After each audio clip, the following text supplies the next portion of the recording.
Ashley Eckstein, voice of Ahsoka Tano, and thank you for listening to the Super Awesome Geek Show.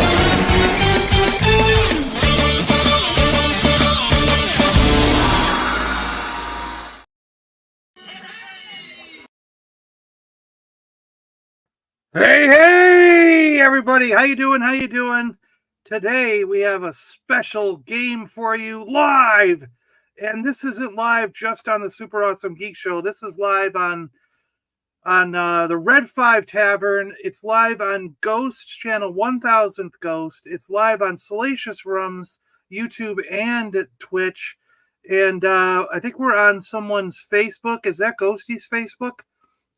And my Twitch and my channel here, because we are going to be playing an incredible game of Dungeons and Dragons today, and this is going to be awesome.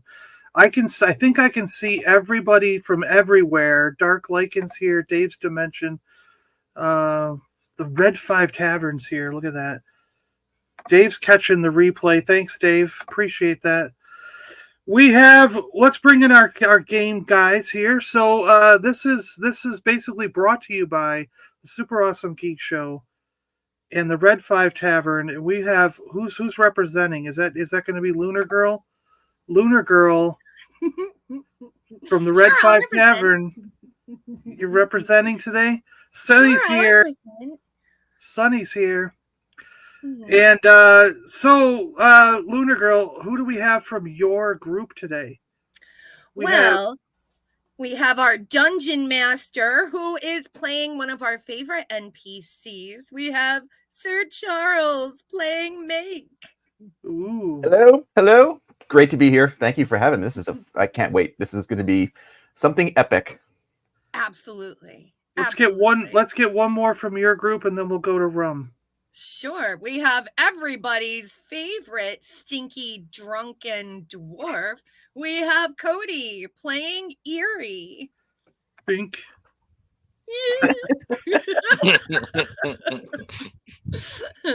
There's a dead guy on his couch and a pirate ship in the corner. I don't know about this guy. It's the one I drug around last season for like 2 episodes. Eerie likes to make skeletons talk. Oh. Corpse puppets. And from the Monkey Lizard Army, we have Salacious Rum. Yeah. The Barbarian. The fearless leader. Yeah. When do I do my intro? Now or later? Well, no. When you enter the tavern, you'll do your Okay, and then we have who we got? We got Gibble. We've got Gibble? Spencer, right? Spencer, the Goblin Barbarian. My little goblin boy. And we have Goblin Boy coming soon. and from the Monkey Lizard Army, we have Chris, 1000th Ghost. Welcome, foolish mortals. Today he's playing Exodus, a forest gnome. Pardon me. We be welcomed. Everyone is little today. There's a bunch of dwarves, goblins, rums.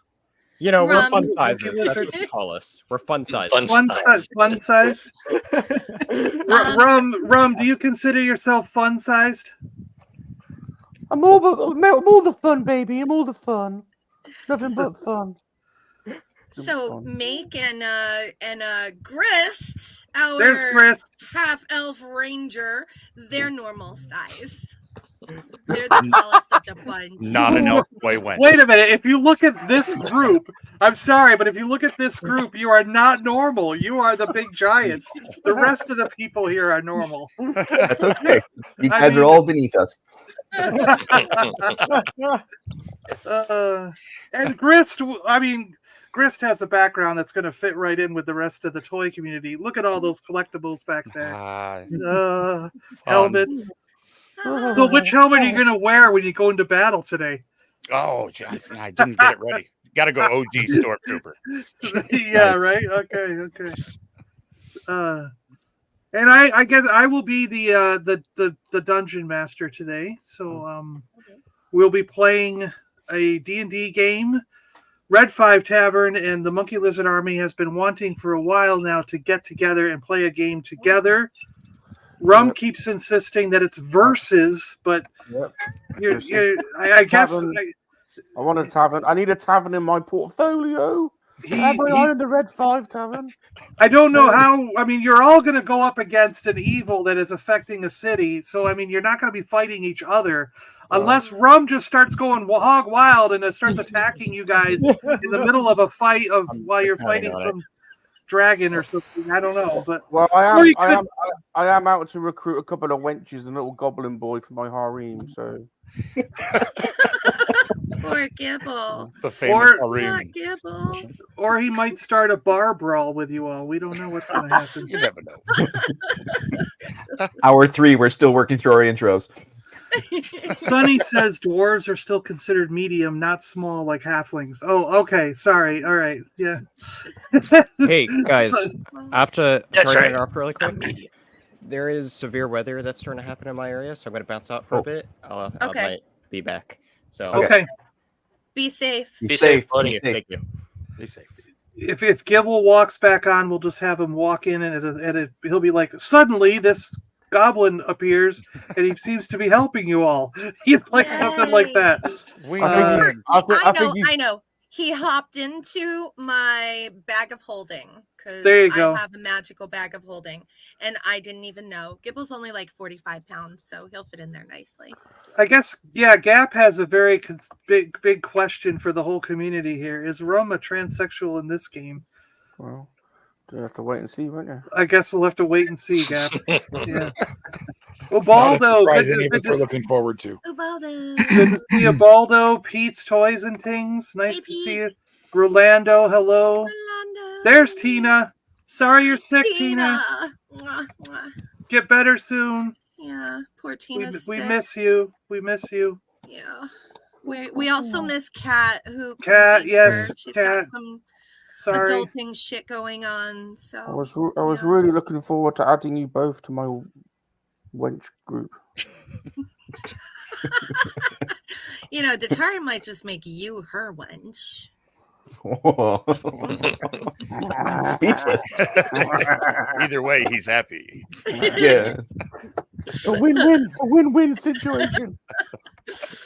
I had made a whole special layout where this was going to have like 4 people down here and you 5 up there, and I was going to be off to the side, but it just now it's this, I guess. Okay. Great. I'm in the corner now where I'm going to get covered up every minute. Great. Thanks. Yeah, me in the corner. We can leave it. I guess we could leave it like that and put me down here. There we go. Yeah.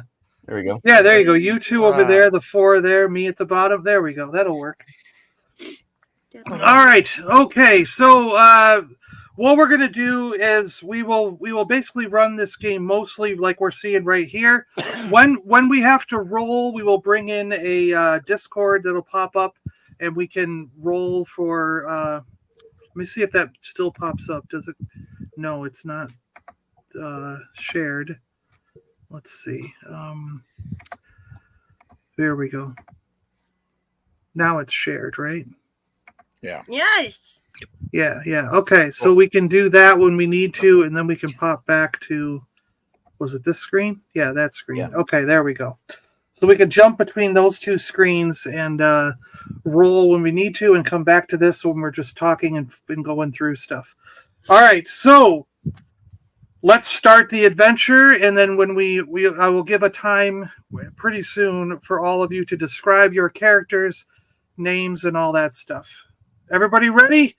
Gary's Grails. Gary, are you ready to go? Are we ready? We're ready. We're doing it. We're going to do it.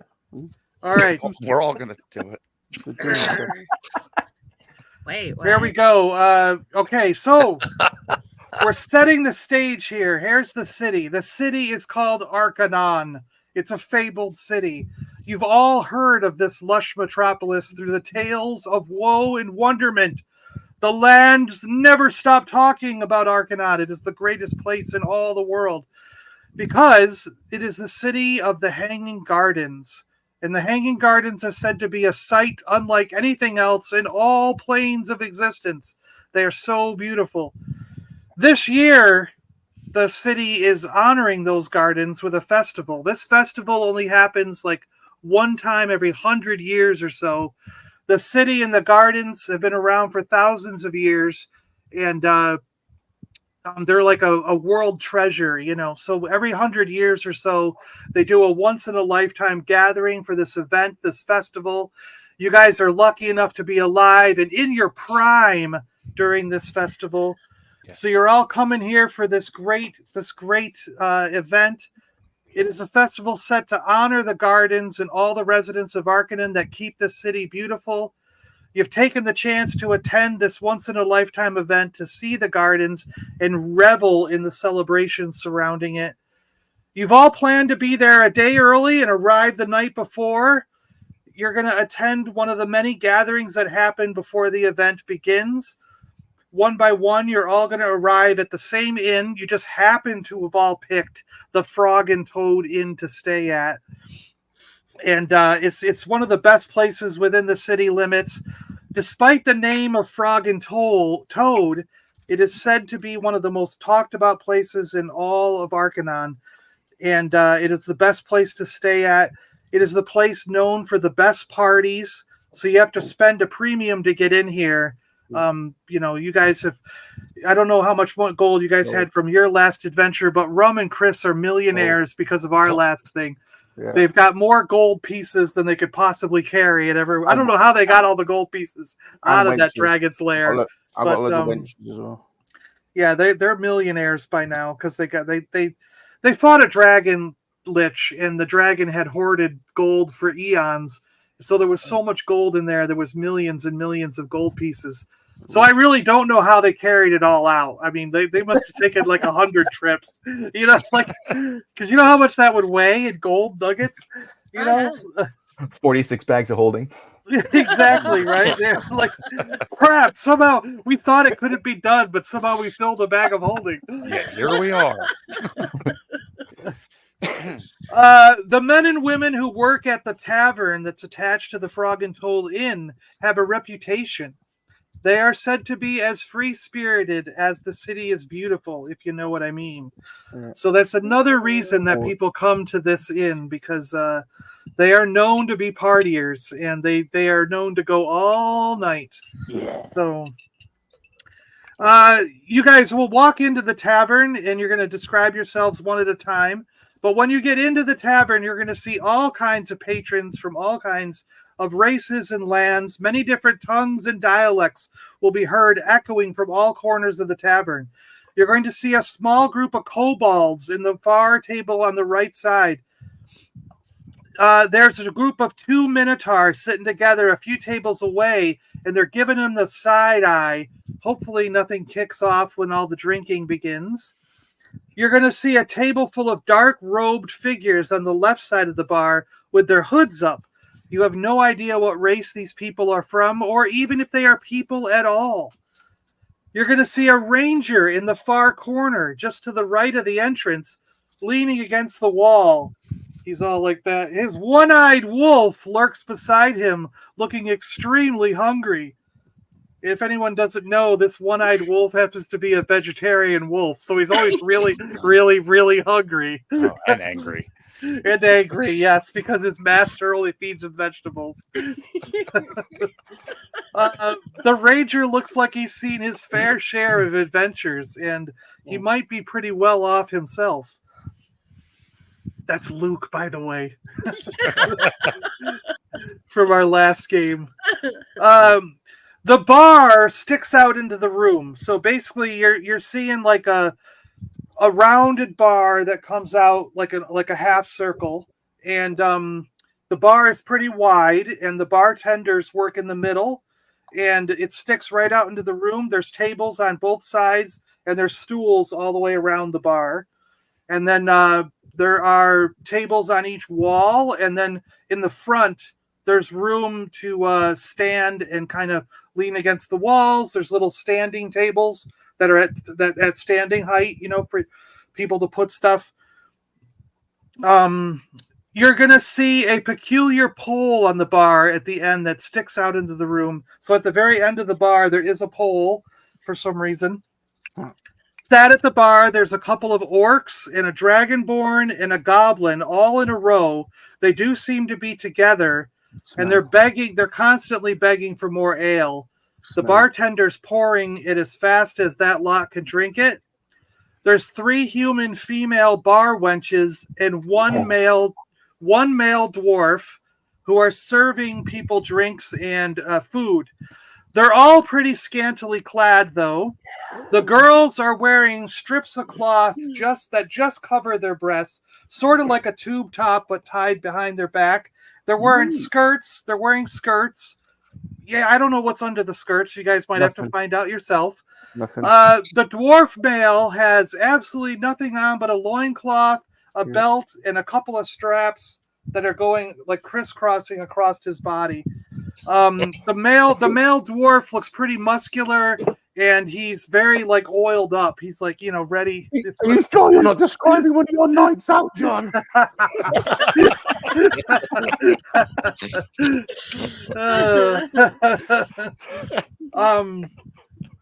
So the adventure is going to begin by each one of you entering the tavern one by one. Please describe your character. Give us his name, his or her name, the history, where they come from, maybe a little bit of background, like what they've been doing so far. Because not everyone's going to know what adventures our group has been on. Both groups. If you want to, you can give us your race, your class, what armor and weapons you have. If you have any secret weapons you want to hold back till later, you can save them. You don't have to tell us now. But any armor, weapons, give us your name, your race, your class, and then say how you enter. Like, do you whip open the doors? Do you slowly push it open? Do you just kind of barrel roll your way in and do a flip or something? And I don't know, just how do you enter this bar? And then where do you want to sit down? Do you want to sit at the bar? Do you want to take an empty table? Do you want to sit with the minotaurs? Do you want to start drinking with the orc and the dragonborn? Or, you know what I mean? Or do you want to barge in on the cloaked guys that you have no idea who they are? There are 2 empty tables on the right, 1 empty table on the left, and there's plenty of space at the bar. And the left corner opposite of Luke, the ranger, is open to be standing by.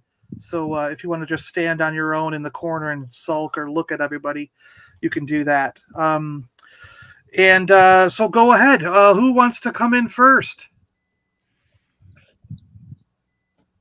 I'll go first. Okay. Datari is going to walk in the bar first. How are you going to walk in, Datari? What are you going to do? Okay, Datari, now sporting dragon scales on her face, holds her head high with confidence and goes sauntering into the bar. She's going to look around. Is there anyone dancing or playing music? Not yet. There's Not yet. The bartender promises that there will be music and live entertainment in a little while, but at the moment they're just considered they're concentrating on getting everybody the food and drinks that they need. Fantastic. I'm going to take a seat at the bar next to the pole. All right, right out in front. Okay. Mm-hmm. All right. Do you want to describe your character and what class you are and what you're wearing? Like, do you want any of the armor or weapons or? Datari is just wearing normal leather. She's wearing a long gown, a long blue gown that goes down to her ankles with some, leather pieces over, chick parts. She doesn't have too many weapons. I mean, she has a really good crossbow, and she has a wormling dagger of venom that when activated and she stabs you, it will hurt, but she mostly depends on her sorceress abilities and her bard abilities. Oh, so she can play music. She can play music. She does have a music box right here, and it does play a very special song that wow. If we happen to have a short rest and people need to be healed a little bit, she will be playing this. And Gibble is back. Yeah, Welcome back. he hopped out of the bag. Yeah, Spencer- I was just hiding in Erie's bag and. Yep. Datari's bag. You were in Datari's bag. Oh, of holding. okay. Yeah. Yeah. Oh, there we go. Yeah. I So do have a bag of holding that can fit up to 500 pounds and only feels like it's just a couple of pounds. So in that bag, go ahead. Out Yeah. comes a little Gibble. Yeah, Gibble was hiding for a minute because he's got some bad weather in the area. So if it gets worse and he has to run away again, we will know that he's just jumping in the bag. And as the weather gets better, he'll jump back out of the bag. See, that's how we'll play it. All right. It's odd. He keeps jumping in the bag every time. We get into I a think the fight. worst of it's past, so that's good. It was just like crazy wind for 10, 12 minutes there. Yeah. You know how it goes. Well, if it gets crazy again, you have to go. We've worked out an excuse where you're going to go. So you can There we go. Come and go as the weather permits. We don't want you stressing out over this. Yeah, absolutely. Yeah.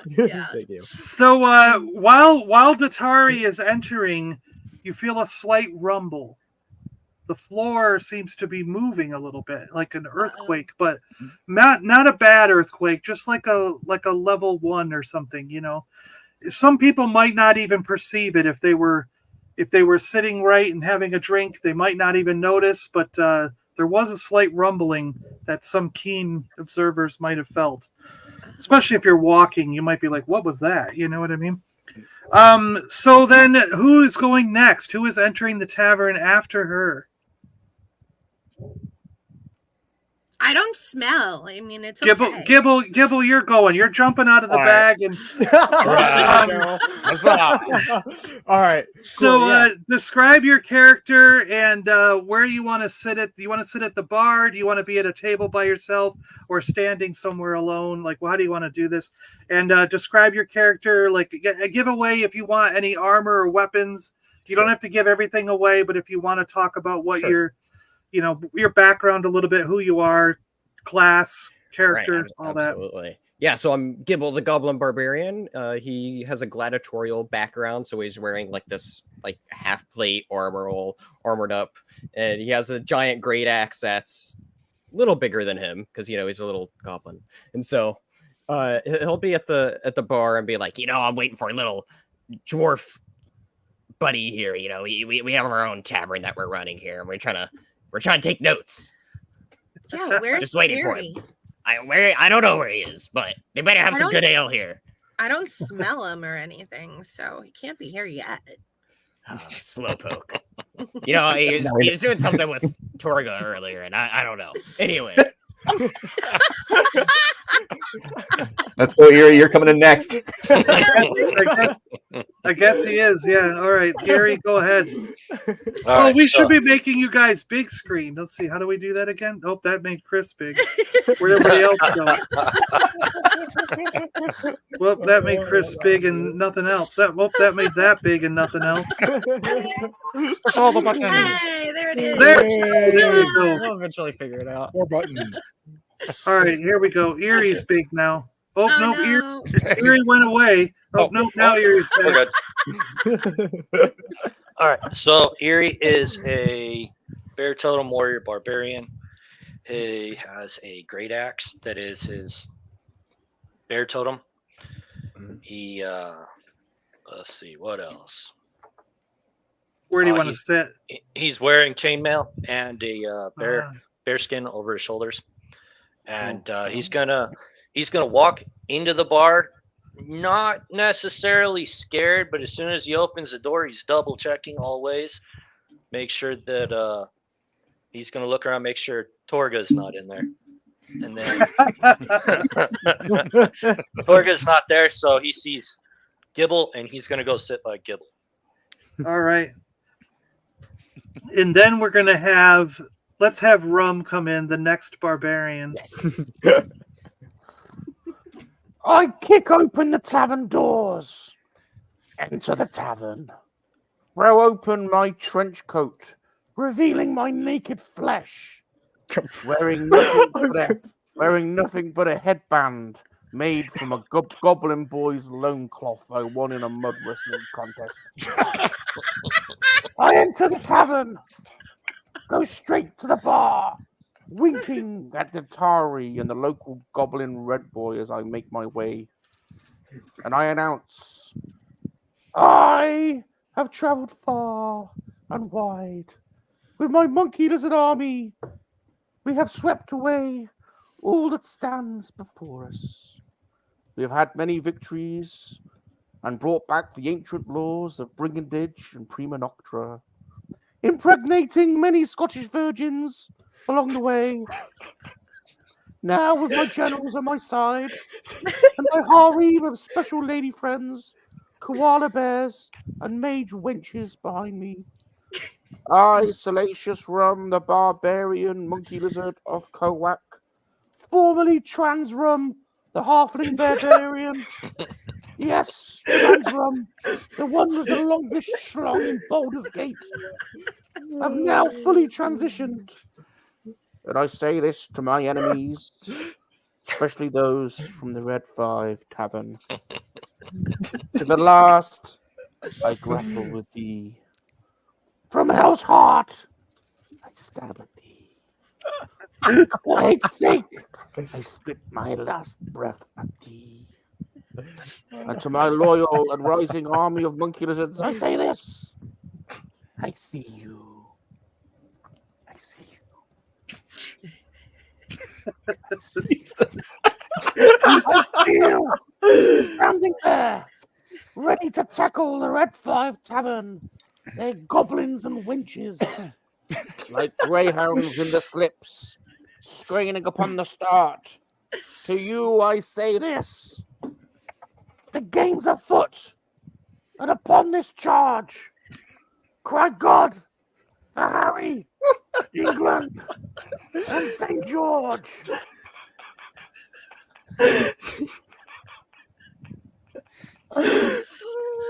Datari looks at Erie and Gibble and say, does he realize that his wang's hanging out? Hail rum with 3 pickles. Hail rum with 3 pickles. Now pour me a flagon of cider and send me your best wench. And are you going to sit at the bar, or are you going to be like still standing around, like standing at the bar, and I'm banging my fist at the bar, demanding a flagon of their finest cider. All right. And suddenly all the wenches in the bar surround me. Okay, and now we have Make. So Make is standing in the doorway with his finally purchased snacks he bought from the festival grounds. Those are fruity pebbles. No, they're dried berries. They're phenomenal. Sorry. They're... The vendor's just around the corner. And first of all, is there a cover for you to get in here? Like, no, do we you're need to give free. money? It's free. It's free. Okay. Yeah. So he looks down at Salacious and says, next time, can you give your fine little speech as you're walking through the door, as opposed to me just standing here waiting for you? You're flashing everybody. I'd appreciate that. Thank you. Wait. Anyways, I am Make Woodguard. He is a druid from Calendar Valley. He loves food, and he's got a nice big quarterstaff. Nothing much else. He looks like a pauper. He's got nice green robes, probably the most expensive thing he owns. And he's got dirty blonde hair, blue eyes. He looks like Luke Skywalker, maybe. And he's got the personality of Sheldon Cooper from Big Bang Theory. That's a good one. So he walks in, looks around at everybody, recognizes his crew, walks up to the bar, puts his hand on Erie and says, "Oh, it's so good to see you, Mr. Irritating." Mr. Irritating? You gonna share? Yeah, those he does berries? he does word association to remember people's names. So he's irritating. Yeah. Got it. I'm taking those robes. It's not what your mom said last night. I gotta say, Charles is winning by having a Yoda puppet up at the top there. Vintage Yoda puppet. I see it. I have like about 1,000. I've got about 1,000 Yoda things in my collection here. Very cool. Giant Yoda collection. I predict you'll be derobed by midnight. All right, next we're gonna. Like your Can I make you go next, Ghost? Sure. So I just enter the bar normally. I am Exodus, a forest gnome. I was kicked out of my commune because I had powers they did not understand. Sex pest. I have a familiar who's a magpie that I do use to attack with from time to time. And I try and stay within the range of my general rum, but not close enough to get wet. There is generally some sort of spatter zone around him that you have to stay away from. You have to be careful of the splash zone. Yeah, if you're Splash too zone. close, the front row will get wet. Why? So I just go into the bar and I take a seat or at least stand near the fire. Yep. Okay. He's trained well. And you are a like a straight up wizard, or what are we? I think we decided he was a war wizard. Oh, war mage. Yeah, war mage. That's it. Yeah. War wizard. And last, look at this. We have. It's so I come to the tavern door and I open it. I look in and I walk in slowly. And some sort of pheromone in the air that I can't get off my tongue. Yeah. And Yeah. I'm of a modest build. I'm a half elf, although other than my elven features, my face you wouldn't be able to tell because I do keep my cloak hooded and the hood up.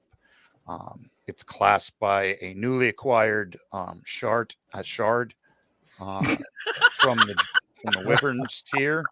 A moon shart. A moon shard. And then I wear simple leather armor underneath. I've come in and I'm looking around slowly. I see my crew in the corner. I see this, barbarian swinging his tools around. Yep. I take a wide girth of him, just because he looks like he would splatter.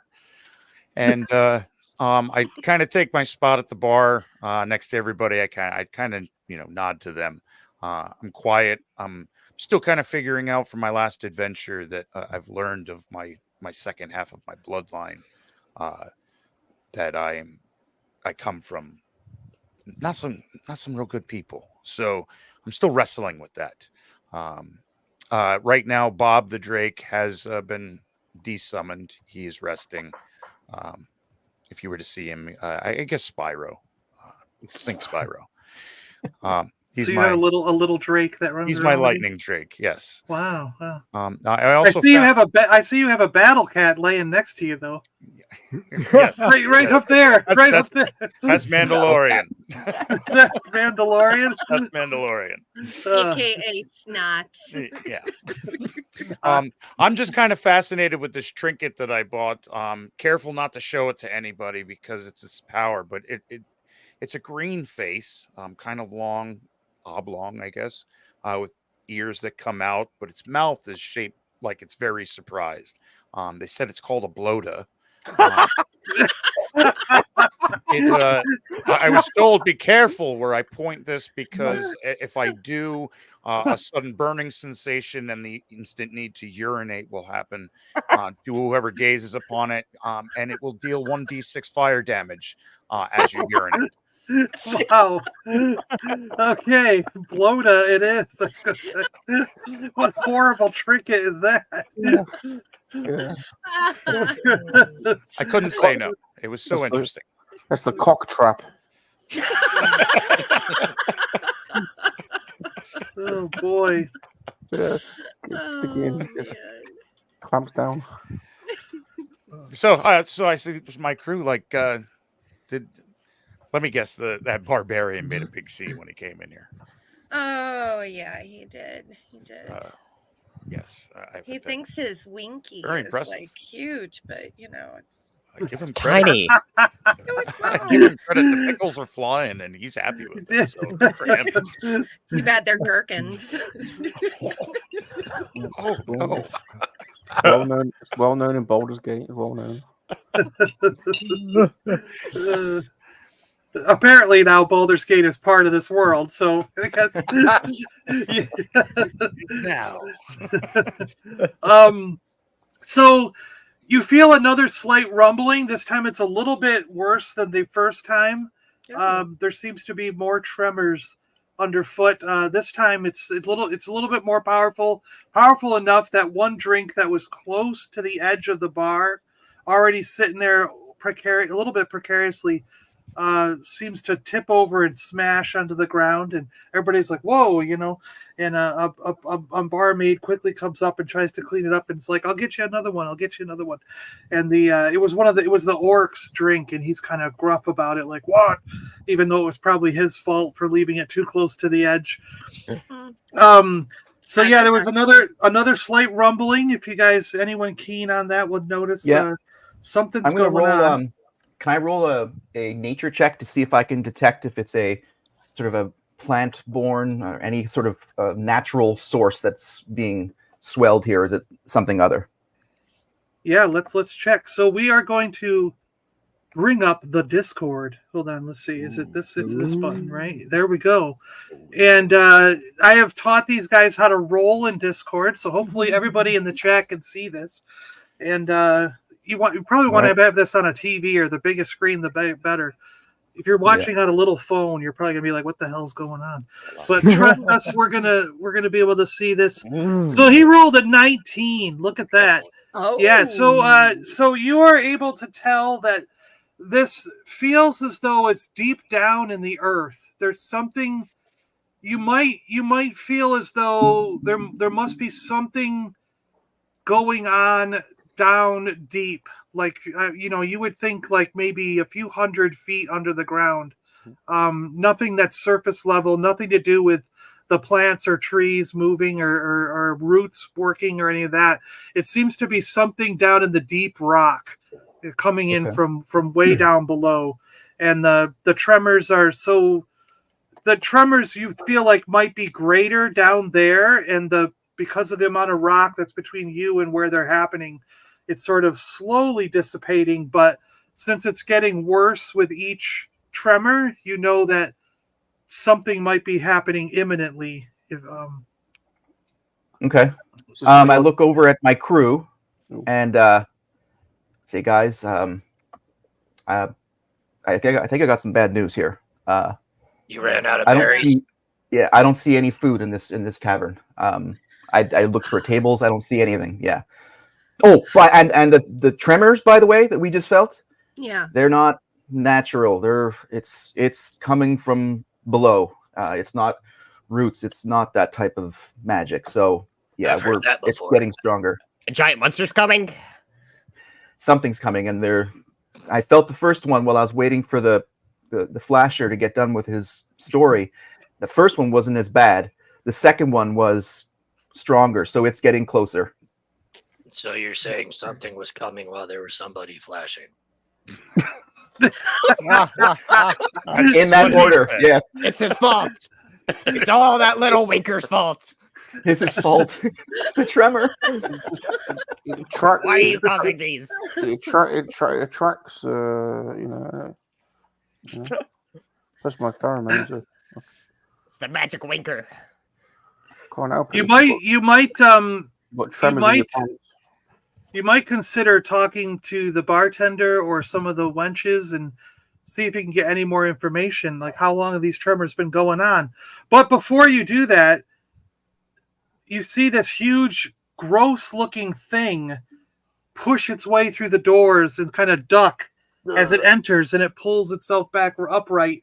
And you see the head of a geek strong on top of a giant,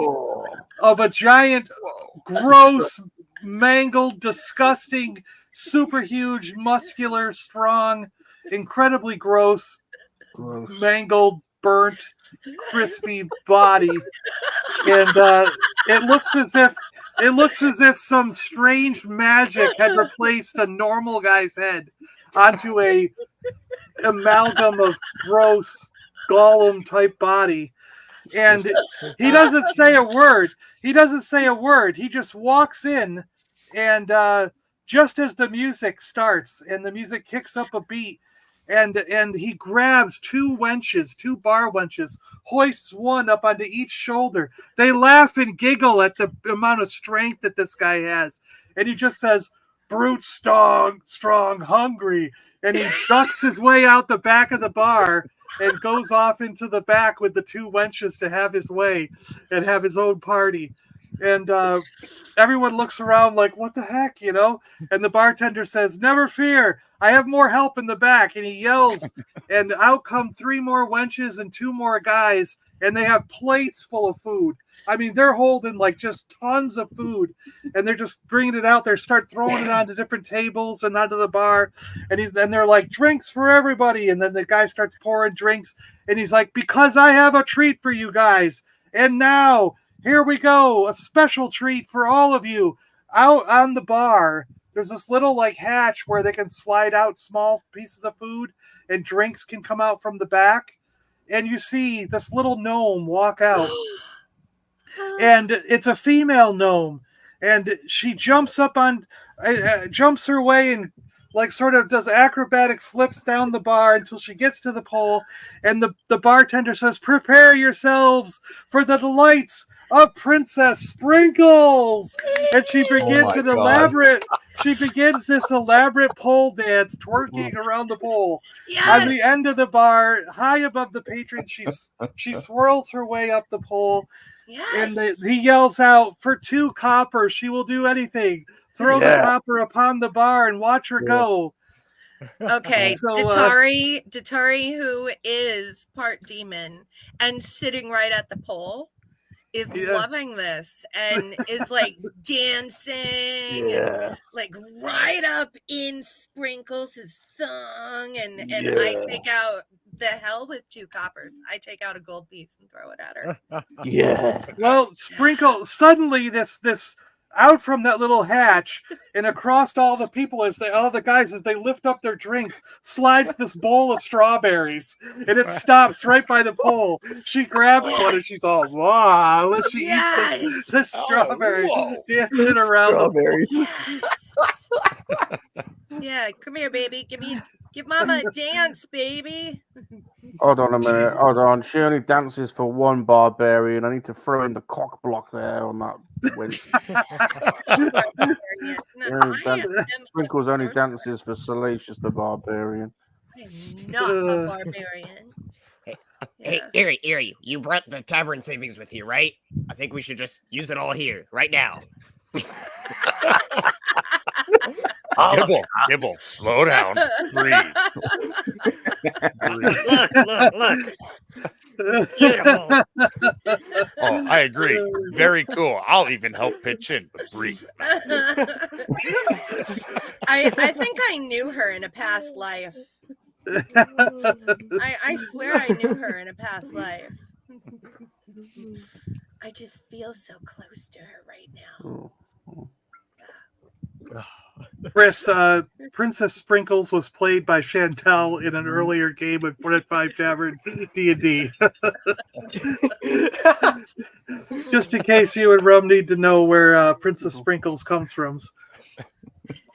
And Brute Strong was the guy in it was Geek Strong from our group in the previous adventure. That's great. Yay! I like this little goblin. So boy. you feel, as Princess Sprinkles is twerking her way around the pole and eating strawberries, you feel an even stronger earthquake. Like I said, you may be able to talk and get some information out of some of the people. It's up to you. You don't have to, but you can. You know. Yeah, I'd like to call the bartender over and order another drink. Made sure that we can get a little fire water down to Erie because we love it. We love it when he plays with that. He's funny. And I'm just gonna ask the bartender, like, okay, have you ever felt these kind of rumblings before? Well, no, I haven't felt these in all my time of living here, but and running this bar.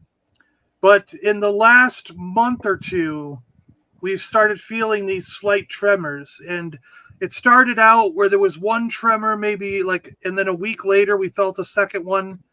And over the last couple weeks, they've started getting a little more and more frequent and a little more and more intense. In the beginning, it was so subtle that a lot of people were arguing whether or not these tremors even existed. But now it's quite clear that they are a real thing. And that was probably the most intense one we felt. They were all pretty light, as you may have felt earlier today. But now, in the last day or so, they've been getting stronger. And I think that was probably the strongest one. Bartender, look here. I've got an erection. Is it from the tremors? Is it from the tremors, or is it from sprinkles and her gyrations? I've got tremor, jiggly bit feelings. What is this? Well, I would hope that it's from Princess Sprinkles, because if earthquakes turn you on, then there's probably something wrong. Could be that then. I give the halfling the side eye, roll my eyes, and I start feeding Sprinkles a strawberry. She's there just flirting with a gnome. Well, the bartender says, but was it Grist? Grist, was it? Yes. You may want to go visit the magistrate. He's down. If you go a few buildings down, you'll see a great pyramid. Climb the steps to that pyramid. That is one of the jewels of the city. The main hall is in that pyramid, and the magistrate sits in there. He may have more information about what is going on here. The tremors or the erection? Probably more. He probably would know more about the tremors than that little guy's erection. Well, maybe they're linked. Oh, is he trying to say that his erection's so big it's causing the earth to shatter? That's what it sounds like. Could be. Could be. He says could be. All right, so I'm going to tell everyone here, like, I'm going to go to the magistrate. If anybody wants to come with me, I think we might need to get some answers here. I'm We busy, just got snacks. One guy who said we just got snacks. We just brought the food out. Nate's like, damn it, I just started eating. Fine, I'll take my stupid berries. Let's go. Honestly, Make, we can bring you with us, and you can be like, you can find out more knowledge, so you can be very condescending to us. Thank you, Mr. Mill. Will do. I pass Gibble over a strawberry and say, hey Gibbs, go feed it to her. She likes them. Oh, she likes the strawberries? Okay. Erie's gonna nudge Gibble. Wait. What? Put it on your crotch and just wait. Trust me. Oh, fantastic idea.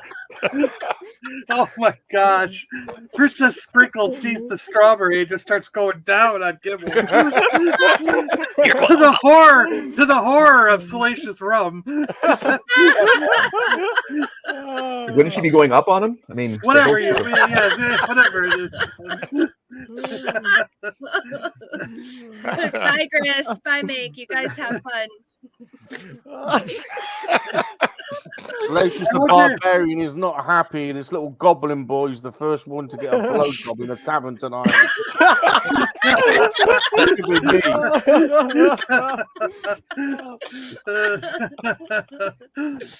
Oh, that was amazing, Gary.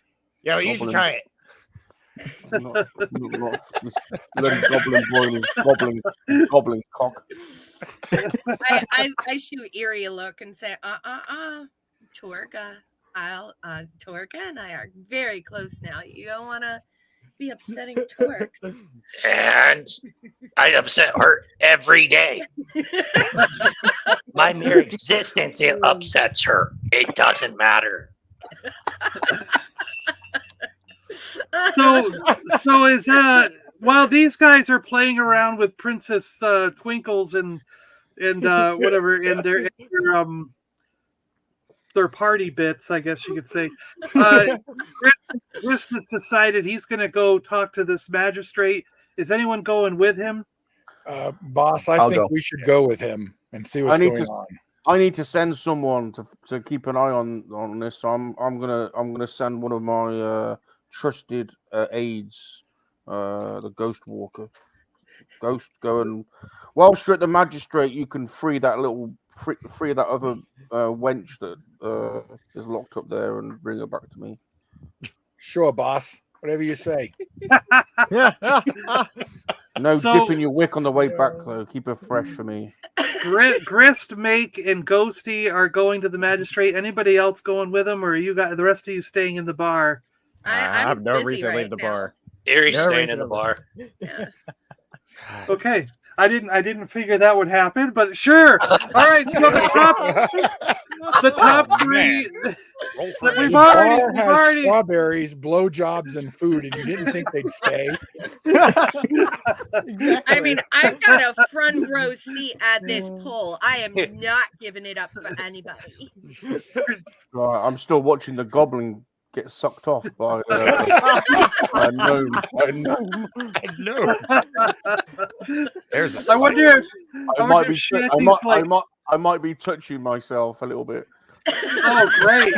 So now, imagine this. We've got a little goblin getting sucked off by a puppet, Mrs. Twinkle's gnome. And we have a monkey lizard sitting next to him just whipping it off right He's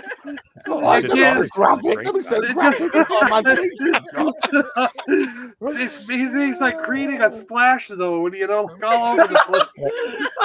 Make, come on, a little quicker. You're gonna get on. It's gonna get on you. It's continental now. God. Oh my God. So, all right. So Grist, Make, and Ghosty walk out. They go a few buildings down, and we're gonna stay with them for a little bit. So you guys at the bar are just kind of doing your thing.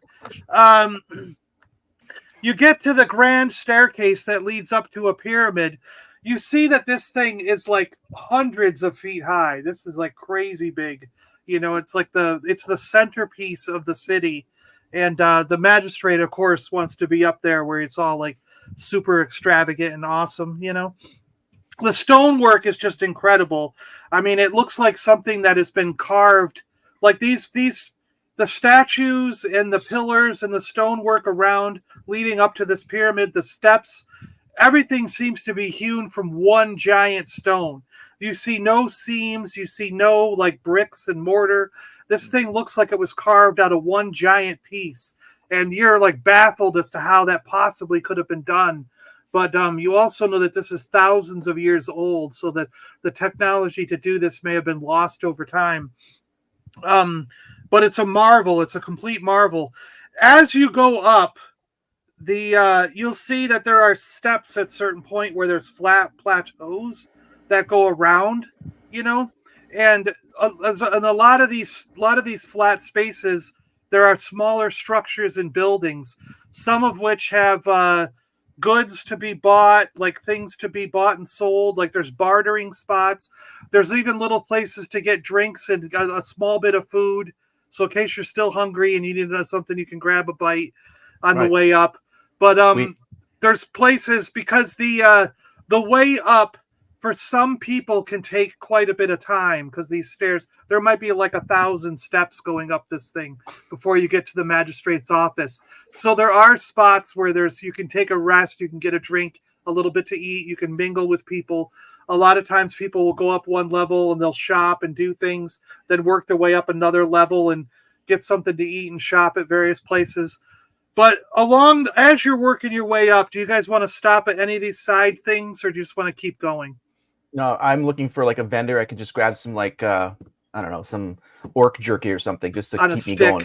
Yeah, exactly. Orc jerky on a stick and a quick drink. Yeah. Yeah, I'm not jerking an orc with a stick. I want orc jerky with I got you. I'm clear with it. I got you. Yeah. Okay. It's tough, you know. It's tough, but it's the energy to get up the stairs. You know, what am I supposed to do? Yeah, exactly. Grist, Exodus, anything from you guys? Or I wouldn't mind stopping and grabbing something on the way up, since we just left a bar full of food. Yeah. There you go. Yeah. Okay. So you're a great idea. This guy gets it. All right. Yeah. Yeah, Exodus, if you want to wank off an orc, by all means, feel free to. That you're allowed to do. Make asks his name, actually. Who are you? Who? Oh, Exodus? You mean Yeah. Chris? Yeah, Exodus over there. Yeah. It's like, who are you? I'm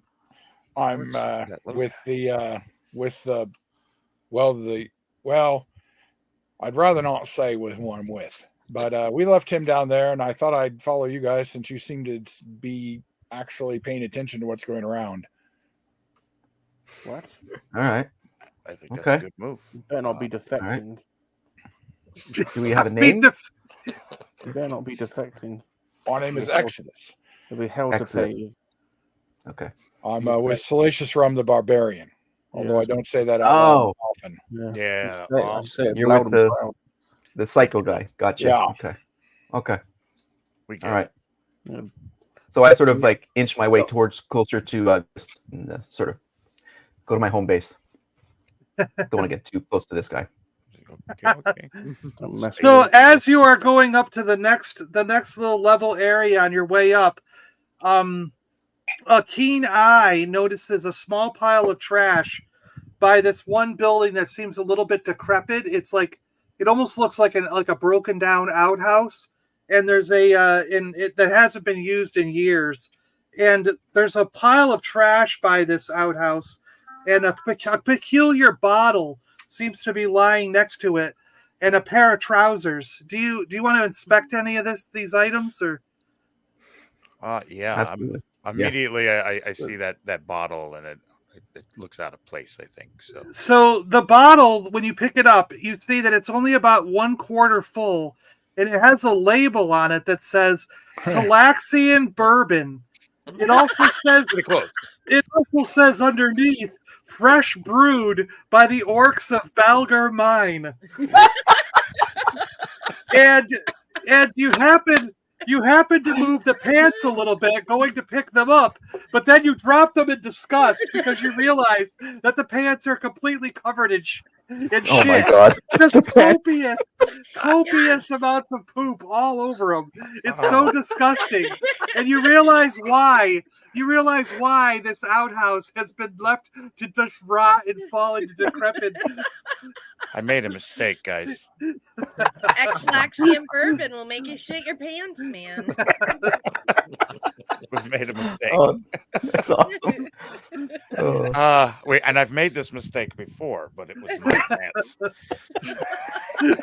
That's the fire water coming back at you. That's karma. Yeah. Why couldn't we bring Torga this time? Oh, that's great. So that was a little Easter egg for you guys. Thank you. The party continues up. Well, the three of you, no longer the whole party.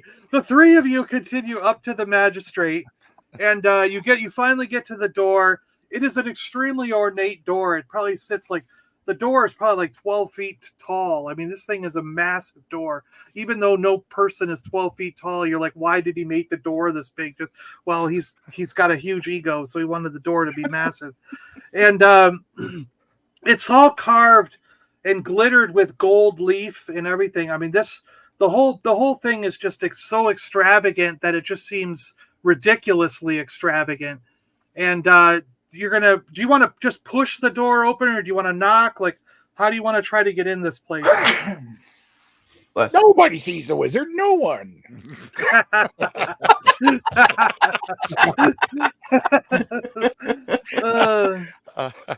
What do you think, guys? Should we knock? There's no guards or anything. It's just the doors. There's nothing. No, it's just the doors. Yeah, he doesn't even see a need to put guards on it. He's not.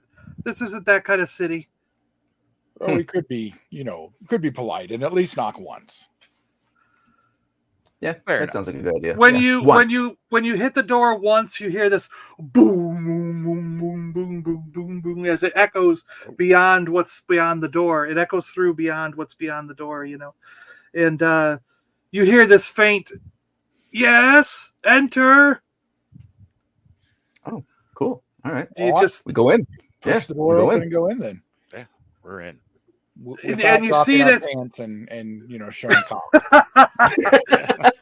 kind of wipe my hand on the door as I'm coming through. Yeah. Oh, He's wiping the poo on the gold leaf. Leave the pants, bring the liquor. Yeah, Leave well, it the as liquor, mark. yes.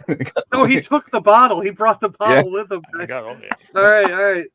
So this little aide, a guy comes up who appears to be like the aide. He's got robes and all this, a lot of chains and different jewelry and a crazy funky hat that's all like way up there and pointed and with like ornate stuff all over it. And he's like, yes. There's no reason to knock.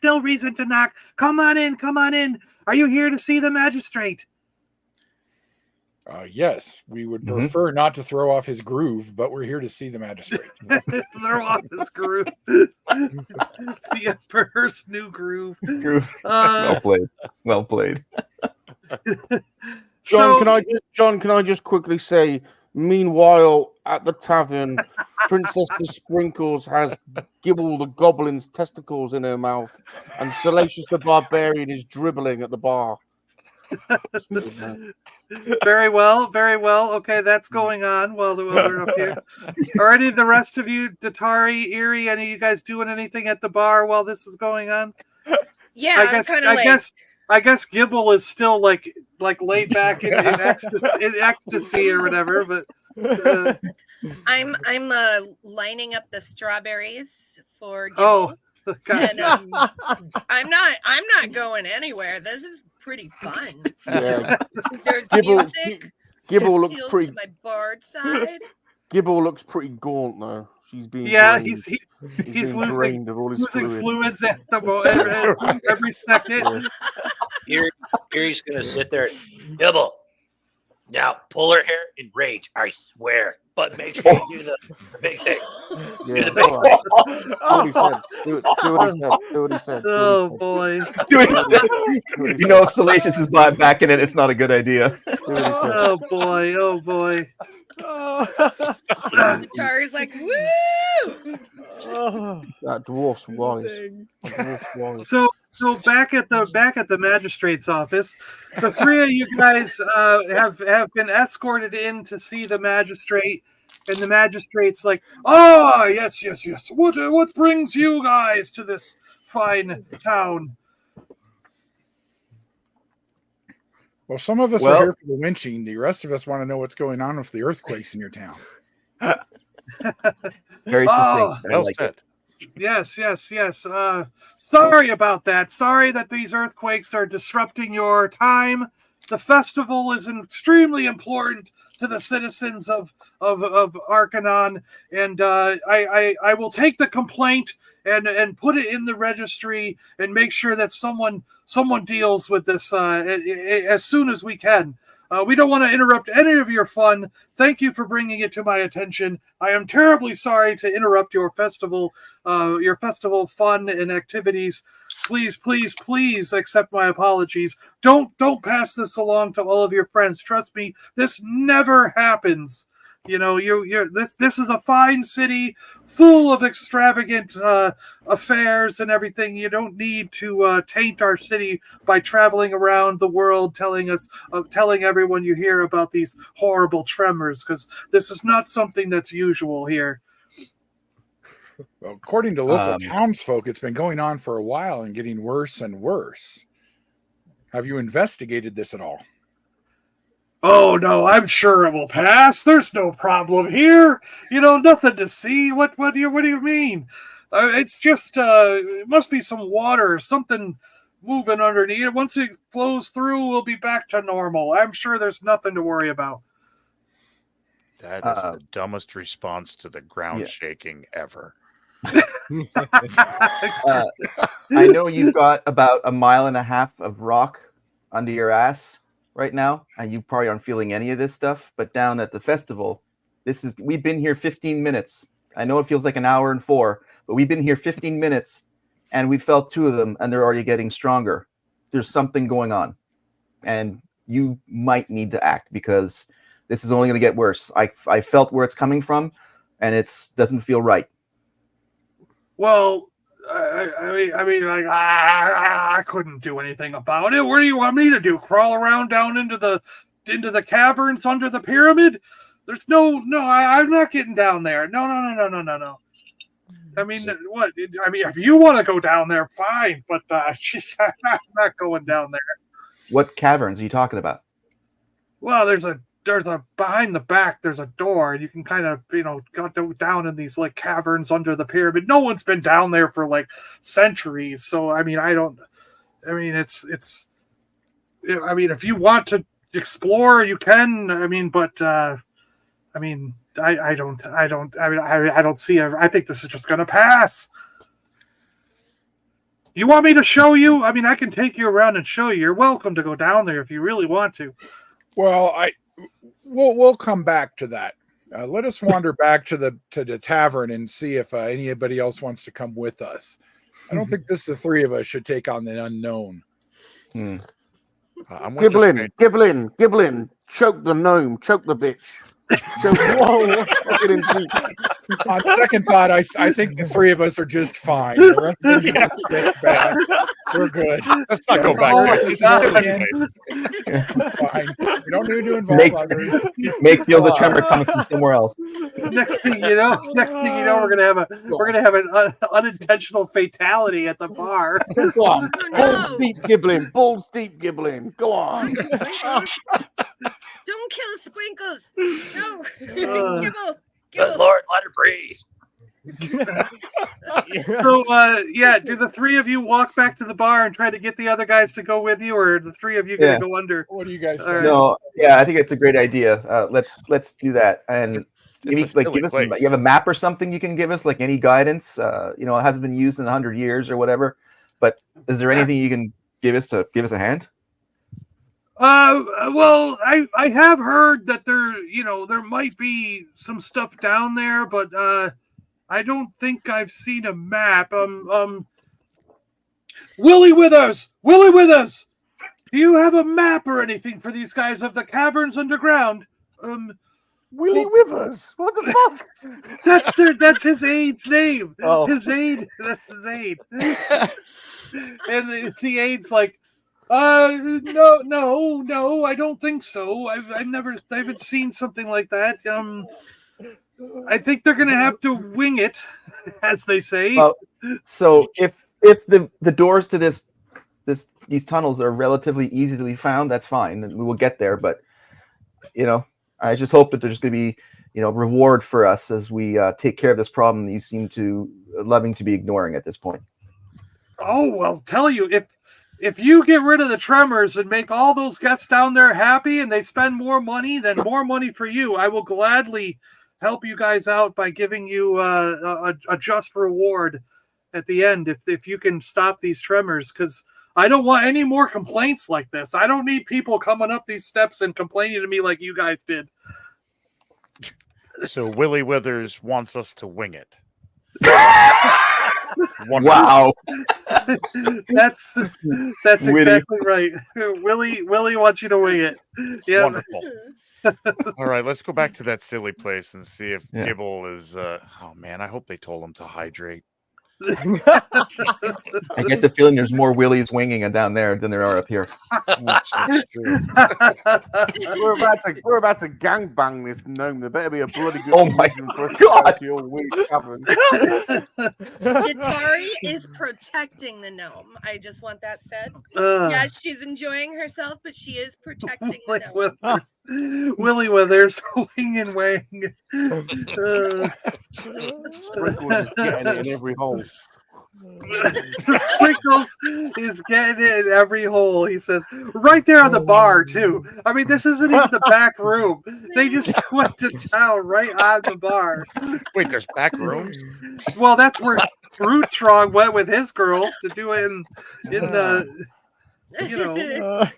the civilized way. You said goblins were civilized. Come on. I'm going to nudge Erie and say, don't you think Gibble needs to rehydrate? I try not to think. Gibble. Yeah. It's kind of tiring here.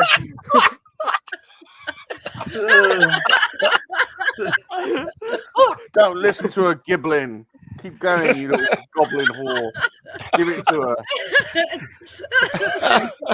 You can Gibble, do it. you need to rehydrate now, honey. Gary's gonna climb up on the bar and lean his mug over Gibble's head and tilt it and start trying to pour it, aim it in his mouth. Try. Miserably. Come on. It's the thought that counts. I need you guys to start over, he says. Oh God. I don't think Gibble has the energy to. Sprinkles does. All right, so 3 of you guys go down the stairs, pausing every once in a while to get something to eat and something to drink as you work your way back down. And you're going to go right back to the bar and try to get these guys? Yeah, I'm gonna go back and try and pull Rum off the pile. All right. All right, I'm about to whip out my golden dildo. Look at Jumpy. Jumpy says, I think it is still the beginning, Care Bear. Technically, yes. Technically, it is still the beginning, yes. Absolutely. Yeah, come on, Meg. We got to figure out how we're going to get them away from a bar. Yeah, I completely agree. That was probably the best and worst place to start this little venture. But yes, let's do that. Hey, boss, I found a place of better winches than this. I think you should come along with me. What kind of wenches? All kinds. There's like 5 per person. Are they game? Oh, they're very game. I threw some coin at them. They're good. Hey, so I'm going to lean over to Make and say, I think we follow his lead. Guys, there's a bunch of wenches in another place, and they're Make arms gist. They're like, hey, there's fire water. We found fire water. Yeah, that's now you're speaking my language. Exodus. Show them the bottle we found. Yeah, show the bottle. Yeah, show them the bottle. Show them the bottle. Are they herpes free, Exodus? Are they herpes free? Oh, of course. They've all been tested. And they're in there's dark tunnels, so there's many tunnels for you to explore and run into. Wait a minute. Chris, is that Texflaxian bourbon? No, it's something different. Definitely wasn't in a pair of pants covered in shit. I'll tell you that much. Yeah. Don't drink that. You know, that's a one flaw. Well, I need to hydrate. Give it to me. Oh, Jesus. All right. I'm gonna give this to him, but he's gonna probably have to ride in your bag. Just saying. Next thing you know, the bag of holding is full of. It's full. It's full. Yeah, it's full. There you go. Yes. No. Gibble is not riding in my bag. My bag is not for shitting in. Okay, Gibble, don't drink that. Gibble, you didn't drink that yet, did you? What? Drink Did what? you already drink that? No. Okay, don't drink it. It's Texflaxian bourbon. And What's then I that? give something really bad. It'll make you shit your pants. Wait. Doesn't sound too. It sounds like a good thing, though. Diarrhea does the opposite of hydrating. Exactly. Exodus, if I come to the cavern, do you reckon I can take Giblin, the goblin boy, as my little gimp boy? Oh, there's lots of little quiet nooks, and they're dark. He probably wouldn't even notice. Don't you be touching Gibble. If I steal this little goblin boy. I don't think so. He's our goblin boy. No. He's looking for a bag to hang in. So Yeah, or hang off of. Ah.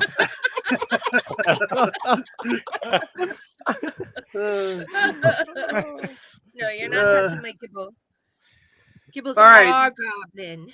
All right. But So yeah, are you guys- we've been promised riches to explore these dark, wet, moist, damp And caverns, strawberries. moist, and strawberries. Yes. Wenches. And wenches. Wenches.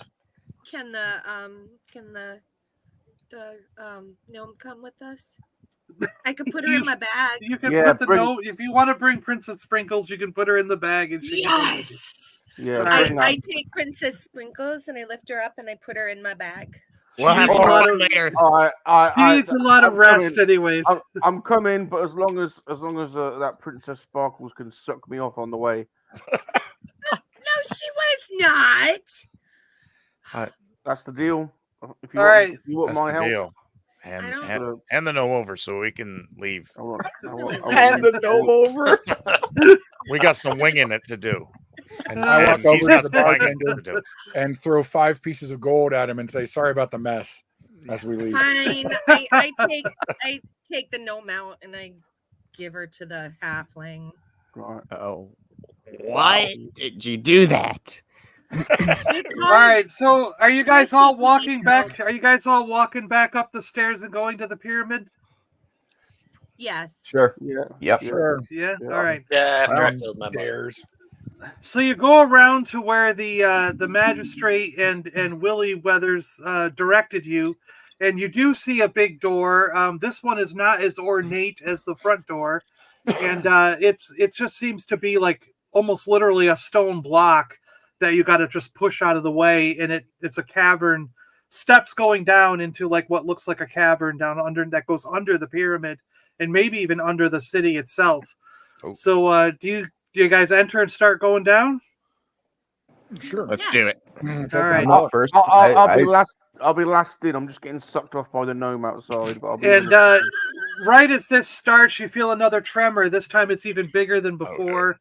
It's a little bit worse. So you makes fears are true. It's getting worse with every single one, and it seems like the town might be in imminent danger as you guys are walking down the stairs.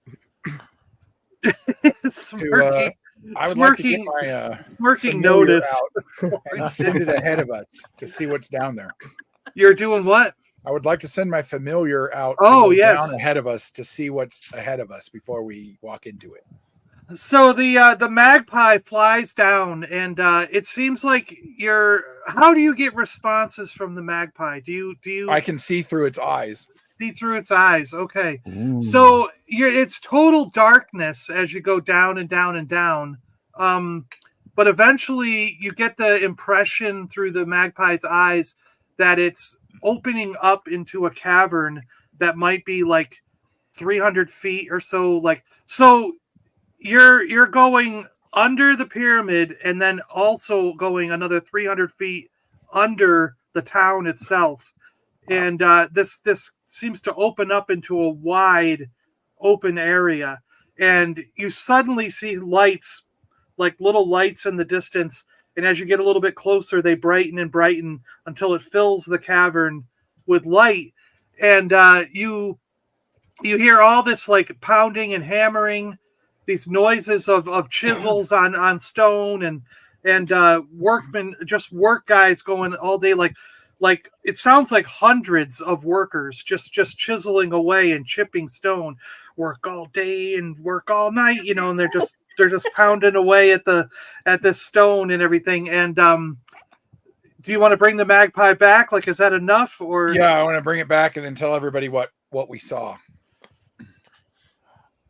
Oh, boy. So it looks like ahead of us there's a huge chasm with workers or something. I don't know. They're digging, they're mining. They're doing something to undermine the town. This can't be good. I'm going to summon Bob the Drake, just so because I'm a little leery of what's ahead. Okay. Is So, Bob the Drake? Bob the Drake's like a familiar kind of like He is thing to a you, or Drake companion that I can Drake summon. companion that you can kind of bring in, Yes. magically bring in. Okay. Yep. Got it. And then I'm assuming that the caverns they're not lit, right? It's pitch black. It was pitch black in the beginning, but as you get near the workers, they each have their own little work light, and like when they're grouped up, there's that light kind of envelops all of them.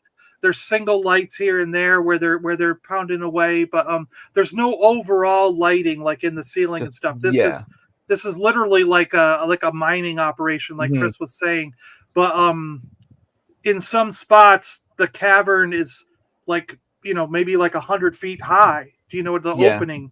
You know what I mean? So Yeah. you'll know more as you get down there and inspect it better. Cool. But that's what you got so far. I'm gonna nudge Meg and If you say, smell gas, please you call the number. Don't you think? Jeez, Jumpy. I don't think they dialed 811. I'm gonna nudge Meg and say, dude, did you really trick us to get us down here? Yes. It was great sight. I didn't. I mean, no. There's money. I did secure the money. We're good. We all work the magistrate. We're gonna get stuff in here. We haven't seen any wenches yet. That I haven't doesn't seen mean the they're wench. not. Yeah, where are the wenches? Where's the liquor? Well, everybody's a wench in Well, one way or another. It's, if you look at it that way. We're having a right good time in the tavern. We come here for this. Meg, that's not how that works. I'm Oh. sorry. You are an adventure party. I mean, you got to go on adventures once in a while. I apologize for you guys leaving the adventure at the bar for this, but there could be wenches at the end of it. Well, let's hope so, because Giblin the Goblin had the best blowjob ever. His dick's gone blue. Jeez, And to answer wow. And to answer your question, Mr. Tating, the liquor is with Salacious right now. Little bastard. Eat that liquor. Wait, Rum's drinking the Texlaxian bourbon? No. No, it's making He's a like, joke. no. Liquor. Liquor. Liquor. You guys don't get it. Oh. Clearly, Right over. you're way up all below me. The horns didn't even stop it. Who am I looking? Wow. Who am I looking? Am I looking the wenches? Sprinkles, the sprinkles. Oh, Sprinkles, No, apparently. the You're, gnome. yeah, the gnome. I'm looking at. I knew her in a half life, or in a past life, Mm-hmm. Just to clarify, Shanty is the gnome, isn't she? She played the Yes. gnome in an earlier version. Yeah. Just to clear. Now he's clarifying. Shanty, I'm looking you out whilst you're sucking me off. Just Josh, that's all right. That's all right, Josh. Just for I tonight. posted a picture of Sprinkles in the Discord. Suddenly, out of the side of this hallway comes Josh, the Care Bear, and he clocks from. Whoa. There's Princess That's Sprinkles. Princess Sprinkles. There you go. There you go. There you go. Just say that smile is not there right now, but yeah. So, do you guys go down into this cavern? Are you going down there? Yeah. Yes. I do. I light a You, torch. I ready my blade first. And I think Ghosty's staff can give off was it a purplish or bluish light? It's a Remember bluish light. you had that staff of magic missile that might not be on your sheet, but I think it gave off a light. The crystal, there was a crystal in it, right? And it gave off Yeah, a it's light. a light stone that can act like a torch in dark places and sees 20 Nice. feet ahead of us. Yeah, Sweet. so he can Awesome. kind of light up the area with that staff he's got with the crystal in it. And you got a torch, so if there's anything else, you can kind of light up with that torch. But when Eerie you has get dark vision. when you get to the first, oh, good, Erie's got dark vision. I've See, got when- dark vision. Yep.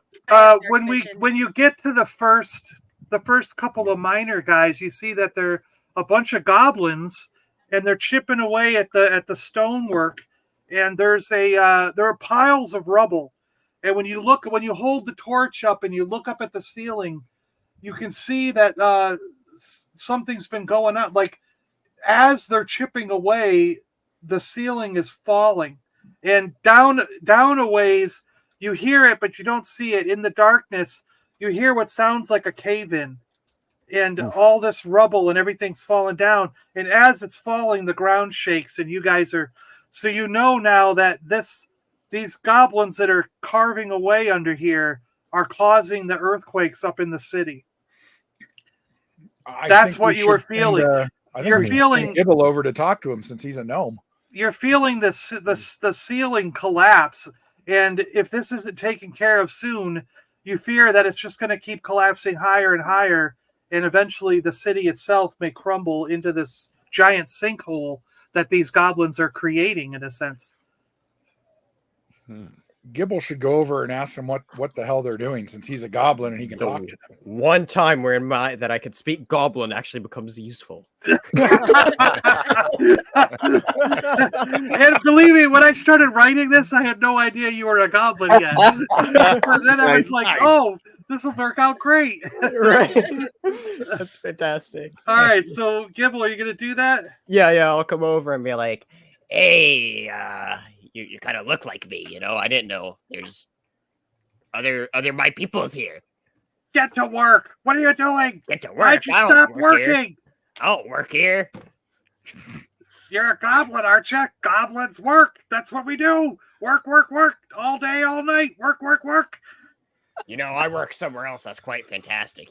Have you ever, sword and shield, arena? It's quite amazing, and they're just killing other people, stabby other people. You should try that sometime. No, not stabby. No, I stab rock, not people. You must if you're not gonna work, you gotta talk to the king. I don't give anything. You gotta talk to the king. The king. Where's he at? Oh, now he points and he's like up there, and you see if you have do you have a dark vision or a torch Yes, or any of that stuff? I have dark vision. Yeah. Okay, so you can see the faint outline. It's just on the edge of your vision, but you see this faint outline of a chained sort of throne room, but it's up in the air and it seems to be chained to the ceiling somehow, and or chained to this. It looks like it might be chained to the ceiling, but it might be this erect, sort of large, sort of like scaffolding, almost like a scaffolding thing with these chains that are holding it up there.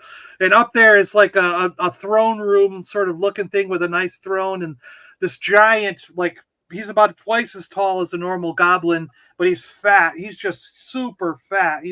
His blubber is like billowing over the side of the chair, and he's eating turkey legs and just spitting stuff's going all over. He's got this cockeyed crown on, and the little goblin's like, that's the king, and behind him chained up is a spot. Behind him, not chained up, but behind him is a spot where you think there was supposed to be somebody else, but you don't know where that person is or what's going on up there. Do you go back and tell the group, Gibble? I'll go back and be like, so apparently there's a king that runs this place. He makes all the other goblins mine. Yeah, I don't know why they think that's a good idea to just mine all day when they could just walk that way and be free. But hey, anyway, there's a king there's a king there. We should probably go figure it out. What's going on? Alrighty. Blubbery the Goblin King. He's not named Blubbery. He's just a big blubbery guy. Oh, dude. Does the Goblin King look like David Bowie, please? Wearing the David No, Bowie like a fat. You want a David giant Bowie. Fat David Bowie? No, I was But he's still wearing those pants, so it's in your face the whole Yeah, time. exactly. And he's got a little crystal ball, so it's very, very fascinating, actually. It's going back and forth. We just aged all of ourselves on that one. Wow. Goblin King, you really let yourself go over the past 30 years. It's David Bowie's. He is actually a goblin. He's not just like okay. Yes, but he's just a big fat blubberous goblin. Nice. So do you want to call down the king and have him come down and talk to you guys? Sure. Yes. I mean, you can just attack everybody. You don't have to do it, but you could just talk to the Goblin King and be done with it. I don't know. So they're not alarmed that we're here and we've entered No, they're just gonna keep hammering away. They're just working. They don't. Why the hell are we down here again? We're having sex. You've got just like half a dozen of your wenches here you can pick up. Exactly. Yeah, there are female goblins. There's male and female goblins working. You could go hit on one of the girls. You can hit on one of the girl Erie's goblins. gonna go over and pick up one of the girl goblins and bring it over to Salacious Rum and just drop it in front of him. I want to steal the king's harem of goblin wenches. Oh, okay. You know he has one somewhere, right? So, a fat Bowie. What are they calling it now? A fat Bowie. So you guys call down King Fat Bowie, and the chains start as they're lowering on these gears. You see that the scaffolding that was holding it up has these gears and chains, and there's like goblins down below working the chains, and he's lowering the platform as it lands down below, and his throne is very ornate. It's like, got gold trim and a nice padded red seat that you can barely see with his fat butt sitting on it. And he's got a big whole table next to him just full of food. There's like turkey legs and like cheese and things with chocolate drizzled all over it and stuff.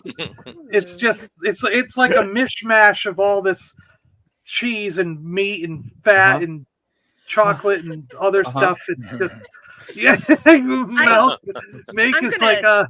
I'm elbowing Make, like, dude, good job. And then on the other side of me, he's got this giant bowl that's just full of liquid, and he just scoops a cup in there and downs it, and it's spraying all over it. He's not even like trying to get it all in his mouth the normal way. He's just splashing it into his mouth, and it's just going all over his chin and dripping down his chest is bare, and it's just dripping down his man boobs and everything. It's just, and he's like, "What do you guys want?" Well, I think we could do with some of that food right there. It looks quite delicious. Why should I give you my food? Because we're guests here in your humble abode. Isn't that like... You weren't invited. You just walked right in. We're busy. We're busy. Your fault for leaving the door unlocked. Jesus. Datari walks next to Gibble, and she curtsies and bows her head and said, Your Highness, we are here from the Earthland because whatever you guys are doing is causing earthquakes. And why are you digging? Why? Just why? Is there a reason for this? We must find the artifact. What artifact? The Demon King Aslanda has told me that I must find and secure the artifact. It is an ancient artifact, hundreds of thousands of years old, and with it, he can bring upon the destruction of all the earth land dwellers above. And those of us who live in the shadows will finally be free, finally have the wealth, and finally be on the ones who can go to all the bars and taverns and festivals and have all the fun we want. Because all you humans and tieflings and elves will be gone. Well, I've had enough of this shit. I'm barging my way through. I'm barging my way through the middle. I'm slapping my cock against the Goblin King's face. Listen, you Goblin King bastard! You ain't taking no artifacts, and also we're gonna get it first. And I'm taking all your wenches. There's a tiny mushroom stamp on the Goblin King's face now. The Goblin King screams in fury. Get him, my minions! And over the Goblin King, over the thing, you see tens of, maybe hundreds of goblins leaping over him. And they're coming at you with swords and shields and bows flying through the air. Axes are flying. You guys are now in battle. Roll initiative. Thanks, Rob. Wow. Thanks a lot, halfling. Go on, get him. All right. All right. So now you each have to roll your initiative. Don't forget to include your initiative bonus. Yes. Yeah, your plus bonus if you have a plus.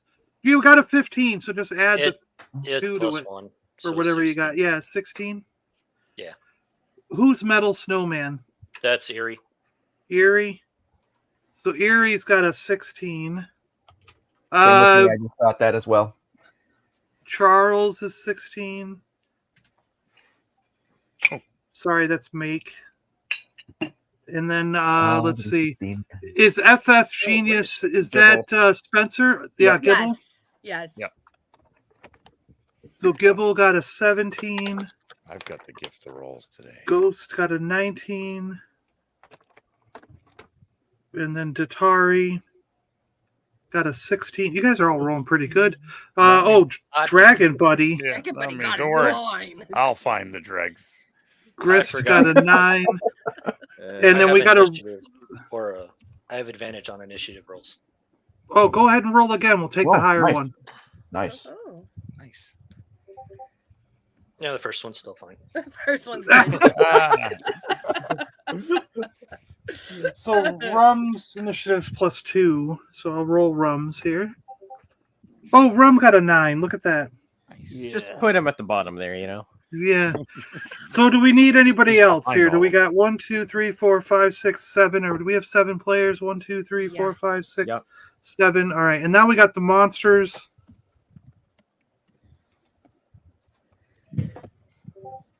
Oh my gosh, the monsters rolled great. Oh, damn it. Son of a Whoa. bitch. God damn it.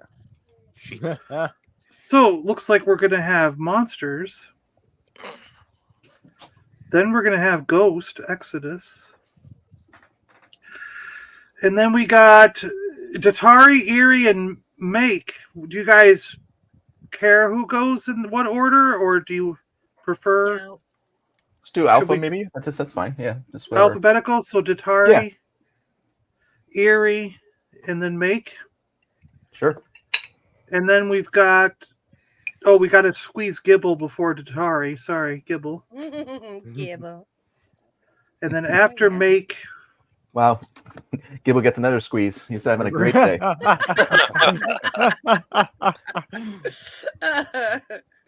Grist, and then Rum will bring up the rear. All right. Yes, sir. Yes, sir. All right. So the monsters are going to go. So the goblins, the first goblin is going to see.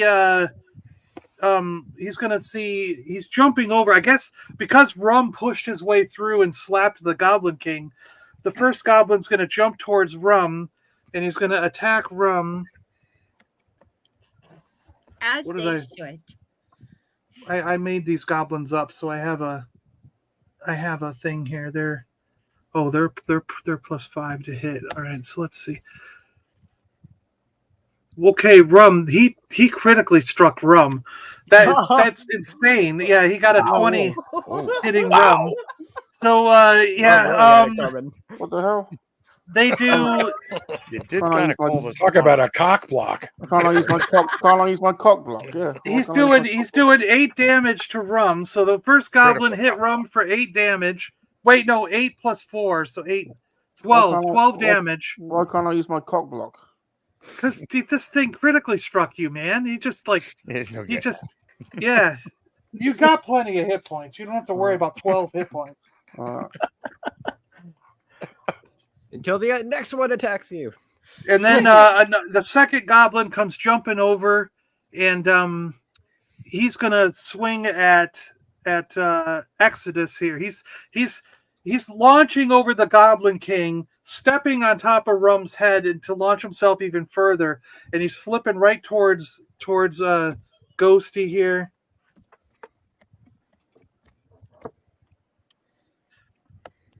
And he hits Ghost with a 19. That beats, Ghost, your AC is 15, so it hits you there. So Ghost is going to take what do we got? 1d6 + 2. Damn right, I've still got my cock.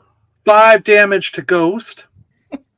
Another goblin's going to he's going to come around the side. And he's pulling out a short bow and shooting right at Datari. Ah! Go on, shoot her. No. Once again, Rum's cock has got us in trouble. Damn it. 16, Datari. What's your AC? My AC is I want to say 14. It's 14. So he hits you, and that bow is doing 4 damage to you, Datari. Ah! And then another goblin comes jumping over. There is a lot of goblins, guys. And he's jumping towards Grist. This one has a sword and a shield.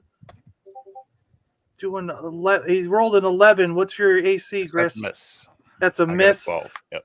So as he's stepping forward, he swings at you, but what do? Swirl out of the way, or how do you move? How does he miss?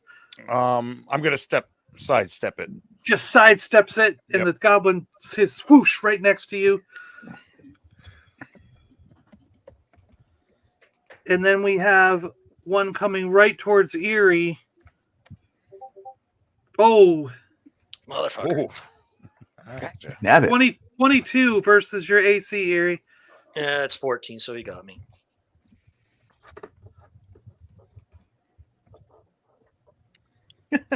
Remember to wear your plot armor. Six damage, Erie. All right. And then another one is coming out from the other side with a bow, shoots at Make.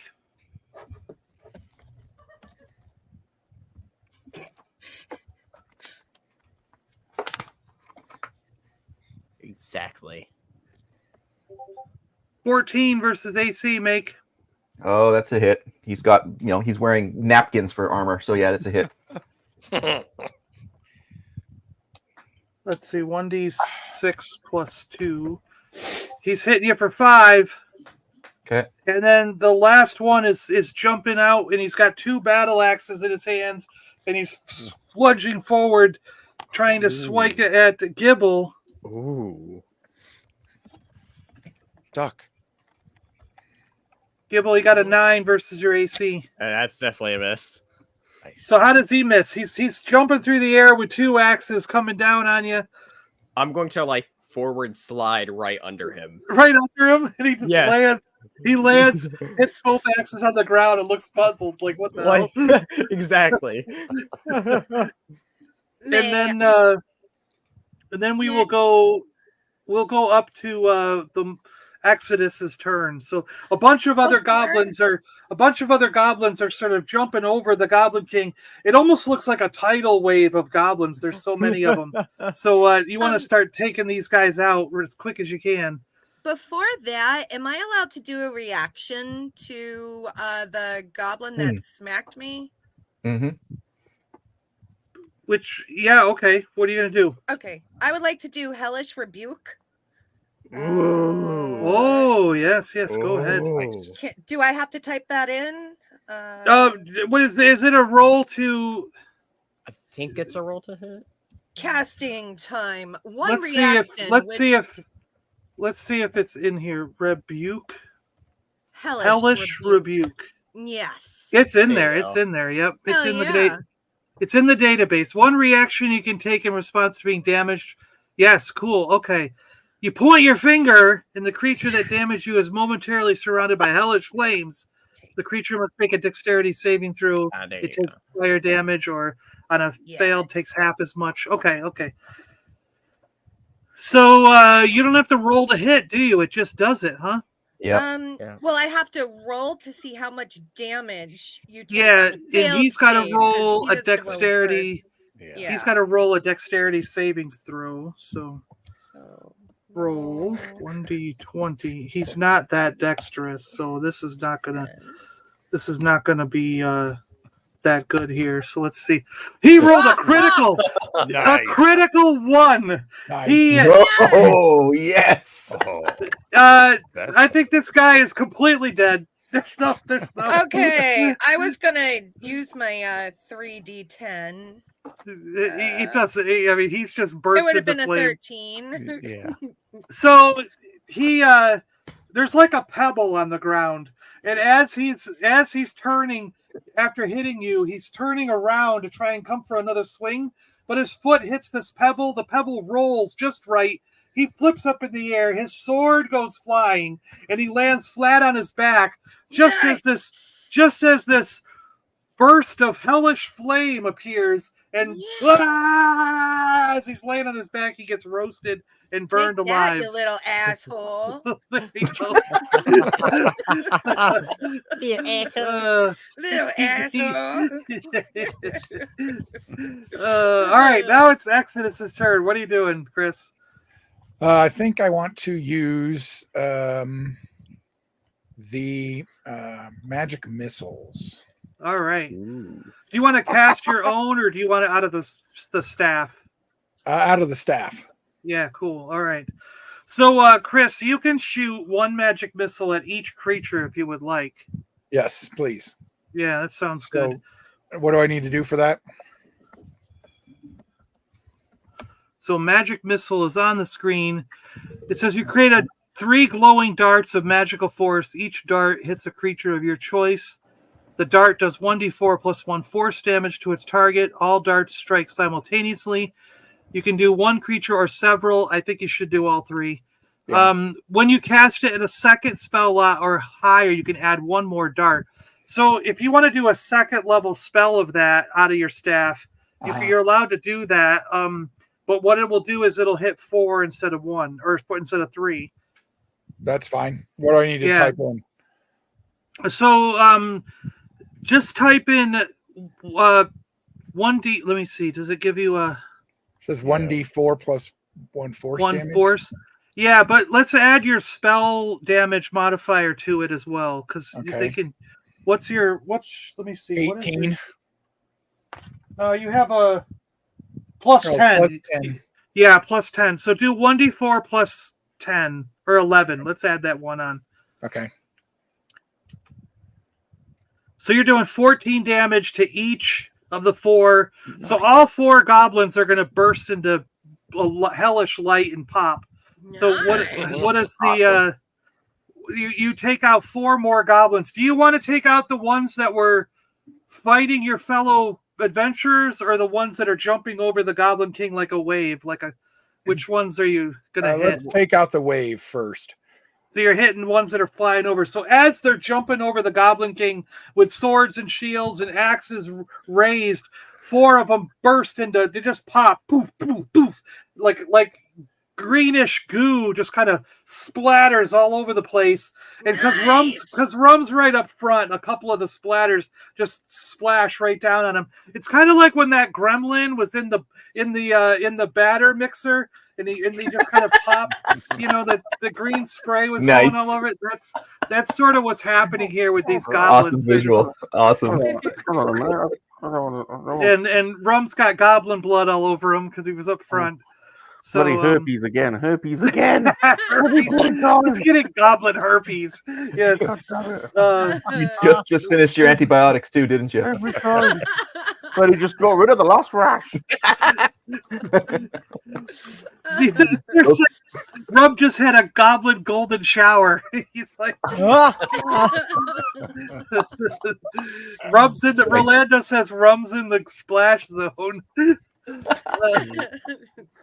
Okay, it's Gibble's turn. All right, Gibble is going to rage, and you just see him become giant. Nice. He grows from being a small little goblin to a large goblin. Whoa! Yeah. Yes, and he's then going to strike with his great axe. He's going to turn around and hit the one that came, jumping at him there.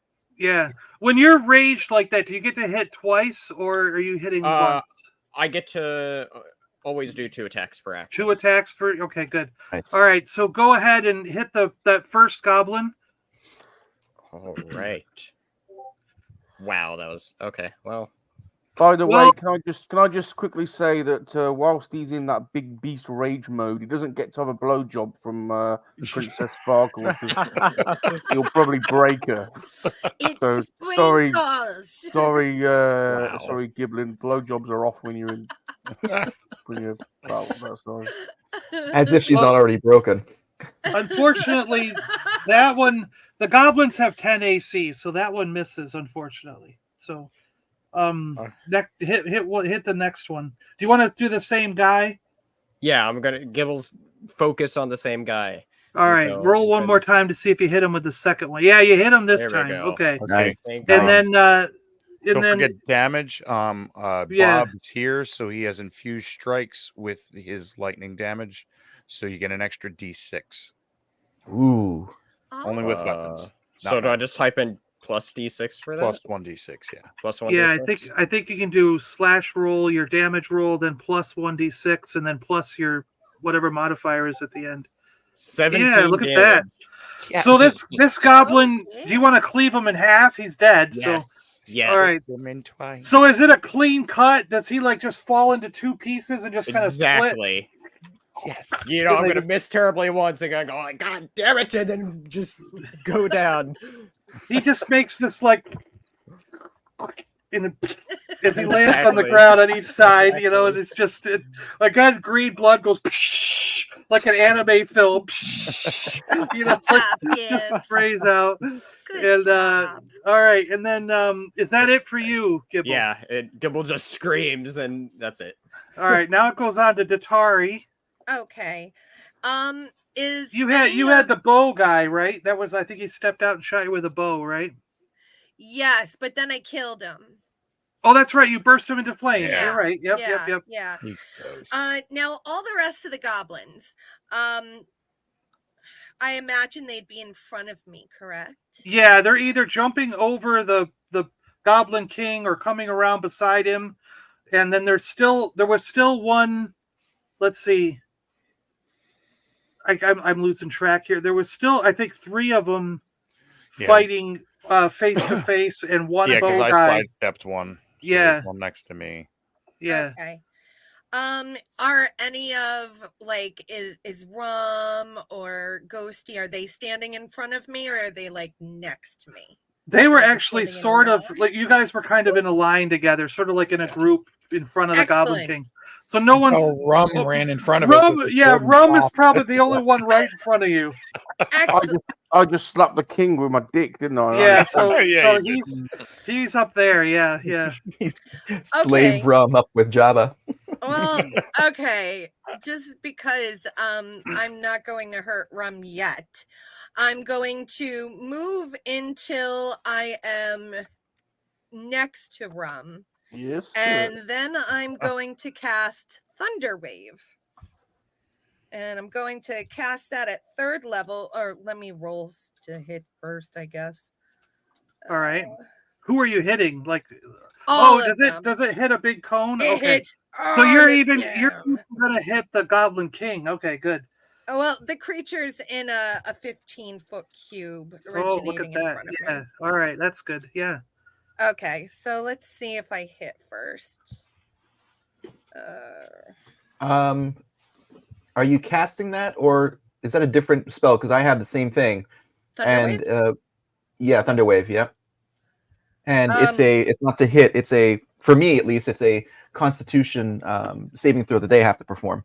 Ah, thank you, Sir Charles. I'm Let's like see. going Let me back just and make forth sure. on my phone. Let me see. Yeah, it here. is. Yeah, it's. I just brought it up. Thunder Wave. That's Yeah, so they have to roll Yeah. a 14 or above, or and so what happens is if they do roll it, they get half damage. But if they fail the saving throw, they take full damage plus they're pushed away 10 feet. They don't. All the goblins are going to do on this one roll. They Mhm. got a 10, and then the Goblin King. Yes. Oh. Yes. The Goblin King is a little bit maneuver. He can roll to one way or the other. So he's got a tiny bit more kind of thing. Oh, he failed it anyways. Nice. Yes. Yes. Did you say they had to get 14? Yeah. All right. It's Yes. Wait, my Constitution? yeah, so it's 14. Yeah, 14 or Yeah. above. Yeah. Yeah. So they all failed, even the Goblin King. So, Nice. Lunar Girl, with a 24, I have to say you've killed everybody, Yes. and you've almost killed the Goblin King. Whoa. So, Yes. so describe what happens to all these goblins that are jumping over and trying to get around the king. That they're trying their best to get around the king to like hit you. So how are they dying? How are these guys? Okay. It's a So- thunderous wave of force. So It's a thunderous wave of force.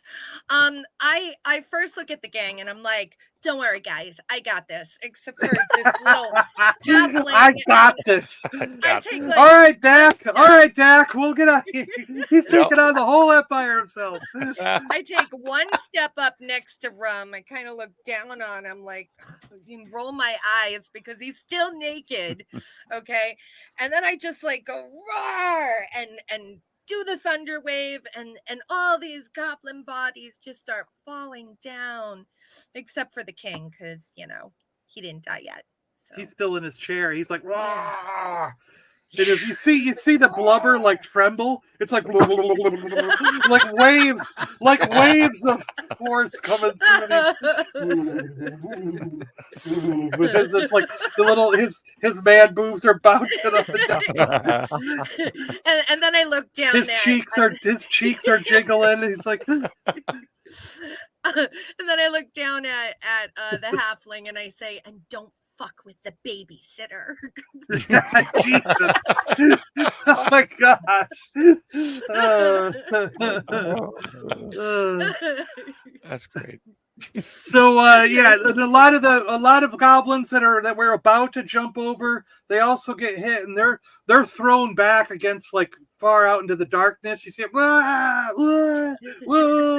as they're flying over, and suddenly you hear this scream as these little goblins around who are mining all go, "Run! The Goblin King's in trouble! Run! Run! We gotta leave! Escape!" These and they start running past you for the exit. They're just booking it up the stairs, dropping their hammers and torches and running. These goblins are just out of here. They're so scared. The Goblin King's on, "Stand and fight your foes!" And Erie's next. Okay, Erie, what are you gonna do? Erie's going to attack the Goblin King with his reckless attack. All right. So I throw caution aside, and I get to attack him. I get advantage on every attack I make that's manual or handheld. And I've got 2 attacks. I'm going to attack him with my great axe. All right. And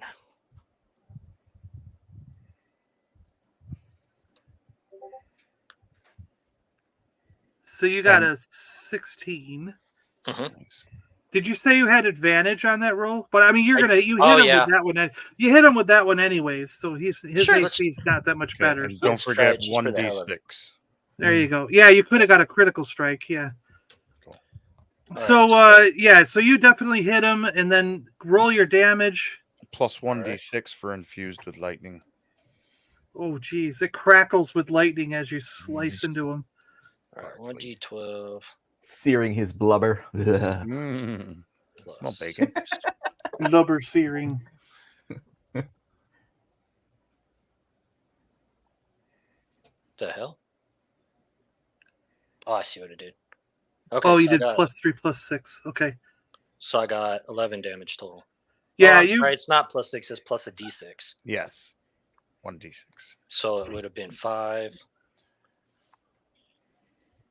Yeah. 5 plus 3 is 8. All right. Damage. You still he's bleeding from like all over the place. He's almost dead. He's like, "You fools! Dare bludgeon me!" And he's like, "Ah!" And do you get a second attack, or do you just get the one? Yeah, you do, don't you? Yep. Go ahead and you might finish him off here. He's barely hanging on. You see like the gash is so open. It's just like that, and green blood is just pouring down him. Gosh. And oh geez, you got a 24. I think I hit him that time. Yeah, you totally mangled him. Yep. Gosh. Right.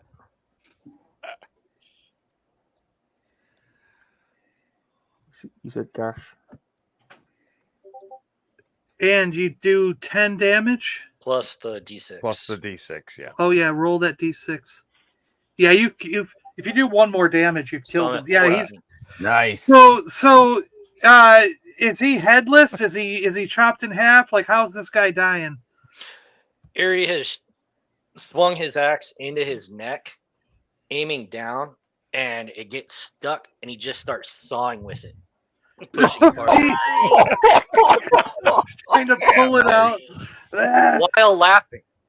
And the goblin king, as it's coming down, he's like, "Damn you!" And it's like, as it cuts right through his throat and cuts off his voice, and he sort of like slumps over, and as he's sawing, it sort of like peels away as his head sort of falls off to one side, and that green blood just kind of starts pouring out all over the throne sort of thing he's sitting on and down below him, and his arms go limp, his food just falls out, and the tray that was sort of resting on his stomach that was full of food tips off and just kind of falls down at your feet and rattles, and like a potato goes rolling one way, a tomato another, cheese sauce just kind of flows off to the side, and then so the Goblin King's his crown. What happens to his crown? It bounces and lays down on the floor. Lands right in front of head. You guys. Lands on my head. It lands on Rum's head. Lands on my head. Erie's gonna climb up on the king, shove his hand up his neck and into his head. Oh, God. Start moving his jaw.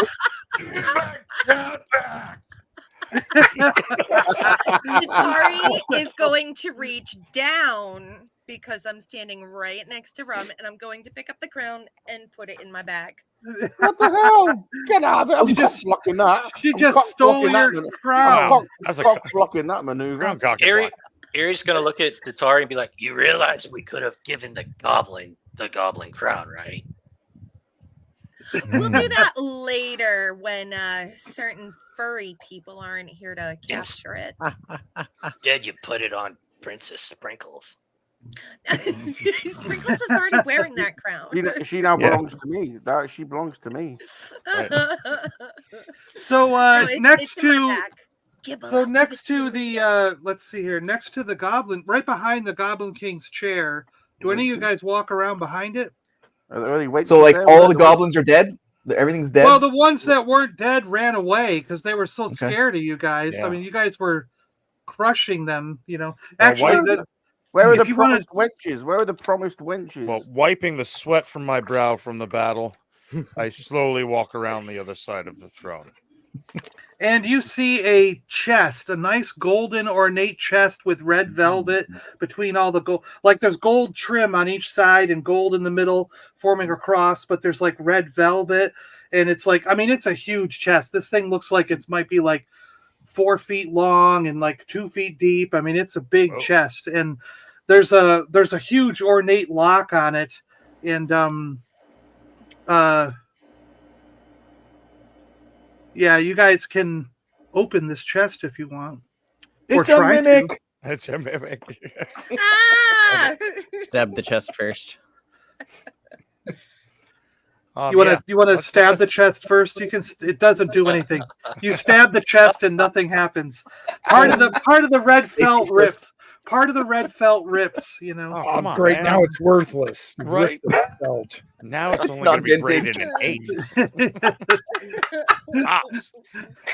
It's no longer mint in box. You're not going to be able to do anything with it. Opening your toys. Damn it. Do you want to break the lock? How do you want to get through the lock here? What do you want to do? Oh, wait. I'm sorry. I'm not slapping my cock on this one. It might be small enough to where you can just put it in there and lockpick it. Wow. Nice. I'm gonna pat Gibble on the head. Attaboy, Gibble. You tell him how it is. I have an unbreakable dagger, so I will stick the dagger in the lock and snap it off. Look at that. All right, that's a good move, Chris. And so then do you just open the chest? Of course. All right. Inside the chest, there is a bunch of items. And each of you has to decide what to do with these items. Oh. So the first item is a cloak of the ancients. And whoever takes these items, you might want to write down what they do. So you might need to get a pen and paper. Sorry, I should have mentioned pen and paper. It's okay. I come prepared. Or yeah, well, we can refer to. I have it written down. We can refer to this too, but at least make sure you know what you're grabbing. Okay. So the cloak of the ancients, it shimmers with the light of the holy undead. It can light your way in darkness, but it only has 6 feet of holy light that can surround it while you are wearing it. So when you're wearing the cloak, 6 feet of light forms around you, and it moves with you as you walk around. It has 1 charge of Conjure Spirit. This spirit can give you information from beyond, or be used to call upon an ancient spiritual warrior to attack a foe. If it is summoned to attack, the spirit lasts 2 turns, and then it fades into darkness. If you summon a spirit to give you information, it will answer 1 question about whatever you are asking it. You know what I mean? Like, you can ask history, you can ask about an object, you can, you know what I mean? Whatever. It'll look back throughout its spiritual life in the spiritual plane and find the answer and give you answers to 1 question. It only has the 1 charge, but on a short rest, that 1 charge can be replenished and used again. Nice. So every short rest you can recharge the thing. So if you use the charge for information before you get into a fight, then you obviously can't use it to call in a spiritual warrior during the fight unless you've taken a short rest between. Do you get what I'm saying? Got it. Yeah. Does anybody? Well, I'll let you listen to all of them before you decide who gets what. Okay. Then we have Karek's Orb of Displacement. This orb has 2 charges. You can teleport yourself or a party member from 1 spot to anywhere else within sight. You have to see where that person is landing. You have to be able to see where they will land. Yeah, okay. You can attempt to force an enemy to be teleported, but you must overcome their will with a saving throw to do so. Probably we'll do a wisdom saving throw or something, you know, and if the enemy fails, he can be teleported, but if he doesn't fail, he's got will that's strong enough to make it so you can't force him to be teleported. You get it? Gotcha. Yeah, it also recharges its 2 charges after a short rest. So that's something you can either use to get across a chasm, and it's you yourself or 1 party member or 1 enemy. You get it? And you can use it during battle to reposition yourself. You know what I mean? It's kind of a neat thing. I have a helmet called the Pain Giver. This is a helmet. The helmet does just what it says. It gives pain, but both to the wearer and the foe. The wearer takes 1d4 damage per turn while wearing the helmet, but they're amped up with power and do an additional plus 10 damage per hit when they're using a melee weapon only. So only melee weapons. It's like your strength is getting boosted with this helmet, but it's causing you pain to get that strength. The helmet juices your strength while you're wearing it, gives you +2. It's a +2 to strength while you're wearing it. And the helmet must be worn sparingly, though, because if you wear the helmet for extended periods of time, the user's been known to go mad over the pain, and it will end up doing unspeakable things. So it's best to only put this helmet on during battle or when your extra +2 strength is needed. Otherwise, just lash it to your belt and carry it around. Don't wear it all the time. The Kalani Warhammer of Vithmandu. This Warhammer once belonged to a great Kalani warrior from the fabled land of Vithmandu. It is said that this hammer cannot be broken. It's been known to bash down walls as well as crack some skulls. Treat this exactly like a magic Warhammer, but with +2 magic on it. And it has the added power to destroy 1 wall, large stone, or anything that's otherwise seemingly insurmountable, like an obstacle or whatever. The power to destroy an object can be used once per encounter. There's also Melf's Magic Bow. This bow can be used by anyone, even if they have no bow proficiency. It's a 1d8 plus dex modifier damage. If the user's is, so you don't need to proficient in the bow. If you don't know how to use a bow, you can still use this bow. But if you are proficient in bows, you add another +4 damage on top of it.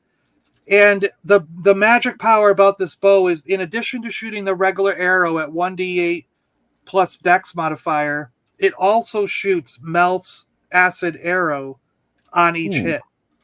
So you get a double whammy with that.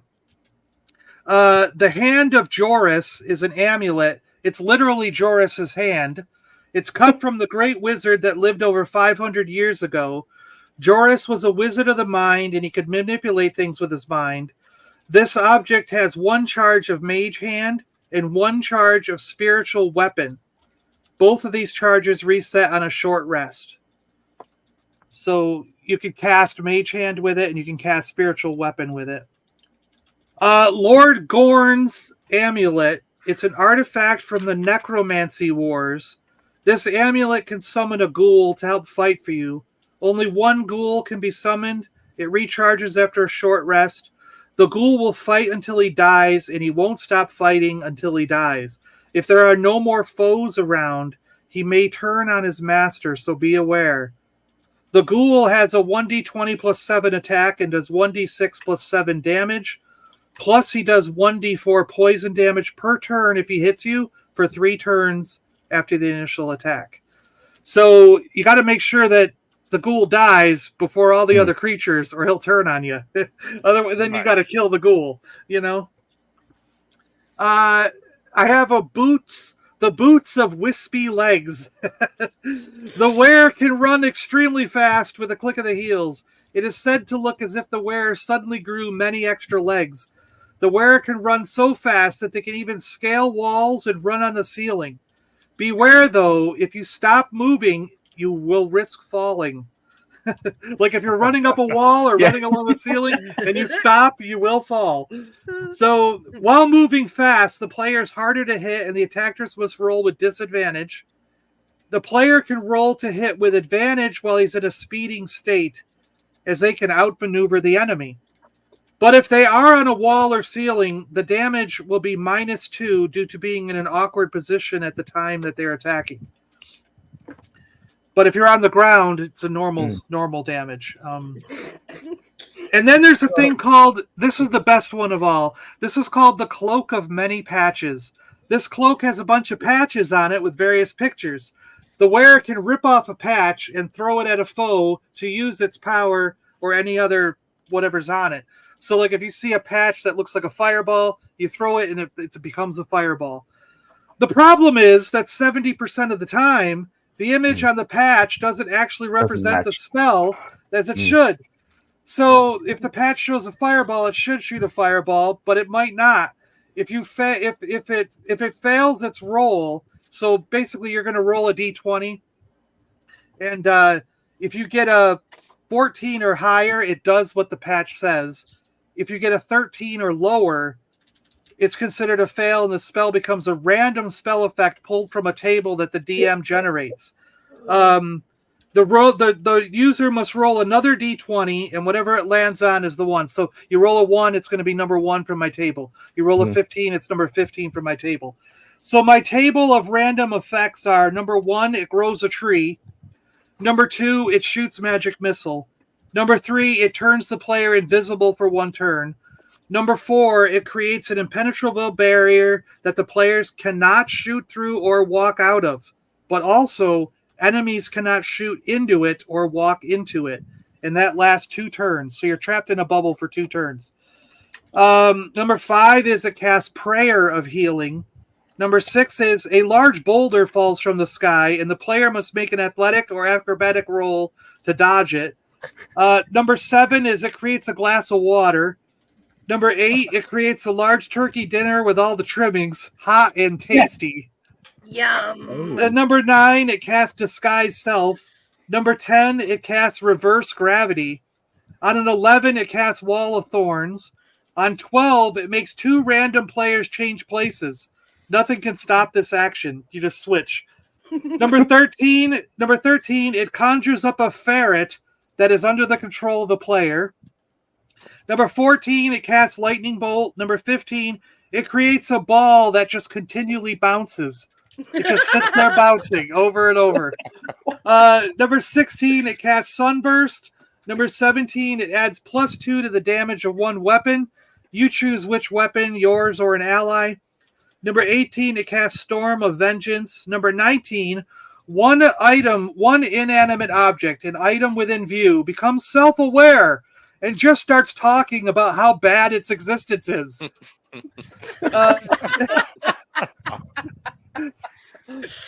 And number 20, Rum's golden dildo. will just come to life. Yes, if you cast a 19, Rum's golden dildo will come to life and start talking about how bad its existence is. Mother of God. On a All 20, the it will places you have cast. On 20, it'll cast a firestorm. So there you go. So, who wants an item? You got Cloak of the Ancients, I would like Herrick's the Orb, cloak. Pain Giver, the Warhammer, the bow, the amulet, Joris I hand, would like the bow. the amulet of the ghoul guy, the boots of fast, walking, whatever, and the cloak of many patches. Can you Here remind it us? Can you remind us what they all do again, John? Okay. So I have a- Ghosty's taking Cloak of the Ancient, Yes. and DB is I'd taking like the bow. the Mel's Magic surprise bow. there. All right. And And it is up to Charles if you guys keep these for your own game or not. So okay. Cool. What was the one that made a turkey dinner? that's the cloak of Patches. many patches. Oh, Charles, I see you taking the Cloak of Many Patches. If I'd like to take that, that's what I'd Yeah. totally take. Just because Make will be purposely trying to get the dinner. Once I get the dinner, someone else can have it. If food's gone, I'm out of here. Uh, Oh man, it cast the death of fire again. Oh, I killed enemies, but I'm starving. There's the colonoscopy. Colonoscopy? Warhammer. The colonoscopy Warhammer. You're gonna Which- need to relax really well for this one. I see either one of the barbarians taking the Right. Warhammer. I had a question about the helmet. Does it have ear holes for a goblin? sure, yeah, we I can would pretend think it the helmet does. would be great for a Alright. goblin because it Yeah. already enhances your growth. Yeah. Yeah. And Gibble's taking the Pain Giver helmet. Yeah. Just We don't have wear it all the Conjure time, Spirit. Well, Gibble's already partially mad, so you know. which is true. We have And Conjure Charles, Spirit. if you do want to let them keep them, I can send you this list later on. If you Cool. Yeah. Thank you. It'd make So a we nice have- decor in Gibbles and Erie's and Torga's tavern. there you go, there you go. Ah, If nothing You guys else, have a name you're yet for that? Work in progress. We're working on it. So We're still, did still Did fighting. everybody? Rum didn't get an item. What does Rum want? Yeah, Rum, Erie, and I didn't pick yet. There is the Conjure Spirit. There is the Carrick's Orb of Displacement. There's the Colonoscopy Warhammer. The Hand of Jairus. I You think drifted it's off. salacious? I drifted off a little bit until you mentioned my golden dildo can come alive. How does that? Can I have that? Charles took that item though. Charles, you Yeah. bastard! Well, I left the third hand for you. You know what you can do with an extra hand. Third hand. Yeah. Do you want the amulet that conjures the ghoul, or do you want the amulet that makes you use? Mage Hand and Spiritual Weapon. Mage hand sounds right up your alley. Mage hand. Mage hand. I love the mage hand. You can make a magic hand that goes around the bar, feeling up women. Yeah. See? You're All right, welcome. so- Yeah. You're So welcome. Rub will Take take the that back, hand Charles. of Joris. Yeah, I'm he's having gonna- You Oh. just have to That- know how to explain things. that's Oh, going to be yeah. really dangerous for Rub to Yeah. have. Yeah, I'm We're having gonna avoid the name and explain what it can do. What do you want, Cody? I'm gonna take the amulet of the one that summons the ghoul. You got it. What was the name of that one? Actually, this is a Lord really Gorn's amulet. this is a really bad covers combination. So Rum got a cloak of invisibility from the last game, and now he has Mage Hand. He can be completely invisible in the corner and using this ghostly magic hand to lift up girls' skirts and like what? He would never. I I think- will not have you disparage my general like that. He would Yeah, never I'm do not- such a thing. I'm doing way more than that. I'm doing way more than that. I'm doing way more than that. That's the least. He's got the proper pervy gear. I will Actually, take- Rum just left the battle and went to Helena Christensen's dressing room. You know, like with his invisibility cloak and his mage hand all ready to go. You know. I'm going to take the Carrick's Orb of Displacement, where I All get right. 2 charges of teleportation. Yeah. Nice. Nice. Yes. All right. So we all took something now. Let's see what didn't get taken then. There's a Conjure Spirit and Colonoscopy Warhammer and Boots of Chris. 50 Legs. Well, wait. Chris took the Cloak of the Ancients to conjure the spirits.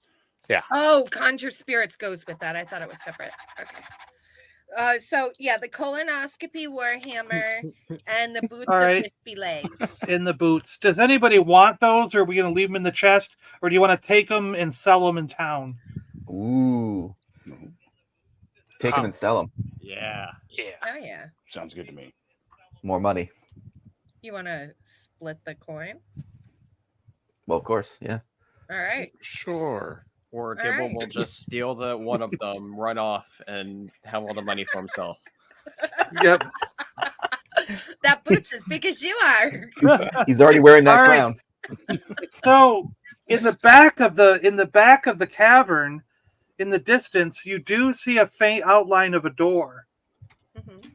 Because Oh, remember the Goblin King. The Goblin King was working for somebody. Remember, he said the demon wants his artifact to destroy the above world. So that's what they're digging for under this pyramid and under this town. Ooh. So there's a door in the back. Do you want to go in that door and see what's in there? Let's go. So you get up. Is that what you're asking? Do we want Do we want? There I might don't be think more I asked. I don't think I asked that kind of question, Rum. So there's a. Before we go, Erie wants to cut the head off the Goblin King and bring it with. All right, I guess you cut the head off the Goblin King and bring it with. I don't know Is why, that for but Torga? Are yeah, you giving Torga a present? secretly. Oh, you bringing Torga home a present. So you see the door has this intricate stonework on it. It seems to be man-made at first, but when you get closer, it appears to be more. The carvings, you thought were very similar to the pyramid and what's above, but you realize the quality is really nothing that could have been made by man. It's so intricate that maybe magic must have been used in their creation. And it doesn't seem like a good magic.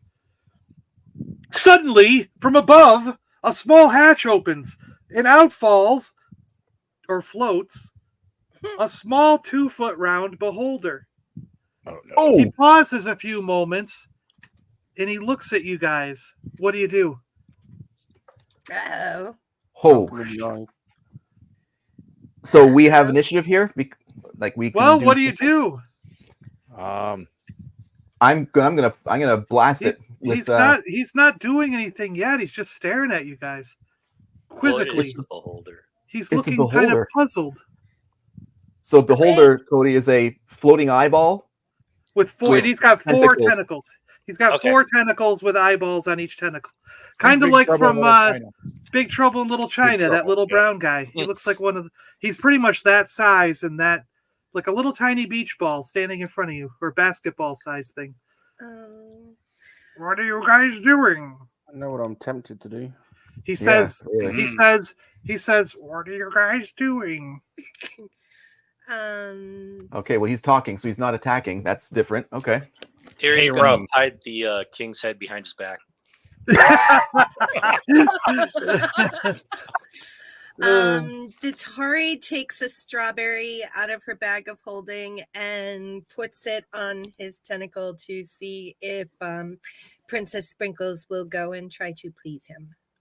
What the hell? Hold on a minute. No, I'm not having that. Sorry, the shrimp. Does a beholder have pleasure things? I don't know. He I think has tentacles. Four of you them. know? they're a magical creature. I don't know if they actually Tentacles. reproduce that way. Princess Oh, Sprinkles is it gonna doesn't find out. matter. Princess Sprinkles is my wench now. He's very the She'd still beholder. love strawberries. The beholder is really wondering what the heck is going on, but he still looks quizzically at you guys and says, "What is your business here?" So, Gibble, you need to become the king. You need to be the new king of the goblins or something. I You slip need the to crown stick the onto Goblin Gibble's King's head. head on top of Gibble's head so that he looks like a king. wear his head like a hat. And I put the crown on top of him and shove him. Kind of pull forward. your collar up a little bit. Grist, with his flaws, steps forward and says, we were investigating the rumbles that were coming from the earth, and we found that all these goblins that were pretty much causing it, and we killed them all, most of them. Probably shouldn't have said that out loud. Bad goblins, bad goblins. That king, king is terrible king. Bad goblins. He got what he deserved. He did. Got what he deserved. He's like, my home invaded. Years I sit down here, years in peace and quiet. And a foul demon comes, foul demon. Terrible demon, in back by the stone door, behind. He's come searching. Goblins digging, non-stop noise all the time. Noise, annoy. Well, good news is I'm king you now. I'm king now, and all those goblins are dismissed. No more noise. Thank you. I thank you. What about the demon? Need him gone? Do I need him gone? What do we get out of it? Yeah, where are the wenches that were promised us? Well, they're right behind that door, obviously. Did the goblin king tell you about his daughter? Oh, The fairest princess in all the land. Fairest goblin. Goblin princess. The demon. Does she look anything like her dad? Demon took her. Demon took her. Is she pure? Demon took her. Don't know.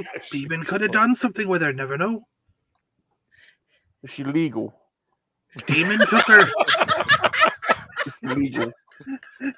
This is like the adventure age. Does that clarify for the stream? Like, I don't want, like, is she legal? when did they make that law? I've never heard that come up in a D&D game or in any kind of like medieval style adventure we are game. a little pervy on this side Weren't here. they- We want to make sure that weren't everyone they- knows. Weren't they Sure. marrying like 14-year-olds back in the medieval time? Kinda, yeah. So Yeah. does that even matter? Well, Juliet was 13. So Make sure to like all the streams. Just Thank you, clarify. Ghosty. You know, just Thank you, clarify. Ghosty. Checking. Stick your rum into the Goblin Princess. Yeah. Jesus. I think I'm up for going after the Goblin Princess. Right. Yes. We've got a motivation. We're good to go. Me and Gibbling could. Come with you. Should I come with you? Come with you, should I? No, we don't need a weird eye coming with us. No. Weird eye? What? Oh, What God. foul thing does he said? Weird eye? I pipe down. I'm going to stick my cock in your eye. Pipe down. Damn it, halfling! He's getting a little irritated at this guy. I'm gonna Do shove you my either cock in your eye. do you want him to come with? Do you want the beholder to come with you and help fight the demon, or would you rather have the beholder fight Rum? Bring the beholder with us. We Bring need the beholder with us. clarification. Is it only fighting rum? Right. Yeah, well, I can, Just leave them two fighting, and then we'll just leave. Yeah. I have a feeling that Rum would die if it only fights Rum. Well, he did that to himself. I'm gonna like elbow the halfling and say, "Shut up! We need his help." All right. Later. Come with us, I then. Come with us. He side eyes Salacious Rum, but he says, "I've come with you, Will. Yes, okay. Demon, be gone. We can do this. Alone, I maybe not, but with you, maybe yes." All right, you All stupid right. talking, I come with us. You stupid. What? What did he say? Nothing. Come on. He's- So just so you guys know, the big eye will paralyze someone for one turn. If it's staring at you, that's all it has to do. It has 4 eye stalks. One stalk is lightning damage, one is fire, one is ice, and the other one is force damage. Nice. So essentially, force is like a wind, because that's the 4 elements I'm trying to do there: lightning, fire, ice, and wind. So and then the big eye paralyzes. Nice. So nice. he will travel. I tried to get you to bring him with you because we don't want to prolong this and have another battle. You had a choice of either fighting him or bringing him along, and I was trying to steer you towards bringing him along because we'll get to the demon fight. We won't have to have another one in the middle here. All right, so now you got the doorway. What do you want to do? And who wants to do it? I want to ask the eye, so what's behind the door? Demon. Foul demon. Foul demon. Do you know what kind of demon? Big. 30 feet tall. 30 feet tall. Huge horns. Lightning shots between the horns. He's a lightning demon. Reddish purple skin. He's a terrible, terrible beast. Sounds nice. I do an Arcana check for magical traps? Oh, good idea. Yeah. Okay. That's exactly what you're supposed to do. Or you would have died. All right. All right. So you're gonna roll your Arcana check. Yes. 1d20. Where's the plus button? Okay, plus 9. All right. 13. Oh, you kind of just made it. You think there is. You think there. You have this slight feeling that you think there might be something on the door. It might be trapped, but you don't really know how or what kind of trap. You know what I mean? I share that with the rest of the group. Do you tell them not to something up with that door handle? Does anybody? Do you tell them not to touch it? You tell them not to touch it, or does it have poo on it? Yeah. Let's use the halfling to open the door. Kind of like Great idea. Oh, you mean you want Rum to try and open the door? Yes. Is that what you're trying to say? Very dangerous. Let the halfling do it. He's brave. Okay. Rum, are you going to try to open the door? Are you going to listen to her? Who's got the mage hand? We got some door boy. I have a mage hand. Can my mage hand open Actually, the door? and Rum has a mage hand now. Yeah, I'm not wasting my mage hand opening a door. I'm using it to touch up fannies in the tavern when we go back later. You know what? My mage hand is a cantrip, so I don't have to roll for it. Nice. Okay. It doesn't go away. So I'm just going to use my the mage hand to try and open it. Okay. to open the door. How close are all you guys to the door? I'm going to back up a little bit. now that I said something. Yeah. Gary's wandering back by Grist. How tall, Rum? How tall are you? Huge. Are you like 3 foot or 2 foot? Like how tall are you? Probably 2 foot, probably. Okay, and Gibble, how tall are you? Like 3 foot. Okay. Let's see. Ghosty, Correct. a gnome. Probably about 3 foot. Okay. So you got Erie and Grist kind of backed off. Datari was standing back and using the hand. Yeah. Make, where are you? And because you're tall Yeah. enough, right? Yeah, I'm hanging back with everybody else, especially after she said that there's something going on with the door. We'll sort of All right. be safe. And, So as soon as the 6'1". As soon as the mage hand goes off, this sword, this it's I'm not not really ready a for- sword. It's not really a sword, but this like blade of steel, so sharp it's like a guillotine, juts straight out from the door.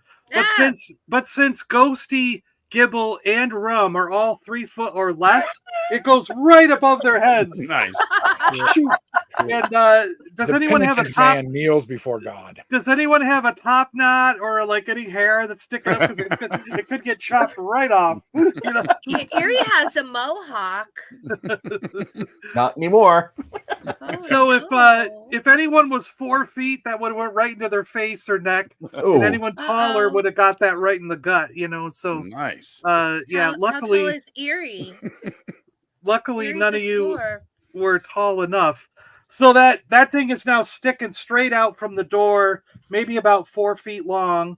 So now what are you going to do? Do you want to try to break it off and then enter the door, or? Yeah, let's do that. Let's try and Yeah. check first. Whoever has check traps at a good decent, see there's no like counter mechanism that will fire off again and we all lose our arms or something. I have +9 Arcana. Do you want me to roll for Arcana again?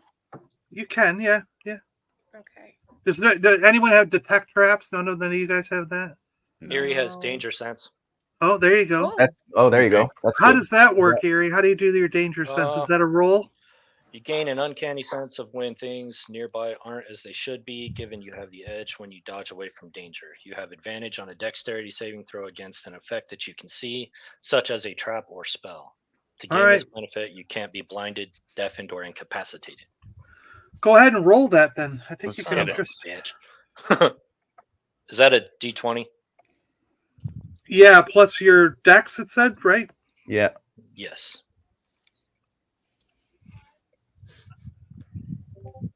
You son of a bitch. Does that say you got a 1? No, that was a +1, so I got a 6. Oh, plus 1, so a gotcha. 7. 7. I see it. So, you, as far as you can tell, you think that that's all the danger there is, but you're not 100% sure. I'm going That's to lovely. roll Arcana then, because I'm paranoid. Oh.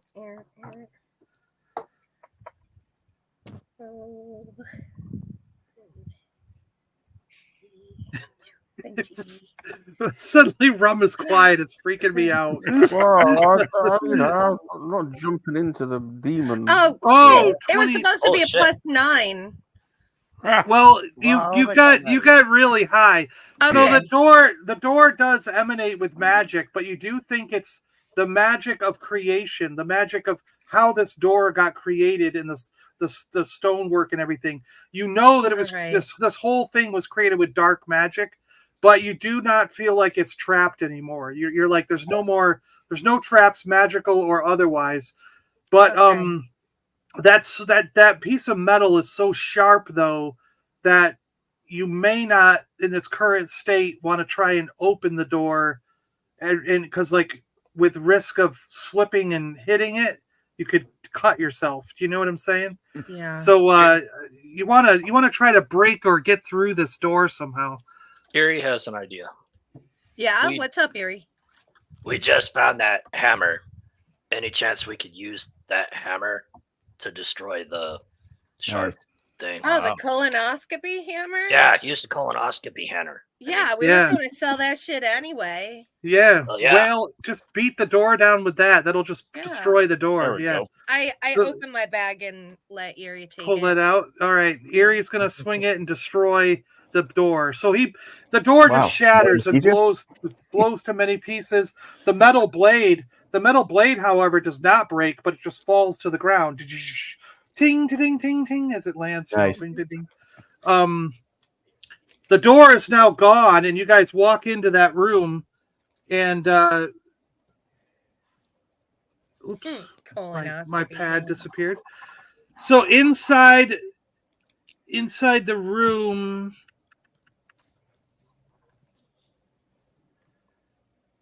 you see a giant demon. The demon is over 30 feet tall. Wow. He has huge wings and a devil-like head with horns. Lightning is cracking and sparking between the two horns. He seems to be charged with electricity. As his hands move, the electricity tingles between the fingers, and he's who's coming into my room? And he reaches over and he grabs this, slowly picks up this giant battle axe that has one blade on each side, and then he reaches back on his belt and out coils this giant whip, and he's like, and he cracks it, and when the whip snaps, it cracks with lightning. You see from the handle, lightning trickles down the axe, and as it snaps, lightning bolts just fly out and they hit like the ceiling and the walls, and they're just like as they sparkle down the walls and stuff, and an echo of sound just cascades through this room like thunder, and you're just like, whoa, you're kind of blown back by the sound. It's so thing. And then he goes, "To me, my pets!" And out comes two of these reptilian skinned cats. They look like cats, but they have reptile skin, and they're glistening in the light, the skin, the firelight. These cats are as tall as a man. They at the shoulder, they're like 7 feet tall, so they're giant. They have giant saber teeth, sickle claws. Their front paws each have a sickle claw like a velociraptor, that claw. And there's 3 snakes. His tail is 3 snakes, each of these. One of the cats, his scales sort of suddenly shimmer with blue light, and out comes, he breathes a blast of cold air, and the ground freezes in front of him. The other cat rears back, and from him you see this red crackling as it goes over his skin, and his eyes glow red, and out of his mouth comes a fireball, and he blasts the ground with fire. Both cats are getting ready, and the demon's like, "Attack!" And he like pushes them. They both start running forward. Nice. So I totally made these cat things up. I don't. They're not real D&D monsters, but they sounded cool in my head, right? So I forgot to tell you that I took a long rest. By the way, just kidding. He slept behind the dead Goblin King while he was there. I'm gonna go up to my friends and say, "Hey, I know that guy," and then I'm gonna go, "Hey, Joe, what's new?" To the demon? I'm part demon. I'm from the 9 hells. I know Joe. my grandma's friend. Joe. Hey, Joe the demon. Joe the demon. Joe the demon. Not. He's like, "Not Joe," and he's like, "No," like, it's Joseph. How dare you? Totally yeah, it's Joe. Joseph. Yeah. You sure? And then Bianca Aka, the demon. She's my great grandma. Do you guys like look around the room real quick, or do you observe anything? Nope. I think what I want to do is I actually want you guys. While I distract someone. Joe, What is the room? What is everybody's natural perception? I just want to Passive know. perception? Yeah, 9. passive. 17. Chris is really somebody's Chris smart is- there. Chris is super perceptive. Yeah. Does he have the highest? Do you think? Probably, right? 17 Yeah, I've got 13. Yeah. So I have Chris, 12. right as the Oh, no, I cats have are running, 16. Chris happens to notice that behind the demon is these 2 wooden, like they look like from King Kong, those big wooden poles that go up at an angle, and chained between the poles is the most beautiful girl that you guys have ever seen. Oh boy. It defies logic Right, how that's beautiful fine. this girl is. All right, that's fine. This must be the daughter of the Goblin King. But you realize that she's human. How can the daughter of the Goblin King be human? That is the question. We're in an inclusivism here. Families are all the same. She's Shrek. I don't mind if she can be a thespian as well. I don't really care. Doesn't really matter. And she's already chained up. Half your work is done. So you're not gonna unchain her and save her. He's gonna leave her chained up. Oh my gosh! Just got to evict the demon. That's all. By the way, I just checked my fact sheet, and I'm -1 for perception. That explains so much.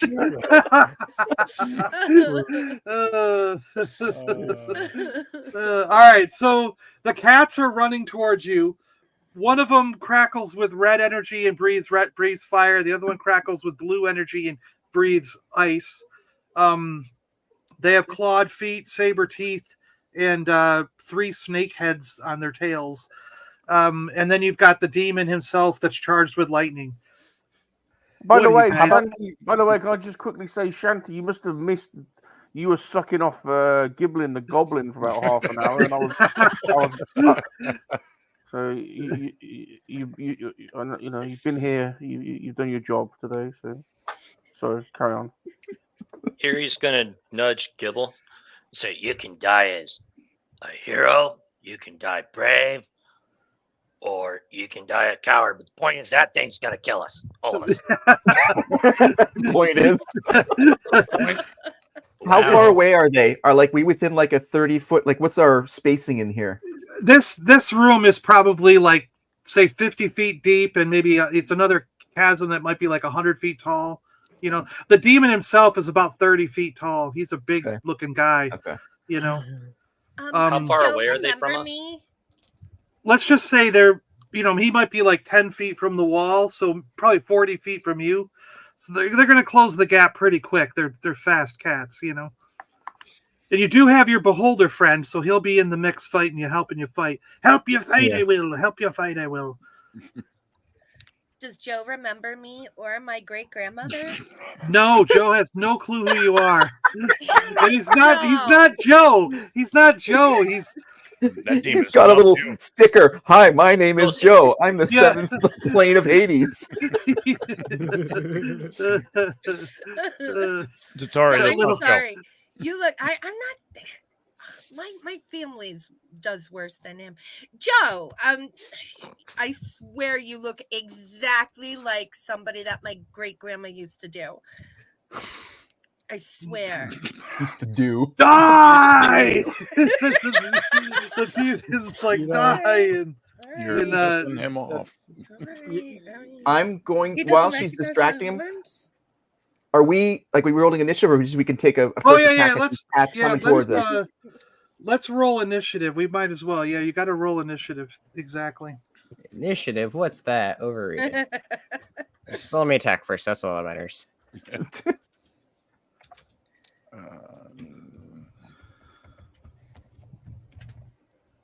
Don't forget your modifiers. When do we get the princess? After you kill the demon. Oh. So the demon got 13. He's not rolling too well. Oh. All right. Rolling 8. Ouch. You guys. And the cat's got 22. Oh man. Crap. Are we all agreed that Salacious the Barbarian should get first dibs on the princess? I'm absolutely, because because if you don't, you'll probably leave. Rum got a 17 this time. Wow. Oh, me too. All right, so let's see. Is that Dragon Buddy with a 15? Yep. That is Grist, right? Yes. With a 15. Me and Exodus both rolled 8s.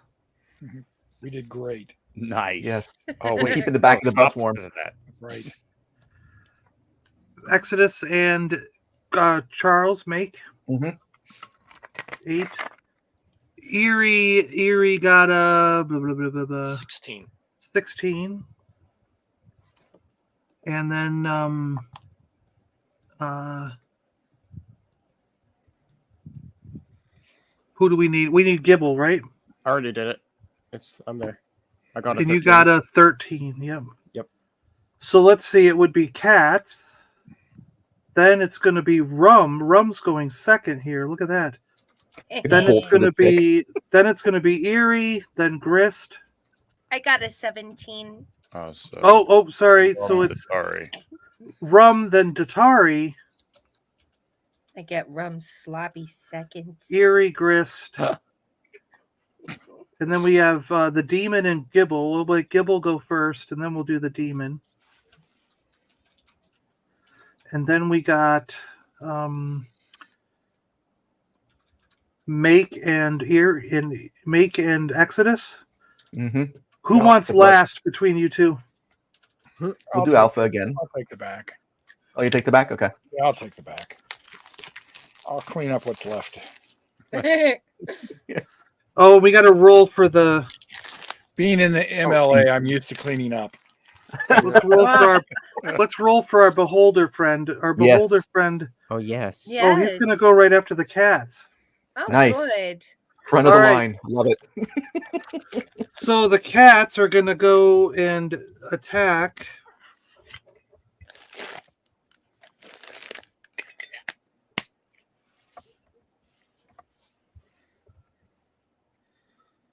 Cats are. So the cat is gonna. So the red cat, we'll say, is gonna run forward, and he's gonna jump at. Who was kind of in the front here? How were you guys situated when you came through this doorway? I was definitely near the front. He's gonna. Is he gonna jump at? Is he gonna jump at Gibble with a claw? Everyone else was scared to say where they're at. I'm just being honest. Gibble's there up front with his great axe. Yeah, I think me and Gribble and Rum are all together up front. No, I wasn't up front. I didn't want to go in the bloody door in the thing. No. Once you saw that pretty lady, you ran right to the front there. Yeah. Yeah, you kind of. So 18 versus your AC, Gibble. My 18 that hits. 2d4 plus 8 damage. He's doing this big claw. Mm-hmm. He's hitting you for 15 damage on this claw. Bring it! Yikes! And bring it. The second cat is going to run forward, and he's going to get onto let's see, he's a 6 to hit. He's going for Chris for Exodus. 13 versus your AC, Chris. 15. Oh, you misses. Nice. He swings his clawed paw down with this giant sickle claw that looks like a velociraptor claw. And Chris, how do you avoid this one? Let's see. I will dodge to the left, but I'm also going to use my familiar, which I can use as a bonus action to cast a magic missile at him. Oh, neat. So Chris jumps to the left, and the cat claw just swipes midair and just misses. His cloak kind of billows as the claw flies right past it. And then out of nowhere, this magpie flies down, and one little magic missile comes flying at it. And let's see, you automatically hit with magic missile. So that's is it what did we say it was? 1d4 plus plus 10. 10, right? So you're doing, holy crap, you did 13 damage to this. So it hits the paw and singes the paw with magical light, and the cat's like, meow, like makes that noise that cats make when they jerk back and get hit with something. Which cat did it hit? The noise a cat makes when it's jerked. Is that what you just said? Yeah. God, I hope none of us know what that is. Oh my God! So this was the blue one. The red one went for Gibble. The blue one's going for Chris. So okay, cool. This is the blue one. Then that was, what did I say, 13 damage? Okay. And then let's see. Then it is the beholder's turn. So the beholder turns and looks at the red cat, and the red cat just freezes, like right where it is. And then the beholder whips back he's looking at him, but he has one tentacle that sort of turns towards the demon, and it's the lightning one. So he crackles lightning at the demon. The other three tentacles right now aren't really looking in the direction for him to be able to shoot out another shot. So he's just going to shoot the one at the demon. Nice.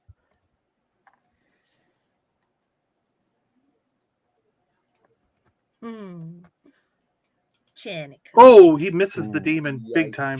Oh no! Oh no! The lightning crackles into the demon, and the demon it's such puny lightning that he just absorbs it.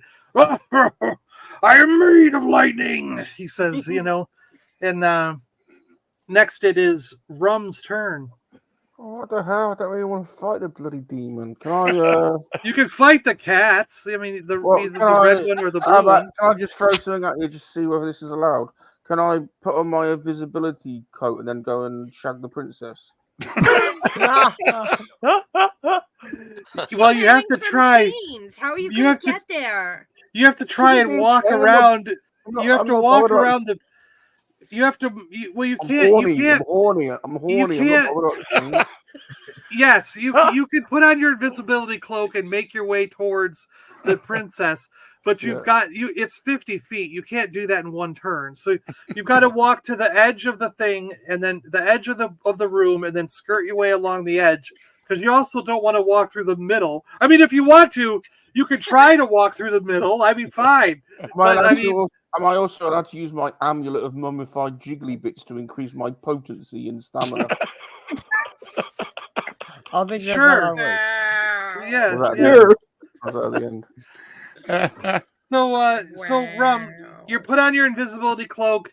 You must decide: do you want to walk through the middle and just go straight for the girl, or do you want to go to the edge of the room and try to skirt your way around the edge? I'm going around the edge. All right, so Rum's going to walk off to the right or left. I'm horny, but I'm not stupid. Right or left? I was going to say that. I'll go. You want to go right or left? Go to the right. Okay. Right. So Rum is walking around the red cat and going to the wall on the right. So now Rum is invisible and at the wall on the right. It is now Datari's turn. All right. I'm going to look at the cat that is closest to me. Do you think you're on the right or left of the room of the group? To the right is the red one. To the left is the blue one. I'll go with the blue one. To the left, okay, that's the one that's on Chris. Yeah. Okay, I'm going to make a ranged attack. Spell. Ray of Sickness. Okay. And I can't. That one's not in the thing for some reason, but we can look it up in the book if you are, unless you have it sitting right there. I have it sitting right here. There you go. A ray of sickening greenish energy lashes out towards a creature within range. Make a ranged spell attack against the target. On a hit, the target takes 2d8 poison damage, and it goes up according to higher levels. Gotcha. So I need to make roll to attack, and and then you have to make a Constitution saving throw if I hit. Yeah. You're going for the blue cat? Okay. I'm going for the blue cat. Going for the blue cat. And I got a 23. Oh, that's good. All right. All right. So I hit. Yeah. Well, I'm the leader of the What is army. it? And I also can I also take something out of my bag and kind of shush something across the floor to Eerie, or should I wait for my next turn for that? Let's see. What do you want to do to what like? I just want to, I have a little chamber pot in my bag of holding, and I just want to slide that across the floor and say, Eerie, you know what to do. And then I wink at him. Let's consider that a little bonus action. Sure, why not? Exactly. All right. Yeah, Okay, I roll. You may not see it as a bonus, but yeah. And that's 3D. Oh, That's a bonus action. And that's 15 points damage to Blue Lion or Blue Cat. All right. But he needs to make a Constitution saving throw. On a Okay. failed save. He got a 14. What's your save then? 14. On a failed save, it is also poisoned until the end of his turn. What did he have to roll? I mean, is it against your spell? He had to roll save? a 14. Oh, okay. So Yeah. Does that mean he made it, right? Or is 14 a fail? I can't remember these things. I believe it's a fail. It's a fail because it's on It's a that fail, it's a 'cause fail. Okay. 14 it's or even, 'cause lower it's- is a gotcha. fail. Yeah, so he takes half that damage, or Full on damage. oh, that's because he 14 failed. points Yeah, full on, damage, full on. Yep. And it's poison damage. And now with that poison, is he gonna take another tick at the? It's poisoned until the end of the next turn, so he will take another tick on the next turn, right? I think so. Yes. Yeah. Yes. All right. Anything else, Jatari? No, I already, like frisbee styled across the floor to Erie with the chamber pot. He knows what to do. All right. It's Erie's turn too. Look at that. All right. So Erie's gonna get a mischievous grin on his face and pull out his shot glasses of drunkard dueling and challenge the demon to a drinking contest. Oh, nice! What? Yeah! Okay. Good move. The devil went down to Arkanon. He got a drunken dwarf, a couple glasses, and doesn't remember much else. We need that. Chris, quickly. Chris, bring up the song. Play the song.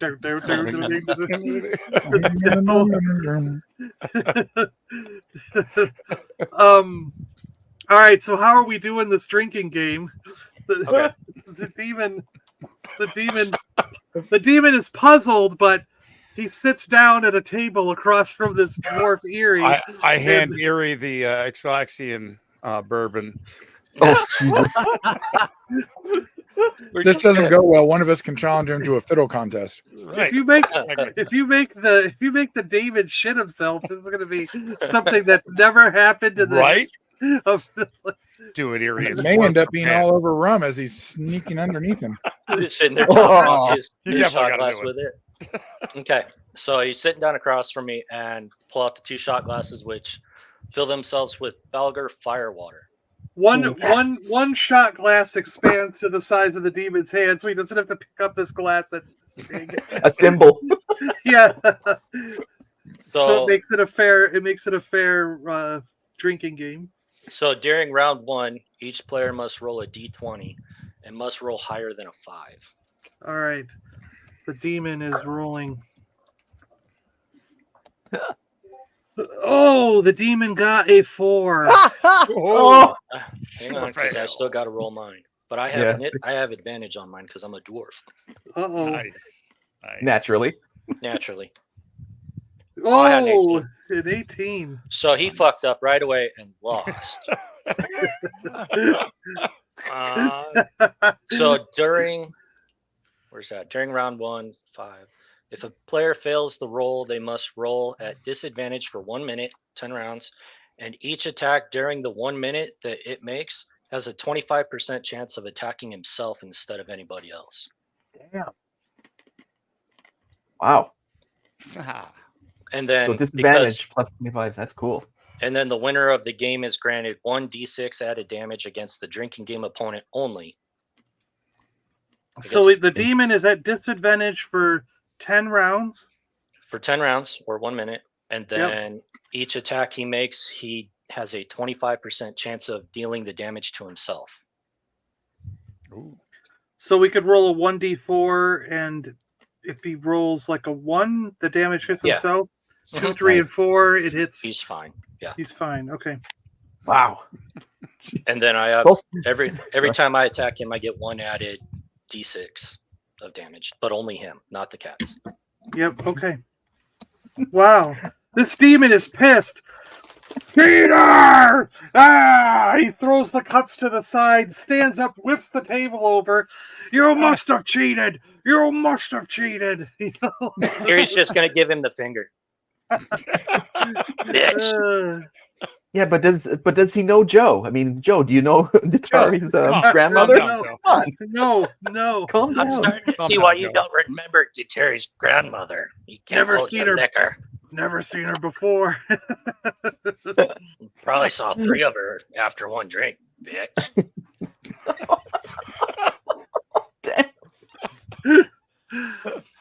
Okay. All right. That was 1 attack, and I get 1 extra attack. So. All right, Erie, what are you doing now? So he flips the table over and calls you a cheater and a liar. And I'm gonna give him the finger, rage, and attack him with my great axe. okay. So I am now raging, and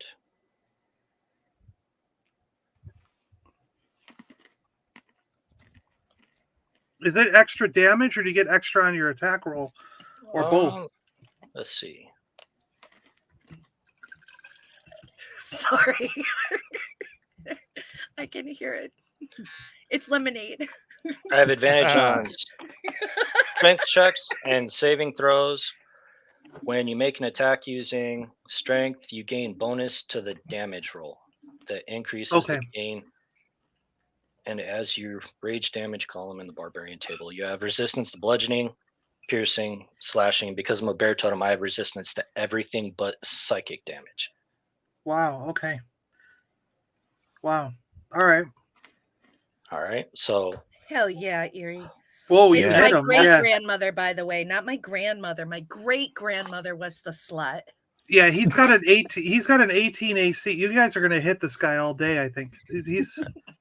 Well, I smacked the shit out of that then. Yeah. All right, and then You might have chopped off one of his toes. Like he's that. I mean, I'm kind of short, so it makes He's sense. gonna be mad, you know. Hell yeah. D12. This is the first damage the demon's gonna take. 5. Thousands Now, of years. Yeah, is thousands of years. Bob the Drake still here? Yes. Yeah, you never got rid of him. He's just Yeah. flying around. Yeah. Because now we're gonna have 2d6. All right. So it's his initial damage roll is 9. What the heck? Oh, I see it. So I have 9 plus. You can just do like two. roll 2d6. You know, with just Yeah. type in 2d6. What is it? Oh, yeah, I think he did 2d20 plus 6 instead of 2d6. Hey, hang on. You're right, I did. Can we take the 20? That works. 37 damage. Let's do it.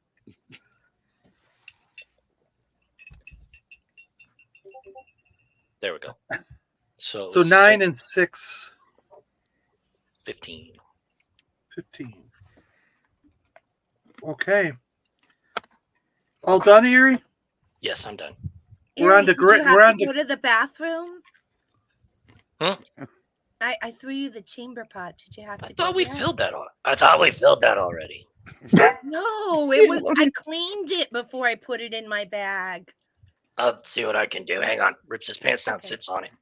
Oh, now he's going to the bathroom. Okay. In the middle of battle. All right. Quit looking at me. I'm shy. Rest. I'm shy. I've never had anyone go to the bathroom in the middle of a battle like D&D. So We're hitting all kinds of firsts in this game. Oh, but wait. All right. So I'm going to use my bonus action to cast Hail of Thorns. All right. The next time I hit a creature with a ranged weapon attack before the spell ends, the creature takes Hail of Thorns sprouts from my ranged weapon or ammunition in addition to the normal effect of the attack. Target takes, and everybody within 5 feet must make a dexterity saving throw. It's a level 2, so it would be 2. Another D10. 2d10, yeah. 2d10 on a fail, or half as much on a success. So with that, I am going to fire my Melf's magic bow. Nice. Okay. So that was... Now, what was that? It was a 1d2.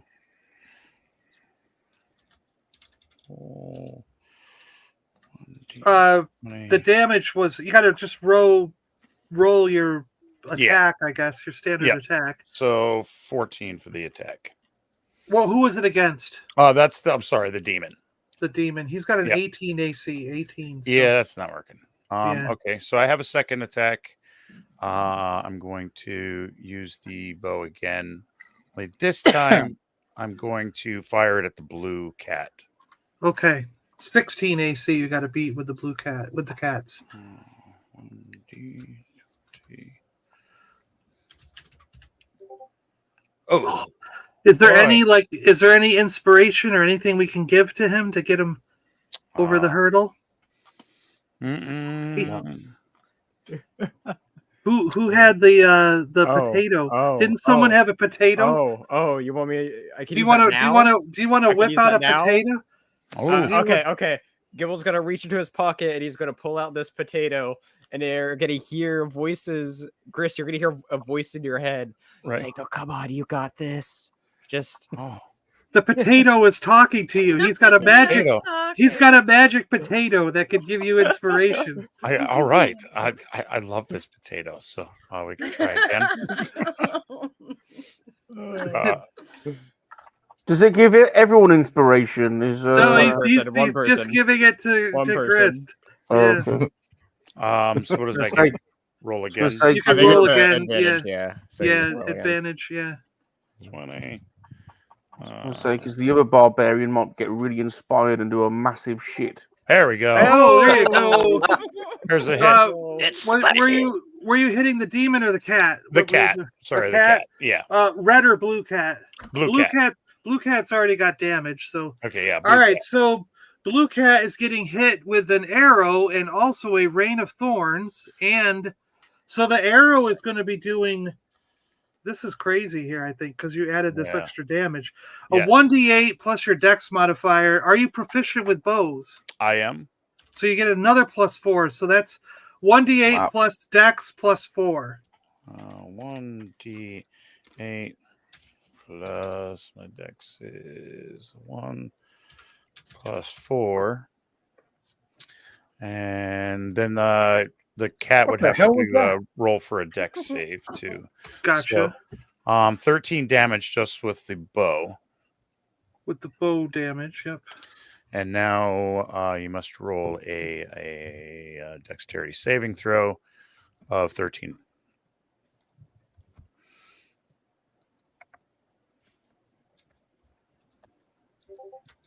Oh, he just made it. 15, yeah. Okay, so I'll roll for that. You get half as much damage on 2d10. Yep. Straight up 2d10? There's no plus? 2d10. Okay. Yep, no plus or anything. So an extra 9 damage. 4.5. 4 damage. We'll call it 5. I don't know, whatever. Yeah. Okay. And then you get to do the Melf's acid arrow on top of that. Oh, yeah. Yeah. Nice. Pummeling this thing. That is, what do we got here? It's not in my thing, of course. I've got I'm a level 2, so above second. So 2d4 is Melf's acid arrow.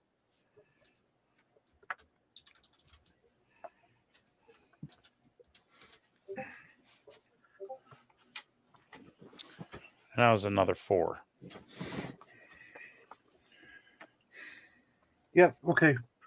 4 more acid damage to that. The cat is burning a little bit. He's like, you know, you see it's in a spot where the arrows hit. The fur just gets burned up. Oh wait, actually, the no. Scales get.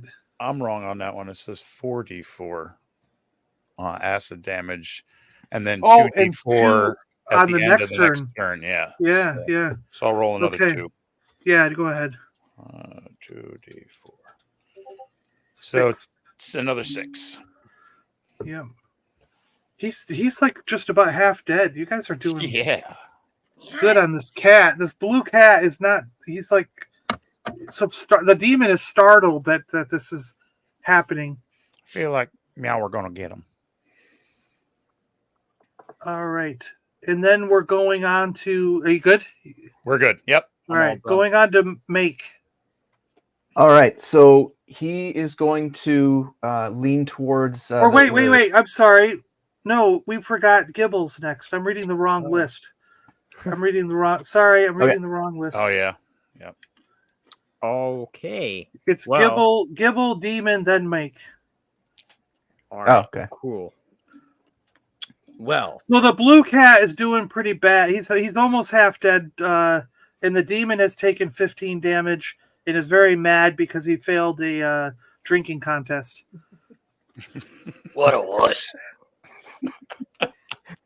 It's kind of good that it ended that quickly. It could have been one of those 3 hours later. yeah, right. Yeah. Oh, that's funny.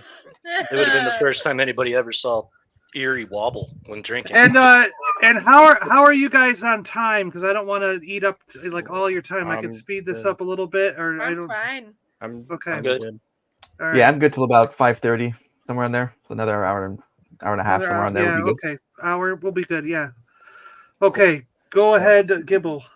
Well, I am going to attack the red one because, this little bitch hit me, so I gotta smack back. All right. Smack back. Exactly. 15. He's a 16 AC. Damn it. All right. Well, I get one more. Oh, I forgot to say, I'm raging too. Activate. Oh yeah, yeah. Go ahead. That does a difference to my rolls there, but all right, let's try this again. Since I get 2 attacks. There you go. Aha. There you go. All right. So what's the? I get the bonus from the Drake, right? Which is the 1d6. Yeah, right. Doesn't he give that to everybody? The light extra. Yep. I believe so. Yeah, for weapon attack. Yep. All right. So then that is a total of 18 damage. Wow. All right. So the red one's got 18 on him. Oh wait, plus the 10 because of the helmet, and that means I also need to take off the damage too. 1d4. 1d4. Okay. Okay. Want me to roll it, or you got it, or what? I got it. Okay. 2 damage. All right. All right. Cool. Nice. And then let's see. So that's the red one's got 28 damage on him. He's doing that. You hurt him. Nice. He's wincing in pain. He doesn't like you. Good. I give him the whole Big Trouble in Little China over to him. All right, and that is my turn there. All right, then the demon is going to go. So the demon is mad at this point. He's just super angry that you guys have you hurt the cat, and now beat me in drinking contest, which I think he cheated on. And you can't drink. And he bellows, and what he's going to do is lightning is just going to come pouring out of him in a big wave, and you guys are going to have to make a Constitution saving throw. Oh. Saving throw. Okay. Everybody? And yeah, everybody. Okay. Let me look this up real quick. Constitution. Am I not having sex with a princess yet? No, you're invisible. You're invisible walking along the wall. Oh. But even though you're invisible, you still got to roll a Constitution. So does that mean that? Oh my god! What's our Constitution? Oh well. Hopefully, 1. yours. Let's see, Chris. Yours is a +1.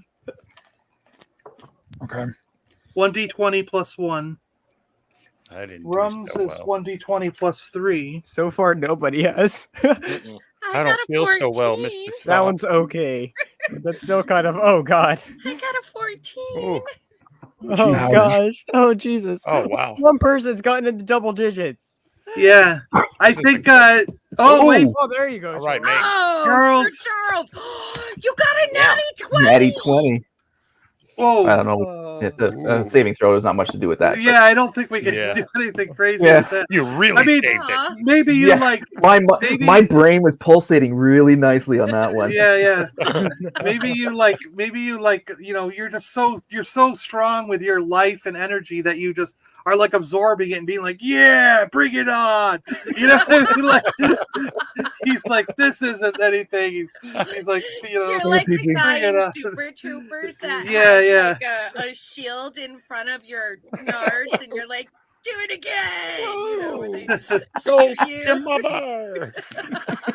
And Lunar Girl. Let's see. So you got it's a 14. Yeah. So that means you failed, right? Because it's got to be If above it's a it, right? Yeah. Yeah. Yeah. Okay. So everyone is going to take. This is going to hurt. Oh no. Did he roll his 25% to make sure he didn't shoot himself? Oh No, you're right. You're right. Oh. You're right. Oh, it could be a penis shot. You are technically correct, which is the best kind of correct. Oh, he shot himself right in the dick. Oh my God! We said a 1. We said a 1. He hits himself. Yes. Oh my God! Oh, good call, my Erie. God! How did this? Thank you, Erie. Yes, We he did. shot We himself get in the hit dick. then, right? We said that. We said if he rolls a 1, he hits himself. 2, 3, So- 4, he was fine. So here's what happens: the wave goes out, and since Charles was so strong, he steps forward, and it bounces off his incredible constitution. It reflects right back at him, and the demon's like, "What?" And then the demon takes 3d 12 plus Wow. 4. Whoa. Thank That's awesome. God. The demon takes 3d12 plus 4, 15 lightning. Well, 15 damage. Oh, thank Ah! He's just like Erie's gonna laugh at him. You're drunk. Go home. another. He's like another cheater in the group. You know, like he's looking at Make like what the hell, you know? You have sunk Yeah. my battleship. You're cheating. He cheated. Yeah, he's pissed at me now, though. Yeah. Erie looks over at Make. Are you underwhelmed with this guy too? I mean, this is just, I don't even know how you can make the best enemies in the world and you guys just like tear them apart in ways you've never understood. You know? Ted, So- our albums covers completely lied to us. This guy's a fool. Yeah.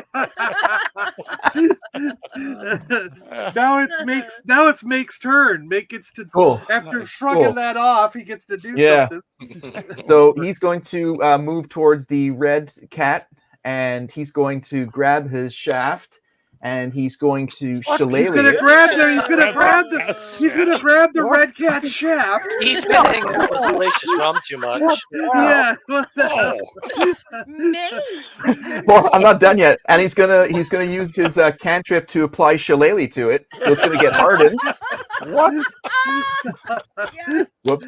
And then so he's going to stick his fingers in his spicy box, and he's going to pinch and lay on the edge of his shaft. He's going to put the spicy. He's going to have this powder on it, and he's going to swing at the cat and hopefully land a hit with this ice Hold on a minute. spice. Are you wanking off a cat and Like sticking your finger in shillelagh. his bum? Is that what you're doing? Are you wanking a cat off and putting your finger in his bum? He's wanking off a cat, reaching around Whoa. and giving it a reach around. Yes. What the hell is this game? What the hell is this? Shit, he's like, what the F is happening? So he's going to roll to hit on the the red cat here. Let me do a roll. Datari whispers over to Make. That's the first cool thing you've ever done. Cat wanking is no, Wow. cat wanking is no joke. Wait. Is the cat of eight? D20. That's plus 6. Nice. All right. Yeah, you have to wonder when Rum's actually questioning that you've gone too far. It's just a spice. It's a frost giant spice. So I figure, the cat spewing out the fire will maybe get some extra damage because it's the opposite. So we'll see here if I can roll the damn thing. 16. Oh, you hit him. That's exact. He's got 16. He's got 16 AC, which if it's a tie, it means you hit. It's in your favor this time, right? Yep. Right? That's right, right? Right. Absolutely. Yep. Yeah. You need to equal it or better. Yep. So you got damage. Okay, so damage is going to be. And it's a weapon, so add your D6 in there because. Okay. There's a damage calculator for all that. Because of Bob the Drake. Bob the Drake over here infusing that with lightning shillelagh. 1d8 plus 2. Okay. So here's the first part of the damage. That's 3. That's kind of shitty. Then we've got, because he landed, I'll do the 1d6 for the assist. Yeah.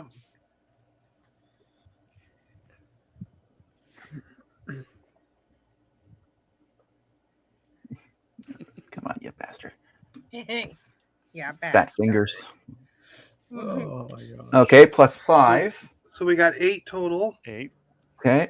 And then it's a 1d6 for the spell. The spice. And then I'll let you know what he has to roll next for a saving throw. We got roll 1d6 straight up. Whoops. Well, you know what we forgot? The red one is paralyzed also. So you actually, it doesn't matter you hit him, but you could have hit with advantage. Oh, okay. Forgot about that. Oh, yeah. I'm sorry, I forgot we paralyzed the red one. Well, Okay, it's an extra 1. And now we're at 9. With all that being 9. It has a 25% chance, 10% chance of succumbing to frostbite, which would then do further damage. Yeah. So basically a 1 on a 1d10, I guess. If it rolls that, he gets extra. Do you want to roll that now, or is that how we do it? It would be him. It would be his defensive roll against it. I'll roll 1d10. A 1 is Sure, going to do it. 1. Yep. All right. Got a 7. He's safe. Okay. So that would be the end of it. All right. And is it the end of your turn, or? Yes, that's my 1 attack. Yep. Okay, that's everything. All right, and then so that was 9 damage. Okay. He's not quite halfway. By the way, the blue one did make half damage, so that considers him not critical, but what do they call it when they're half damage? Wounded, right, or whatever they. Wounded, yeah, but I don't think. Yeah, but I don't think it managed. Like, there's nothing. I don't think there's any disadvantage or anything. They're certainly not. Bleeding or whatever they call it. I forget what they called it when you're like. Isn't there something when he gets like critically wounded or something? I don't remember. I'll take a quick look. So yeah, the blue one's at half damage. The red one is maybe. He's still got 2/3 of his life, maybe. Bloodied. That's it. Bloodied. Yeah. And the demon is barely scratched. He's only got 30 damage on him so far. Let's see. It is Exodus's turn. Okay. I'm going to use Scorching Ray. Okay. And I'm going to use my extra attack to attack both cats. Okay. Yeah. What is that one? I don't think it was in the book. I think that was what right, was it in the book? Let's see. I don't remember. Bell Scorching ray.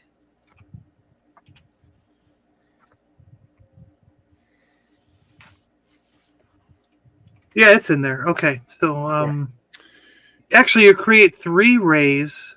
Ooh. Hurl them at one or several. And you got a thing that lets you shoot this twice, so you can hit. Yeah.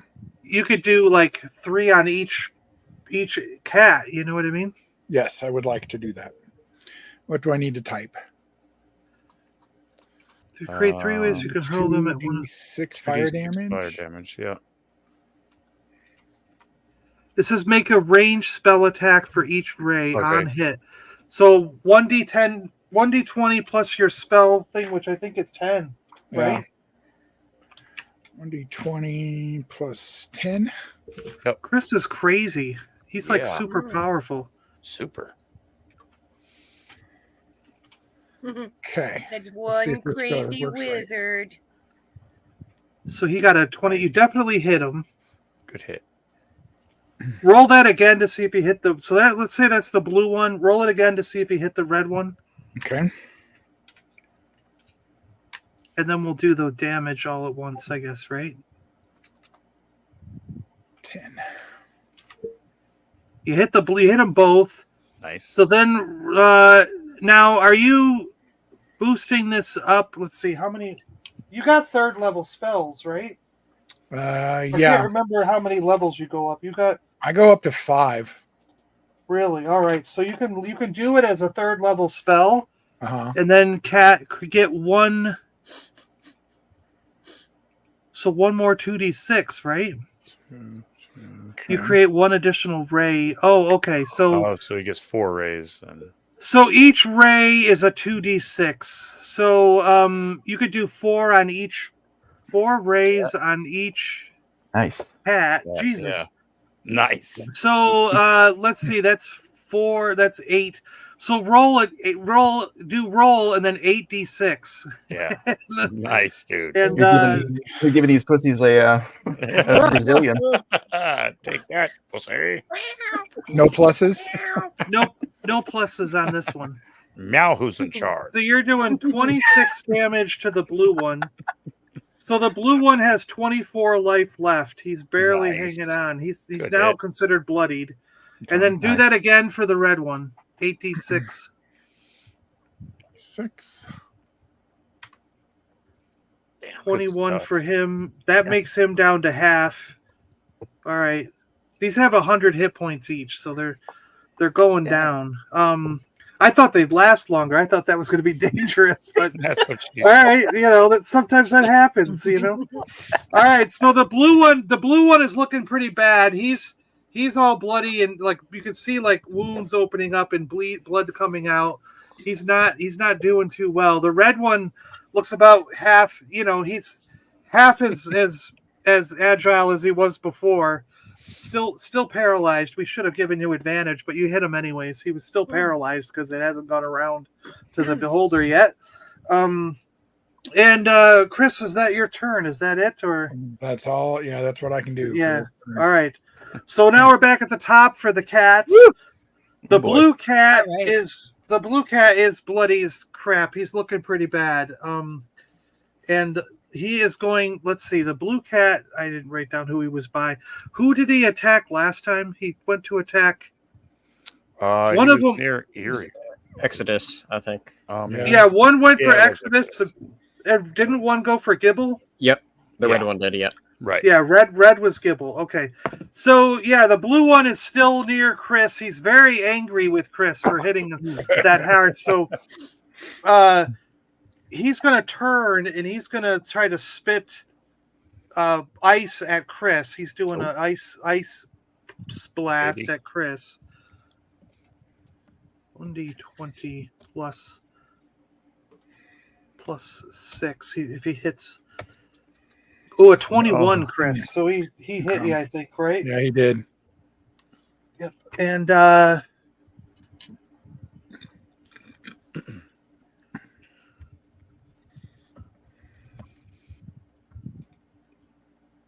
plus 6 damage. Okay. And this is 11 ice damage on you, Chris. He's Ouch. He which party? Let's see. Chris had his arms up, and the arm that's towards the cat just gets frozen all along the outer clothing that you have. Your cloak goes over your arm, right? Does it? Mm-hmm. Yeah. Are you wearing gloves or anything? No, I don't think I'm wearing any gloves. So the cloth all around gets frozen. It actually looks like it's turning solid, like when it's a wet frozen piece of cloth, you know. Mm. And then the damage comes because your hand was exposed, and you see, like, as you put your hand up, the pinky and the one side of your hand actually almost looks like it's turning into ice, like a block, like someone frozen in nitroglycerin or something. Ooh. You know. And you're like, you know, because it's freezing you for 11 damage there. And then the red cat. Oh, wait. Now, since it's the end of the blue cat's turn, he takes 2d4 acid damage from Melf's arrow. You're right. Roll. Nice. Take that, 4. stupid cat. Takes 8 more damage. Hey, cat. Stupid cat. Cock bag. That cat is dumb.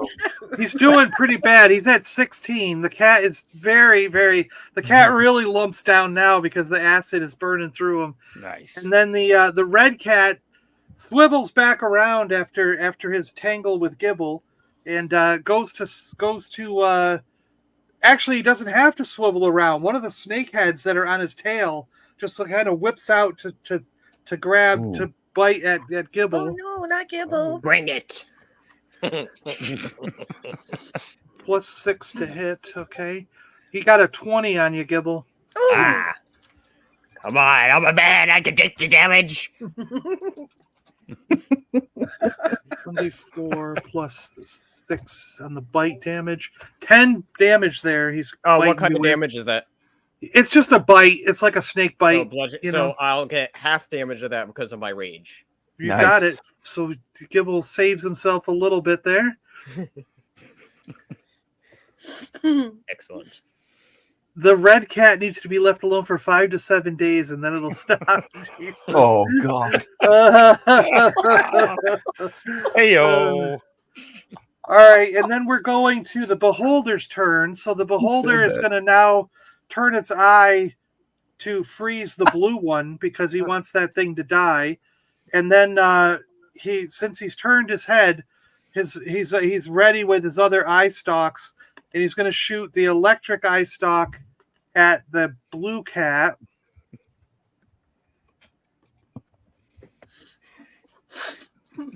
I thought you would really need this guy to help you guys out, but apparently you could have done it without the beholder.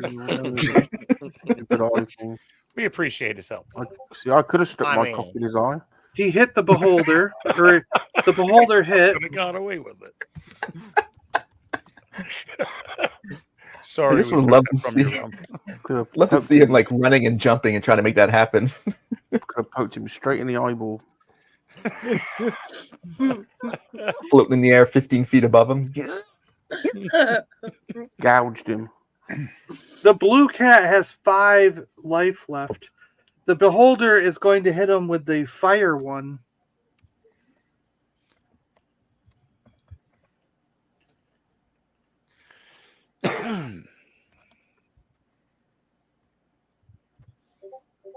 Oh, he hit the cat.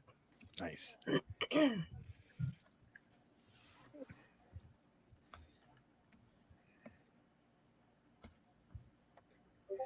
He killed the cat. The blue cat has now slumped over and is burning.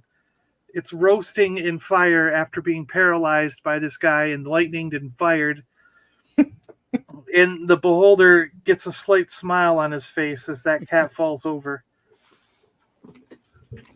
You see the it just happiest beholder I've ever encountered. It's gonna continue to burn for a while. It's just on fire over there. It is now Rum's turn. Rum, are you going to continue being invisible and walk down the wall?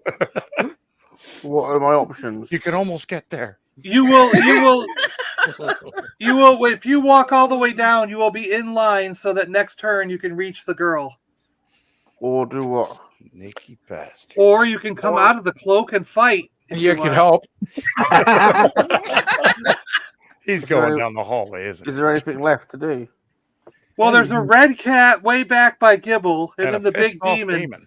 The demon standing there, sort of next to you now. Well, he's to your side, but not next to you. You're like 50 feet away, you know. Oh, the demon was dead. Golden No, dildo the of blue death. cat. Kill him. The blue cat just died. Plot twist: the princess is the demon. How much left? How much life is left in the demon? I don't want. He's A only lot. taken. The demon has 200. The demon has 200 hit points, and he's only taken 30. So he's got 170. So you got 2 rounds. Jesus, my golden dildo of death ain't gonna do anything to him. Is it? Not right away. I mean, I thought your goal was to get down there to get to the girl before everybody else, which you will do next turn. But if you keep walking, so.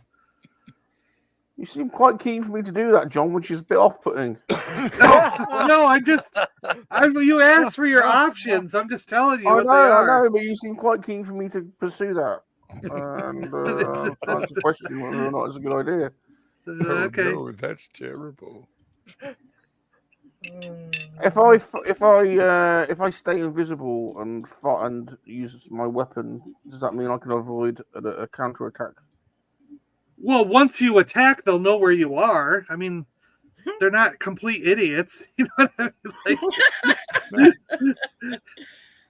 Hey, did I just get hit by a giant golden dildo out of nowhere? That's it. I give up. I'm out of here. This is all too much for me now. I'm leaving. I don't feel safe anymore. Here's the thing you're looking for. Right, sod that. I'm going for the princess. All right. So you keep walking down the wall. Yeah. You are now in line with the princess. So next turn you'll be able to walk up to the princess, if you so desire. All right. So it is now Tatari's turn. All right.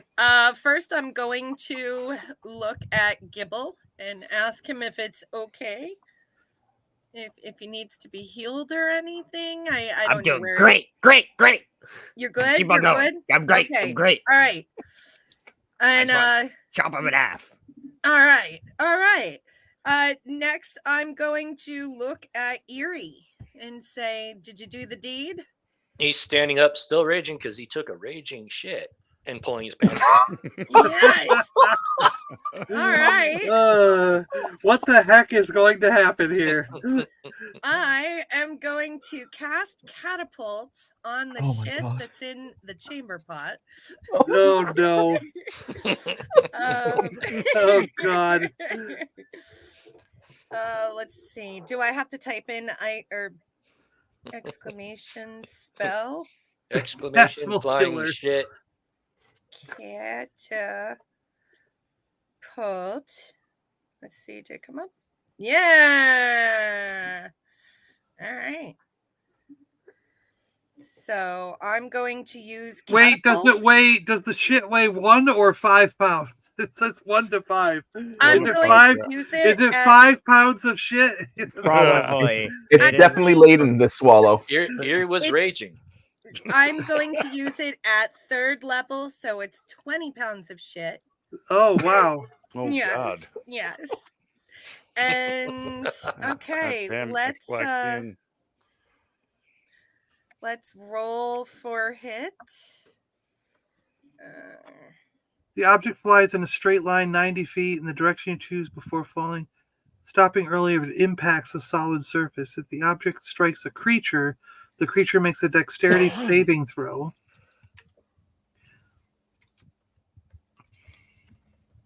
Okay, 1d20. So it got a 19. I don't know what save it has to make. Yes. But okay. Or Constitution save. Constitution, that would be 14. So you did win. So 3d8 bludgeoning damage when you cast a spell can increase by 5, and 1d8 for each spell slot. So you're gonna do 5d8 damage on a failed save. I was using it breaks me at stuff. 3rd level, so it was 4d8 damage.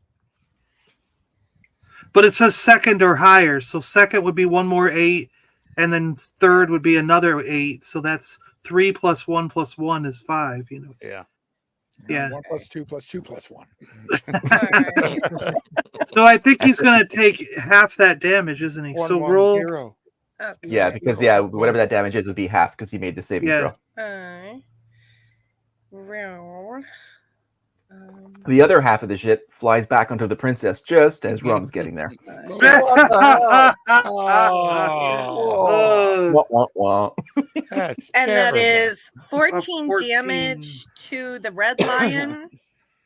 Oh, you were hitting the lion, not the red lion. demon. I got Okay. you. Yeah. Okay. So you threw shit all over the red lion. Yes. It's completely. And actually, the other half of it hits Covered me. in shit. It's completely confused as to what the heck is going on. So. And as a bonus action, I am going to use Bardic Inspiration and give Eerie an extra 1d6 on his next. He could use it for ability check, attack roll, or a saving throw, whichever one he wants. But I know he's next in line. It is the Erie's turn, yeah. Marvelous. 1d6, Evie. So I do have a quick question. That amulet that allows me to bring a ghoul back, is that used as an action or a bonus action? Probably an action. Yeah, I Yeah, think it's an action. It's got to be an action, right? I don't think so. But then the ghoul will be usable on your turn, just like another character in a sense. Yeah. Right. You'd be moving yourself and that guy. Erie's going to go ahead and just attack with his great axe, and he's attacking the demon. Okay. And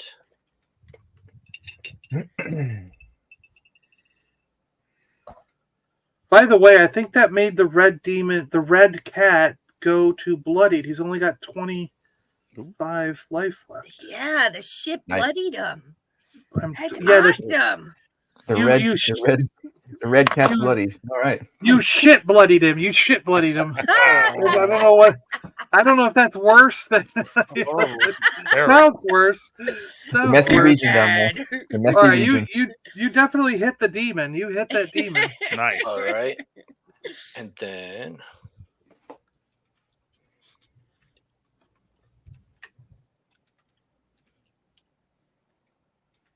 so I've got the 1d12 plus 5. So I've got 9 plus I've got D6. the d6 from Drake and the d6 from kicking his ass in the drinking game. Nice. And you can do a d6 from Tatari. Mm-hmm. Does So that you could count do- for damage, or is it just the attack? You can use it for damage. Either or. So you could We'll do do- 3d6 then if you want. We're gonna Just- do 3d6. and we'll add that to the 9. 14. Plus 9. 23. 23, yeah. Good stuff. And then Erie's going to attack again with his great axe. That just hits. He's a 18 AC. Yeah, 18. So go ahead. Good stuff. Wow.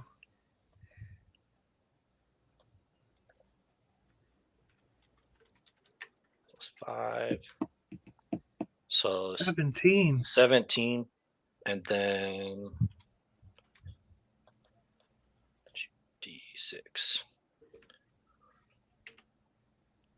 17 plus 6, so 23. 23. Good stuff.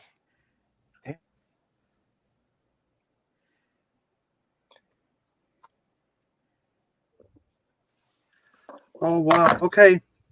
Almost halfway. Not quite half, but almost. Jeez. All right. Good hits there, Erie. Thank you. Nice. All right. So is that it? You good? Yep, that's the end of mine. Moving on to Grist. All right. Come on, Dragon Buddy. So we've got the red dragon or the red cat who's bloodied. 25 life. He's bloodied. Yeah. All right.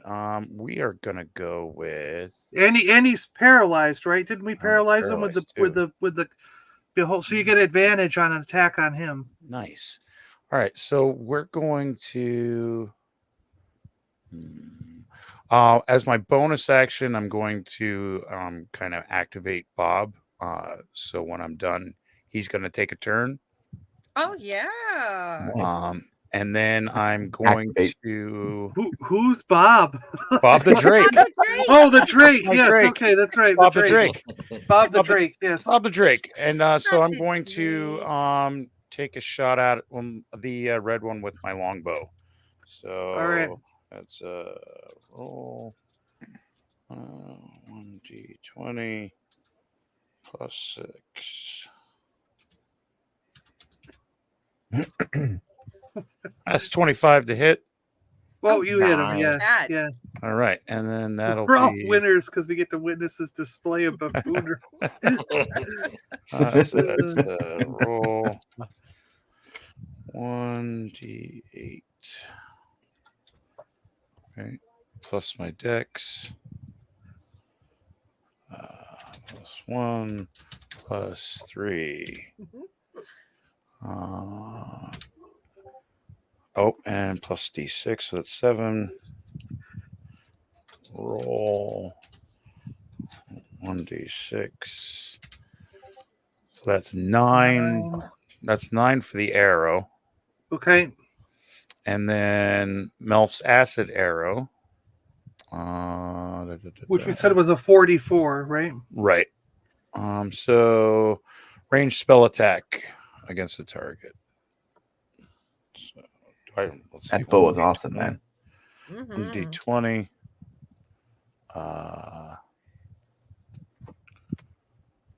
Does that give me a proficiency on that then?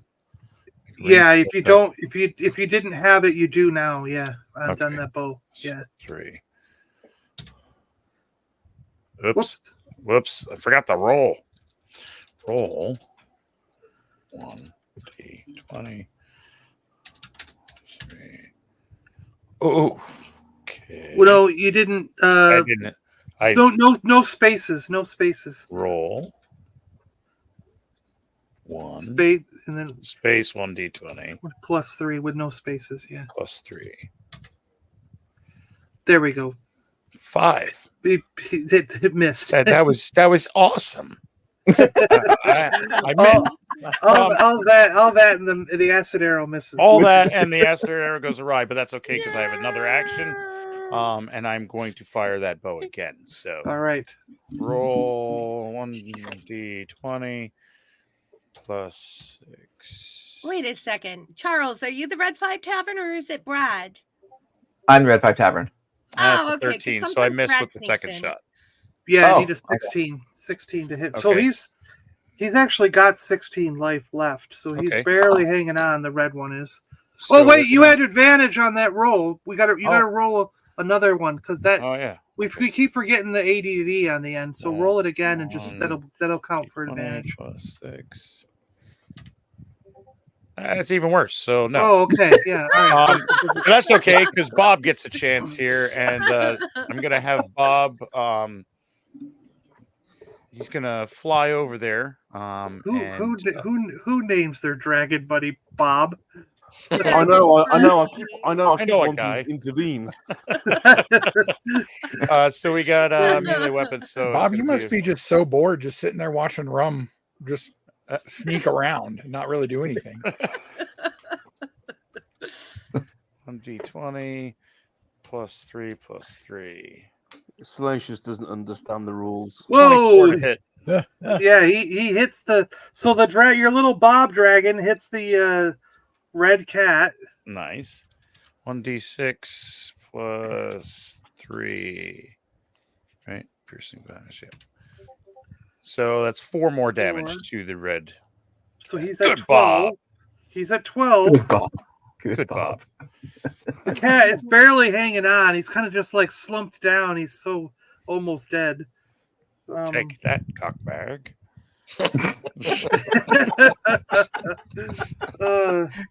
The cat's been wanked so much he's I mean, right off the bat, he got his shaft dusted. Yeah, I mean, But it was just. That was my shaft. Why is everybody laughing? Whoa! Oh, so he shoved his shaft into the cat. Okay, I get what's going So on. many things getting slapped with shafts. I know. In this game. Andrew put his finger in his bum. Right in his spice box. Right in the spice box. Yeah, right in his spice box. Like, what is going on? It's my spice box. I told everybody. Oh, Whoa!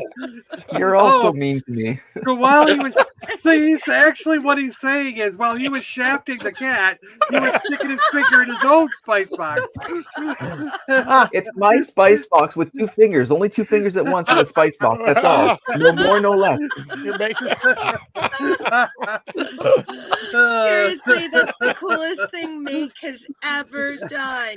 Yeah, and can I just say for the record, I've never wanked off or fingered a cat. Oh no, I'm worse than rum. What have I done? What have I done? What have I done? I just killed a bunch of younglings or something. Gibble, are you going to turn around and take this red cat out? Yes. Do it, It is Gibble. mine to take out. 12 First life. off- He's only got 12 life. You can Get do him. it. All right. First off, before I forget, I need to take my damage. Oh, Two 1d4. more. Yep. Oh yeah. 2 more. Okay. Cool. All right. The pain is rushing through you, and you're just absorbing it. You're like, I can handle this. I can take it. You know. I love it when You're- Gibble roars. You said Does I get that- a does advantage that- on that? yeah. Does that damage count as half because you're raging? No, because it's not the. It's I get half on like the physical kinds of damage. Okay, my bad. Sorry. You said I get advantage on that because Yeah, it's because the cat paralyzed? was paralyzed, so you Yeah. get advantage on your attack roll. Yeah, good one. You 25. got him. Yeah, yeah. Haha. Well, it's So- dead because Well, it's dead. Take 10 plus my 5. That already. Plus kills It's me. only got Six. 12 life, so yeah, you've got the Yes. I got the pluses to helmet, do but it. My pluses takes care of that. Yeah, Yeah. yeah. So, Regardless. so how does this cat die? The other one's burning in the corner. What does this one do? I'm just gonna chop this one's head clean off. Clean off. Okay, all right. Off with his I don't know head. about the Red Yeah. Five with his Tavern. They head. like to collect heads. Yeah. Oh yeah, yeah. I Are you mean- taking this head with you too? You know, like Head shrink, the head shrink. I mean, there is Yeah, one of that- them that has heads just stacked on a wall behind him. Yeah, Creepy. that's right. It's Dragon their Buddy's Dragon Tavern. Buddy's like an Ewok. He's got a bunch of heads behind him. playing the drums. Yeah. You guys thought it was rum. So It was a weird Gibble, one. Gibble, do you have 2 attacks? So I that, do. that's like basically the first attack. Are you How just going to rush the demon on your Yeah, second attack? I'm gonna exactly what I'm going to Yeah, get him. do. Is Get I'm him. also Get him, raging here, Gibbs. still raging. We've so got a let's see Gibble. here. We got a Gibble. We have a Gibble. We got a Gibble. Gibble. Smash.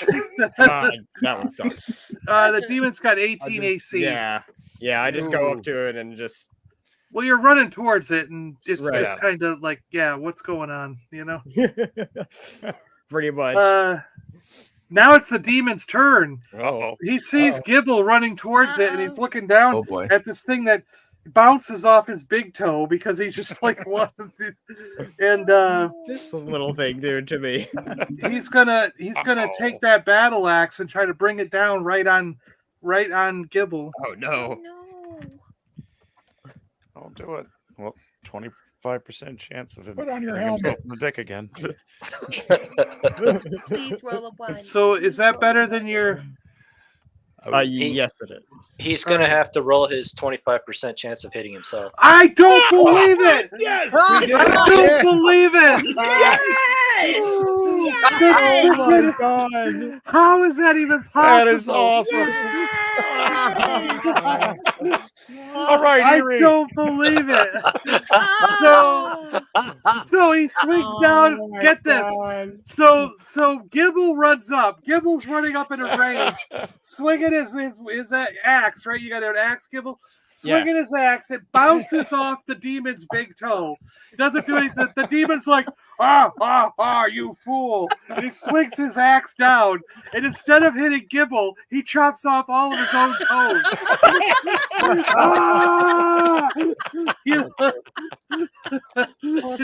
And Gibble's just standing there like, take that, you know? Like, I'll take all the credit to myself for that one. Oh, that's just so, great. That's just great. 3d12. Just my presence makes him cut off Or all no, those wait, toes. sorry, the axe. The axe is 2d10 plus 6. So he's doing this much damage. He's doing 18 damage to his toes. Yes. Yes.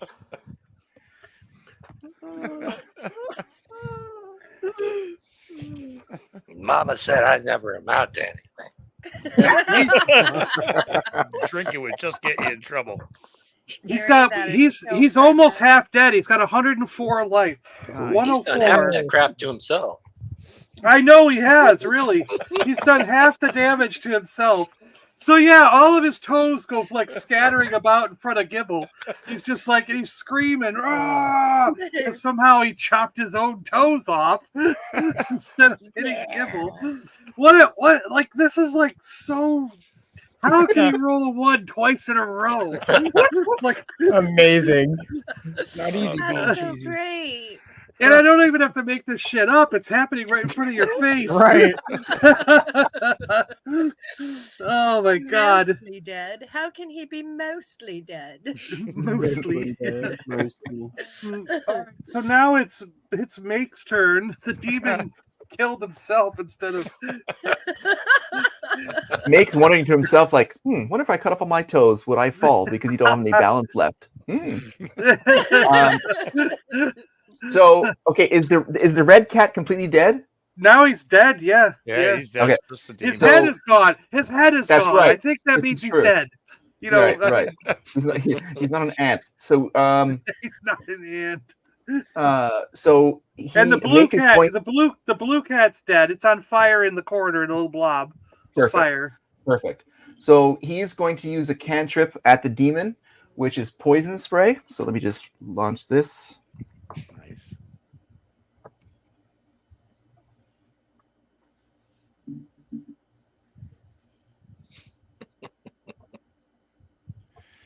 This is the cantrip.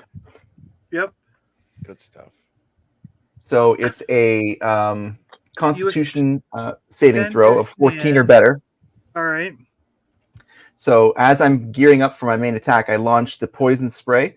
So the demon has to roll a, preferably everything below 14. Oh gosh. Ooh, He got hit. Yes. You know. Yeah. All right. So it is 2d12 damage. I'll roll that up.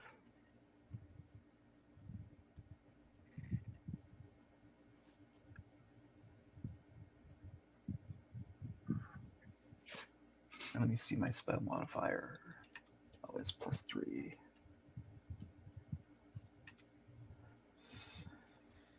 Oops.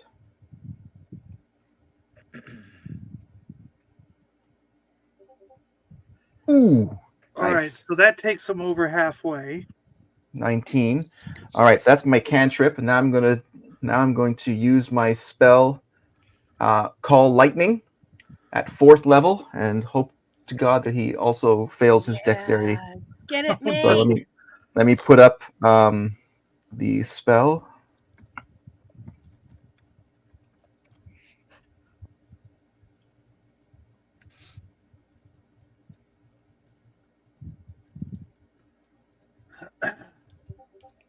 Oh, look All at right. that. So he has to make now a dexterity saving throw of 14 or better, or in our case, fail at 13 lower. Yeah, it was pretty good. How can he be rolling so bad? Yes.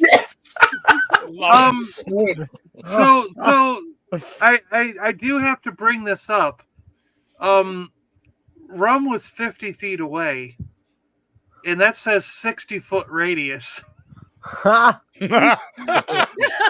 So little invisible Rum who's over there. You didn't know. He's Straight invisible. out. I know you don't know where he is. He's invisible. You don't know. Might actually get hit with lightning. What? That woke him up.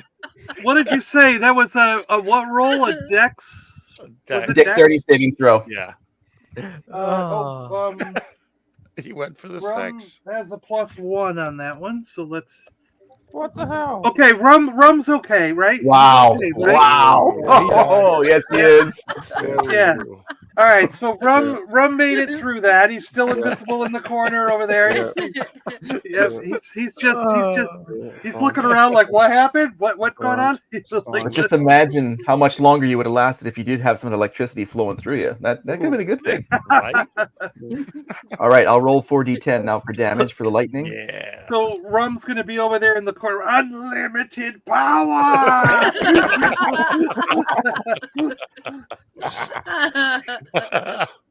It's tingly for her pleasure. Here I come, princess. 24 damage. Yes. 24 damage to the. He's at 61. He's going down, man. This That's demon awesome. this demon is very upset at you guys. Yeah. Cheaters, the lot of you. Maybe you should have learned to hold your liquor. Yeah, I didn't plan for a drinking game with the demon. That just kind of threw a loop in the whole thing. Are we done, Mike? Yeah, that's it. That's All right. that's my attack. Yep. Exodus, it's your go. He's got 61 life. Let's see how much you I can am do to going this. to use a level 5 vampiric touch. Okay. Oh, fancy. All right. I like the sound of it. This sounds great. Oh yeah. Get bitten by Alistair. So that's a 22. You hit if it. Okay. Oh wait, I did roll.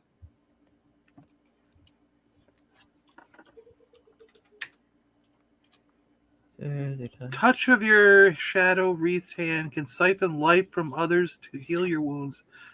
You make a melee spell attack. Okay, so you hit him. So it's 3d6 5d6. necrotic, but you're raising it to. So it's 5d6. Yeah, 5d6. 5d6. And you get half of that back in your own HP. 15. Well, that didn't work out well. 1, 2, 3, 4, 5. Who rolls a Yeah, 1, 2, right. 3, 4, Yeah. 5? What is Something an that? idiot would have in his luggage. Yeah.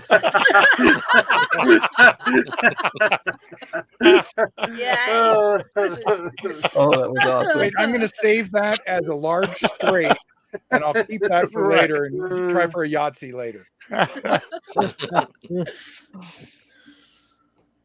Well, you still got him down to 46, and that means Damn. you get like 7 or 8. We can say 8 hit points back. We can round up, right? Cool. If you even had much damage, I don't know how much you. Well, I got 11 from the fire, There you go. So or yeah. from, you see. Sweet. from the freezing. So anything else, Chris? Or you got another attack? Are you good with that one? I can use my familiar again now. Yeah. So let's use vampiric touch on that too and see if I can get more of my health back. Oh, you can shoot another. What level spell can you shoot through the thing? Is it just the first level of it, or? It doesn't have a level. It says it can you can pass one spell through the familiar. Okay. So it doesn't have a level. Go ahead then. Just do the same thing then. Yeah. Roll Okay. it and. Let's see here. Roll 1d. This is a powerful magpie. Right? You helped make him. Yeah. Oh, is that a mockingbird? He's got an 18 AC, so that Oh. just misses. Okay. Darn. All right. All right. And then we'll go back to the top. It's the cat's turn, but the cats are dead. The beholder is going to look at you guys and say, No, don't look at us. Oh, sorry. No. He's gonna say, thanks you. You got this. Bye. And he's gonna go out the door. He's gonna go out the door and up his little hatch to go back into his place of solitude. Dude, she said and he leave was you the guys. beholders- The beholder's rumming us? Yeah, Wonderful. he thinks you guys got this. He's like, you don't need me, and he's gonna go back into his little home. He doesn't want to risk getting rage killed by the demon. Wow. Or one of the dwarves. Even though it's probably not going to happen. To our point, the demon hasn't actually hurt any of us yet. It's true. Just himself. Just himself, yes. It's the worst kind of damage. Another thing to say, kids, don't drink. This is what Right. happens. You cut all your own toes yes, off. you cut all your own toes off. Yes. You could lose your toes. So This is your does that foot on say? alcohol. Did Sith Mare just say the circle is complete? Oh, complete. Sorry. I thought it said rum. I thought it said rumplete. Rum's got a powerful choice here. He can continue and Yep. get to the princess or give the demon the golden dildo. Yeah, So now Rum is in line with the princess, which means he can walk over to the princess, or since he walks over there, he'll be behind the demon. He could attack from behind. Oh. And he would have advantage. He would have advantage because the demon doesn't know he's there. And Rum is technically invisible, so that means he's cloaked, like he's in shadow. So he would have advantage on the attack if he wants to attack from behind.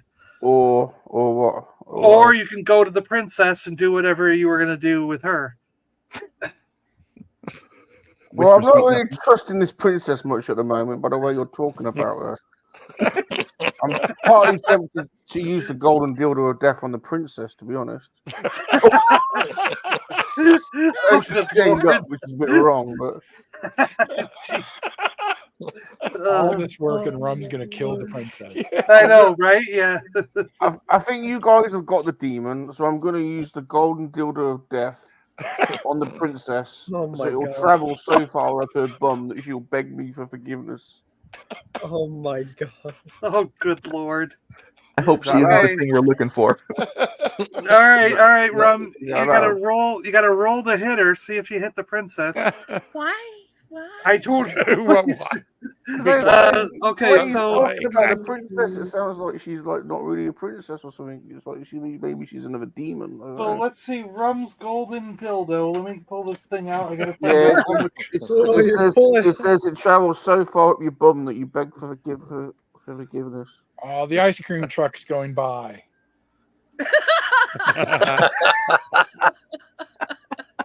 Are you guys against me using the golden dildo of death on the princess? Is that a consensus? No, she surprised. could No, be we're not anything. surprised.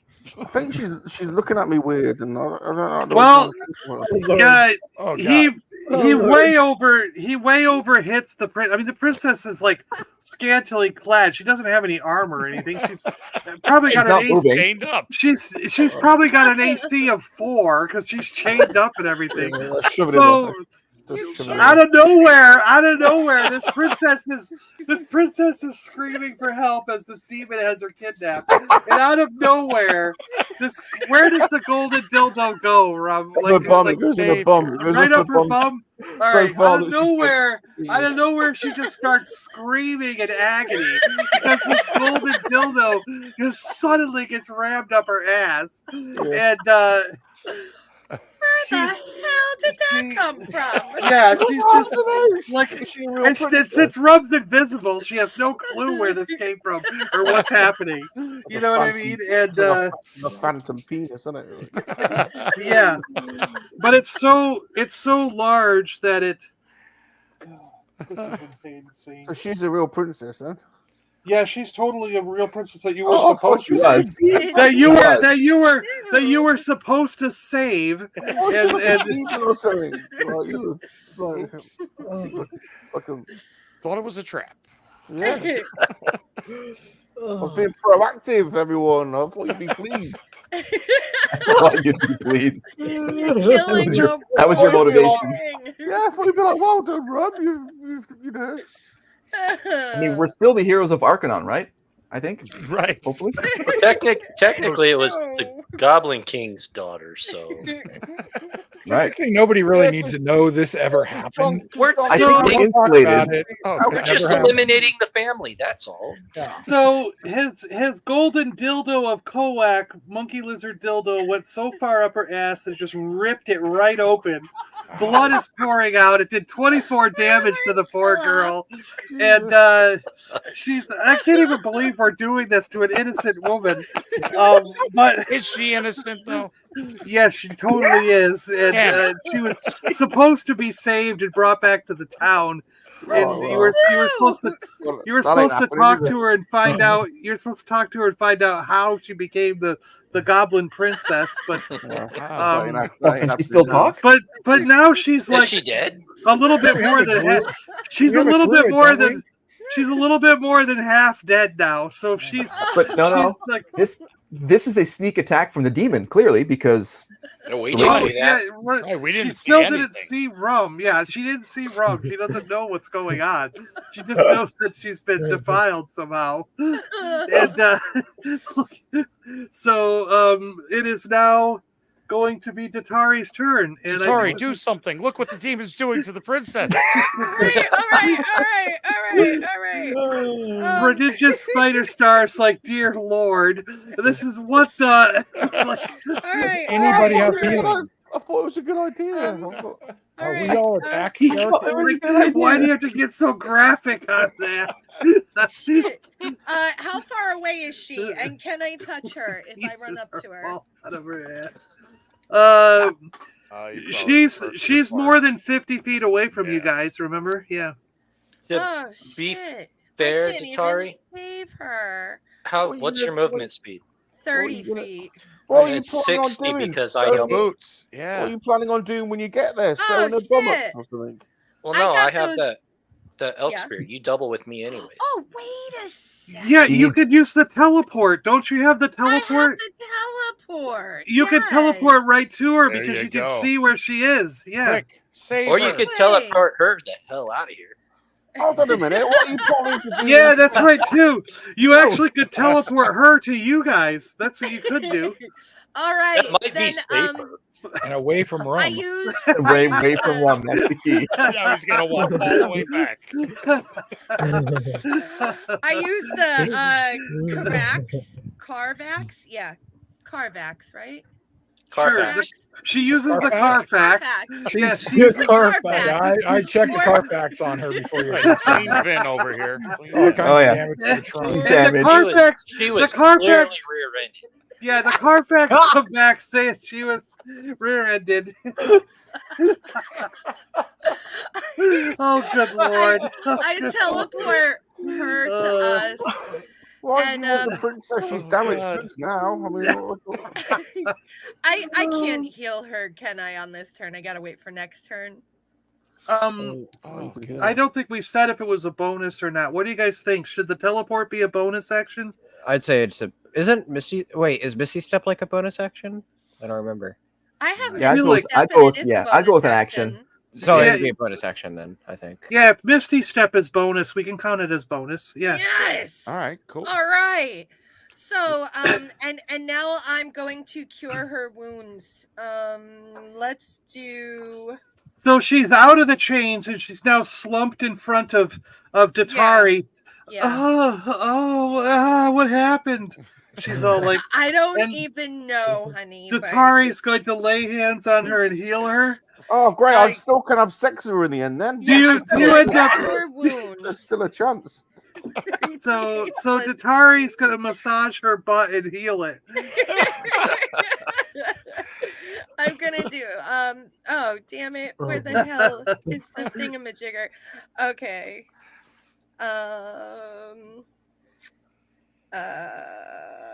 There, roll 3d8. Oh, where's the plus? Damage. Oops. Let's see. Cure Glad wounds. you- 3d8 plus 3. I'm glad you're healing there because 16. 16. So She gets 16 health back. she's almost back to normal. The Does that feel better, honey? the big gaping wound that used to be her ass is now swelling back into a normal looking ass, and it looks quite good as it's healing up. That's great. Oh, I feel so much better. What the heck happened to me? I have no idea. It was like a dildo or something. Rum's like, no one knows. No one knows. No one knows. No one knows. I'm surprised Rum didn't ask for an extra couple of stitches in there after their healing. Yeah. Hi, Andrew. Are you sure you wanted to join us? I don't know. Got a little wild over here. And that's the end of my turn.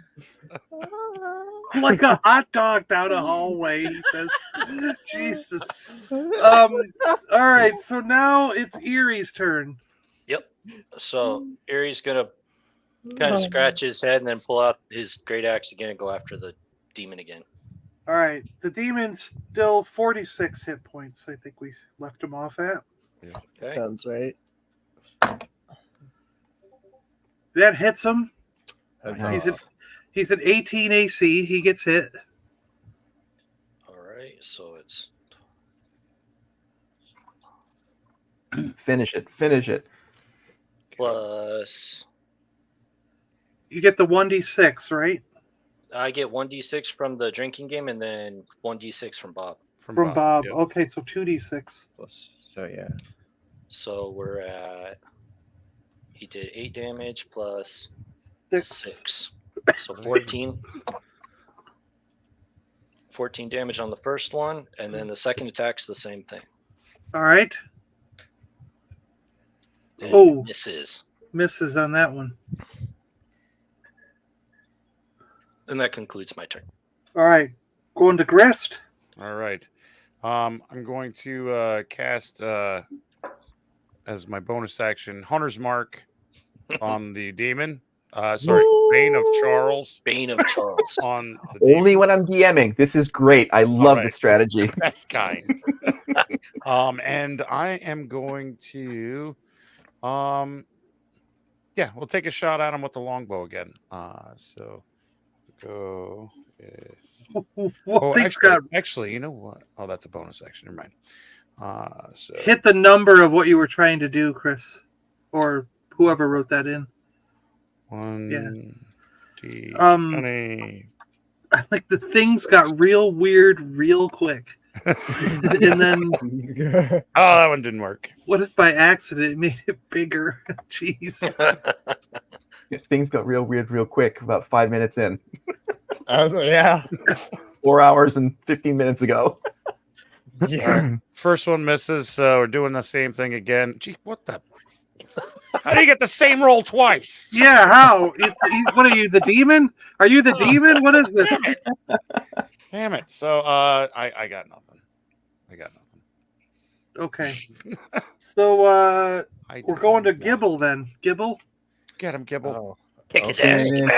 Finish it. Finish. All right. Let's see. 32. We're at 32 life. The demon is not looking that good. He's very puzzled by this too. He doesn't understand what the heck is going on. How is this ragtag group of adventurers actually 26. Okay. Wow. My own All ass. With my with my great axe as per usual. Hold on. I have a lot of bonuses here. Let me figure this out. All right. So it's 1d6 with that. I forgot to say that also because of my rage, I get an additional 1d6 damage because of an elemental bonus to it. Yep. Okay. I need to take my d4 damage, but that also gives me plus 10. Hold on. With my 4, plus 5. right? Yeah. And then because of my Fury of the Small, since he's a bit bigger than me, I get an additional plus 3. So that's plus 18 damage. All right. Jeez. Okay. 28. Damn. 28. How much does he have left? Like 12. Good shot. 4. 4? 32. He had 32. So 32 minus 28. 32 minus 28 is 4, right? Finish So him off. he's so damaged that he's now on one knee and just like, what have you done to me? How? I just want to say that attack, I jumped up and like hit his crotch from below, and that made him just fall down. Oh, he's like, yeah, he's down on his one knee, just screaming in pain, and he's like, cheaters, all of you, cheaters. All right, And, and I'll see if my next one hits. Oh no, okay. 18 AC. No, okay. No. So, attack, though. oh wow, the demon gets one more attack. One more So attack. the demon is very mad at all you guys, and he's just like, he's barely able to move, but he's going to point a finger and shoot electricity at Gibble because he just hit him in the nads. Because he just hit him in the nads. Oh, He's got disadvantage on this roll. forgot to say that I also take my 1d4 damage, so I'm going to do that as well. Got a 4. And that's fine. Bring on the damage. Disadvantage? Okay. 15, Gibble. That misses. Ha-ha. Oh, the lightning just shoots off to the side and misses Gibble. Nice. Nice. I can't even aim any longer. He says as he's like this. What a world! What a world! Here he's going to speak up. You couldn't aim in the first place. And then it's Make's turn. Make he's only got 4 hit points. Can you do 4 hit points of damage, Make? Or do you want to put out like No pressure. What Just happens 4 if you just put out a turkey dinner spread? Will that do 4 damage? Throw the patch out. He gains 10 hit points back. No, that's not what I wanted. Son of a bitch. I'm going to repeat the same attack. I'm going to do poison spray first because it's a cantrip, and I'm going to use my 3rd level spell of Call Lightning. So the first one was the 4th level. So let me start with the poison spray, which is a Constitution saving throw of 14 for the demon to make.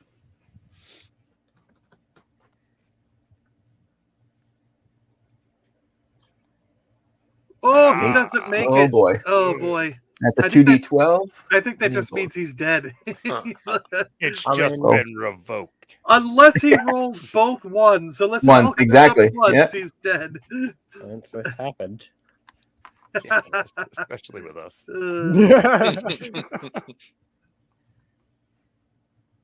So what? People want Rum to kill. Oh my God, he's just dead. Oh, no! Damn.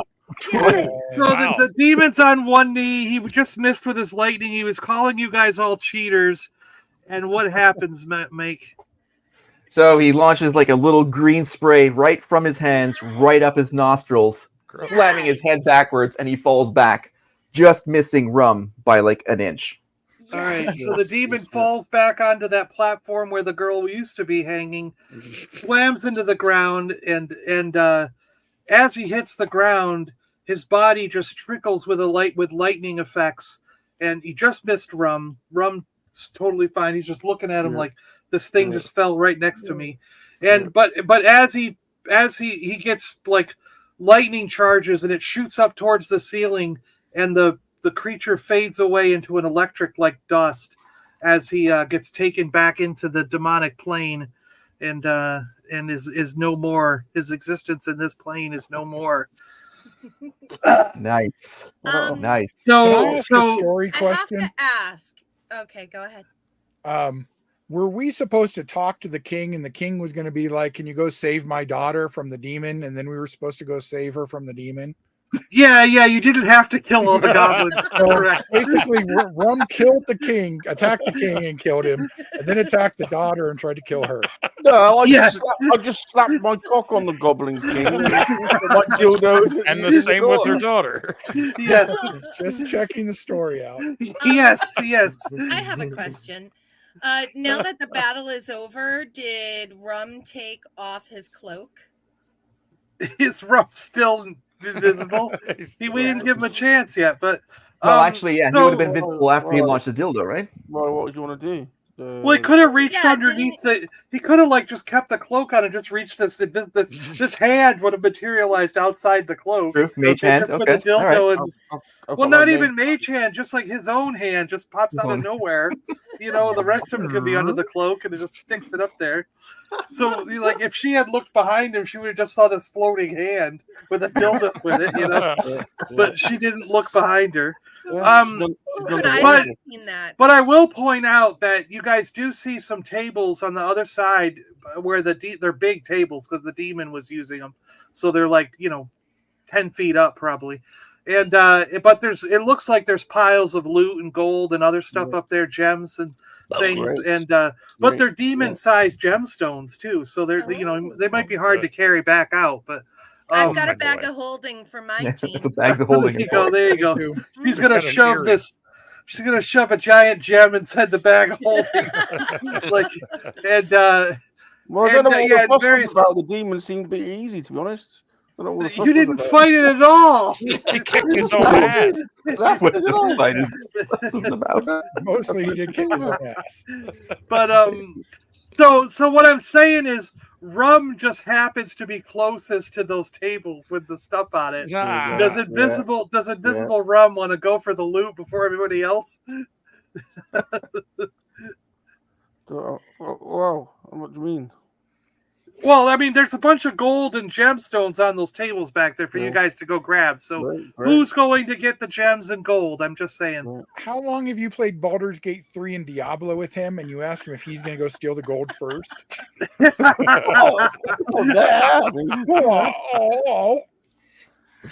Make is actually going to go and try and harvest some hairs and follicles and stuff like that from the two cats to see if he can make some more spices for his spicy box. That's fine. Okay. That's fine. You get the cat hair. I'll get the gems and the. Can I see Rum at this point yet? He's got his, unless he takes his cloak off, he's invisible. He hasn't said if he's taken it off yet or not. He's taking all the loot. For all you know, he might just stay down here invisible, and you guys are going to go back to town. You never know. He's got to tell me he's taking the cloak off if he's taking it off. Otherwise, he's still invisible. You seem very keen, Datari, to take off my cloak. Trying to sneak up behind you. Can I do an Arcana check to see if I can tell? To see where Rum is? Yeah. You can actually. Yeah, you can actually. Yeah. All right, let's try. I'm going to go get some treasure. Chris is walking up. Exodus, don't go too far. I might need you if things get a bit hairy in a minute. I got a 22. All right, you definitely can sense where Rum is. Atari seems pretty keen. Since we're out of battle sequence, can I go up to him and ask him if that dildo belonged to him? Yeah, go ahead. You can talk to him. And I'm gonna do it like all sexy, like. Hey little man, was that your golden dildo that the princess right up her bum? And I'm gonna flick my demon tail, like flick. Is that yours? It's a trap. No, it was Gibbles, the Gibble the Goblin. Now, you might want to rethink that because I know Gibble the Goblin, and I know he does not have a golden dildo. He does. He didn't have one up until this point. Darn. He does. When when he was getting sucked off by Princess Sparkles, she gave it him. Well, that's too bad because I was gonna ask you if I could borrow that, but you can, but it will travel so far up your bum you'll be begging for forgiveness. You might not want to use that one. So, and then I pet the halfling's head. I'm like, so you're saying it was your golden dildo? It's still a trap. Don't get confused. It's always a trap. No, it's Gibble. Look at her eyes. It's got Gibble etched in it. It's got Gibble, the name Gibble etched in it. Oh wow! Did he quickly? Did Rub quickly break out a Sharpie and write Gibble on the side of his dildo? Look, The B's are backwards. yeah, the B's are backwards. Well, That would still be accurate, though. That's what you would have written anyways. But that's yeah. how I know you're lying, because Gibble doesn't know how to write.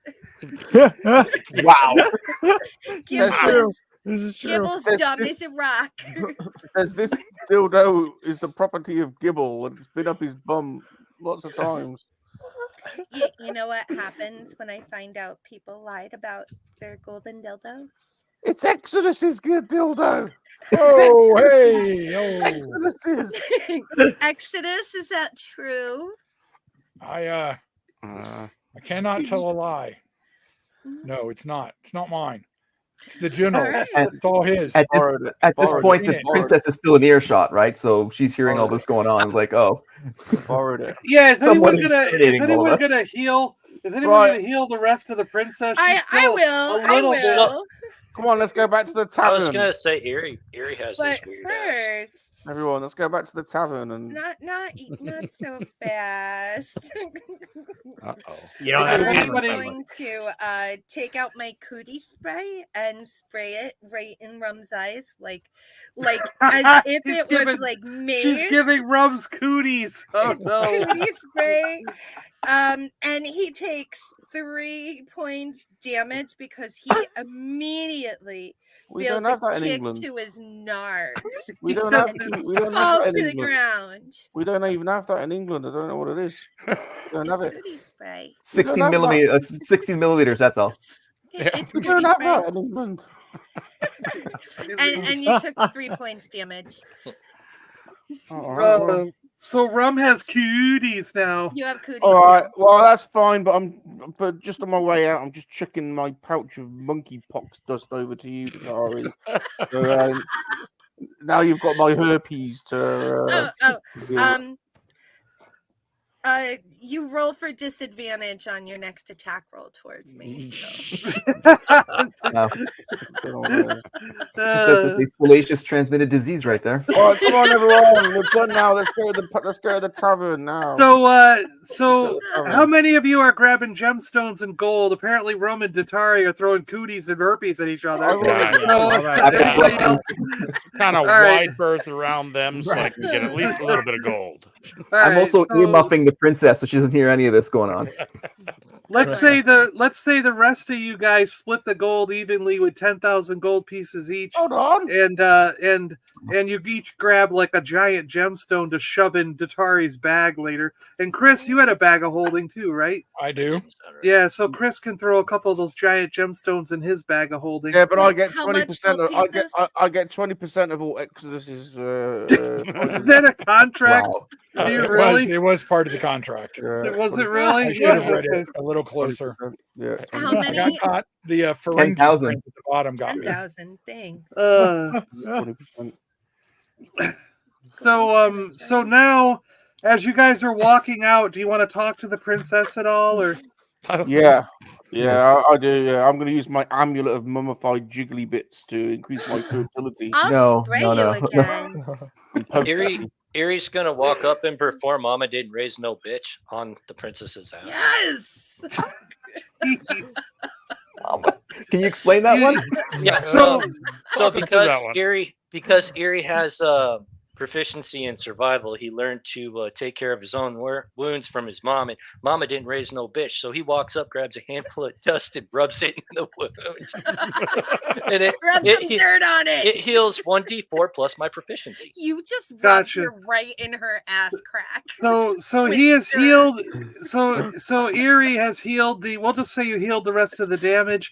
He's healed up the beautiful princess's ass, and she is forever grateful to Erie. And now it's like giving him a side eye, like, wow, this guy's something else, you know. And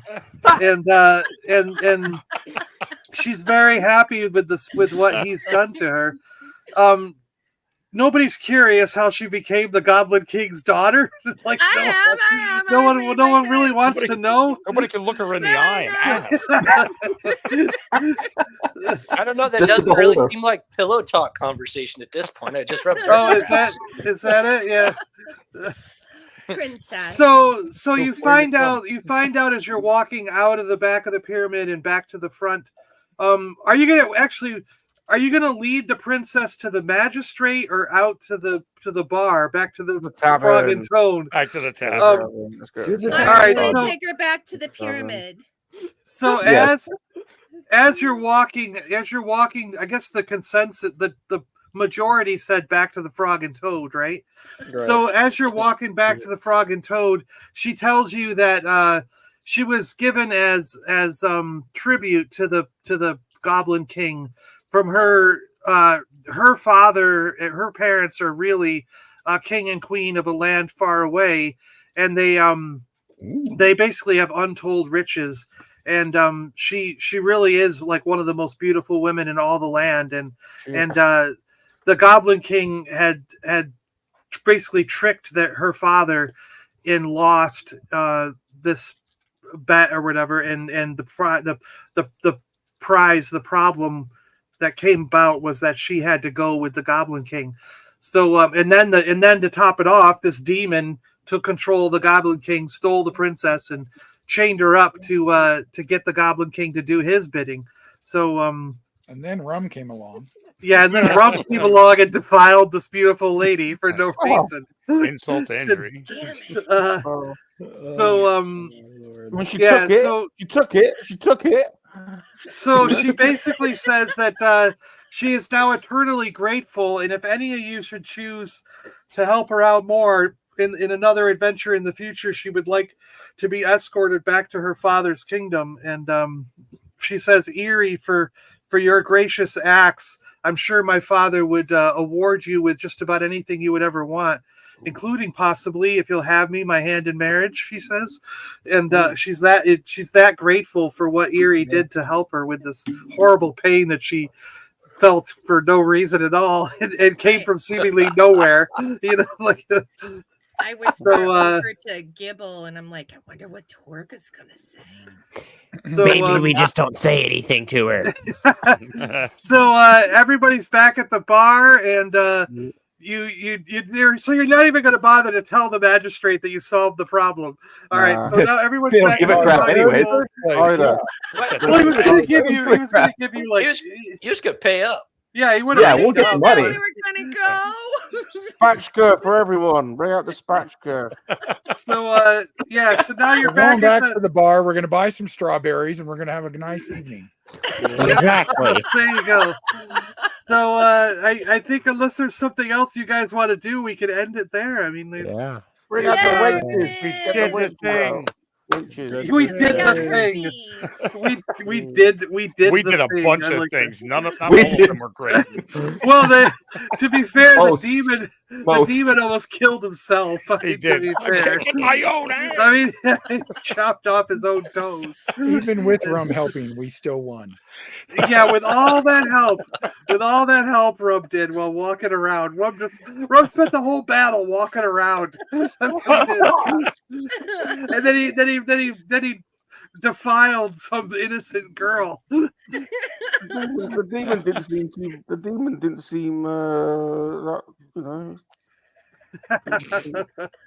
The moral of the story is don't look at Salacious Rum oddly, because he'll take action quite quickly. I thought the princess was going to be some weird thing. She couldn't see you at all. There was no way she could have looked at you weird.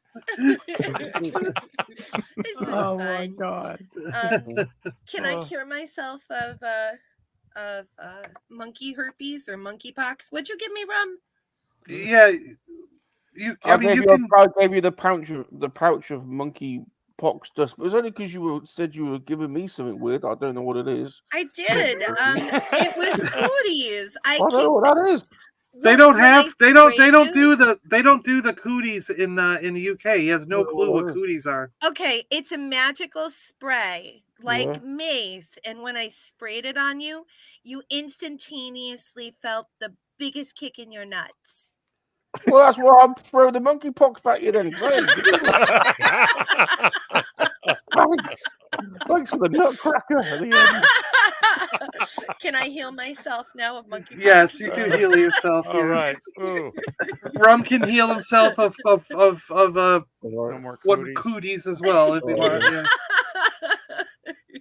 So when you guys get back, and as you start to enter the tavern, you look off to the right side and you see this giant worm. It's you know what a worm is. It's a lesser Yeah. dragon, and very strangely, it has a magic ring on its finger, and you see that ranger with the one-eyed wolf walk out and go around side, and the dragon leans down. The ranger gives it a nice kiss on the cheek and hops up on the back, and he's like, "Let's go home, honey." And because Luke brought out his magic ring of marriage and married a dragon in the last adventure, and they go flying off into the distance with the wolf on the back of the dragon too, howling. And you guys enter the tavern, and in the tavern, you see Brute Strong kind of walk out, and he's like, "Oh, what that was saying? Okay, time for an adventure. Who wants to go on an adventure?" And you guys are all like, "We already took care of it." And he goes, "Ah," and he just walks out the front door. "They didn't call me. What the hell?" And starts walking down the street all mad because they didn't invite Geek Strong to the thing, so he's all mad and walking outside and blames Rum. He's like, "I blame that little guy."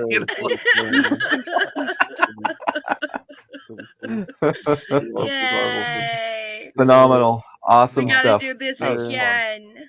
That was Yeah. This is just the start of something. Yes. that was great.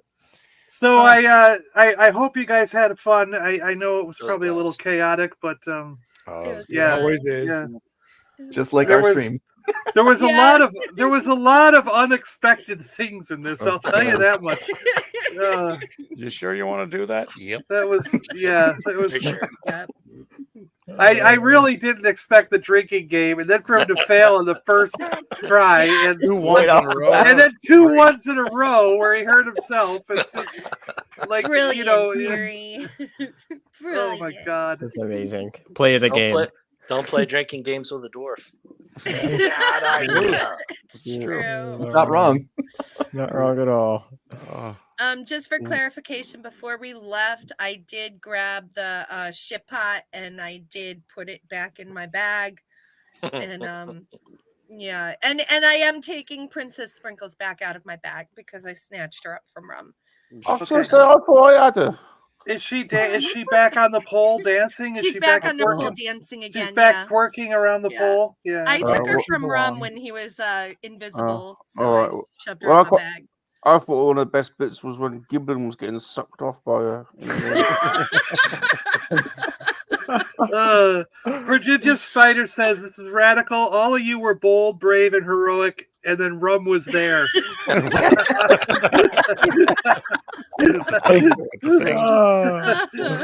I won. I won. He always claims he won somehow. Like, he didn't do a damn thing. got for the princess. I guess so. I guess. You're the one that got scurvy from Datari. You got kicked in the nards. Sprinkles for life. Yes. Sprinkles You for know, life. to back up my general, I think he technically did win because he took the less damage of all of us. There you go. Okay, is that it? Yeah. Meaning, I think he took none. Like He took 5 accidentally. the only time I got a 3 damage on him. Oh, that's right. Okay, yeah, that's right. Okay. Yeah. He instigated everything and came out with the least amount of damage. Exactly. Somehow. Yeah. Yep. Somehow. Well, thanks, John. Thanks, everybody. That Thank was you very much. wonderful. Yeah, wait a minute. Wait. So really the only thing that he did do was instigate a fight with the Goblin King. Goblin. Yes. Yes. And defile tried the to princess. And defile a And princess. defile the Yes. princess. Yes. And yes. complained about yeah. I would say that's leadership qualities. Right? And this is why he runs the MLA. Why he's in charge. Oh boy. All right. Well, thank you guys for playing. Really appreciate it. Thank you all for watching. Guys. Appreciate you guys, no matter where you were, whether on it was the Super Awesome Twitch or Super Awesome YouTube. It looks like Ghosty, he was on your Facebook and your YouTube, right? Yep. We were on the Red 5 Tavern YouTube, Salacious Rum's YouTube, and Twitch.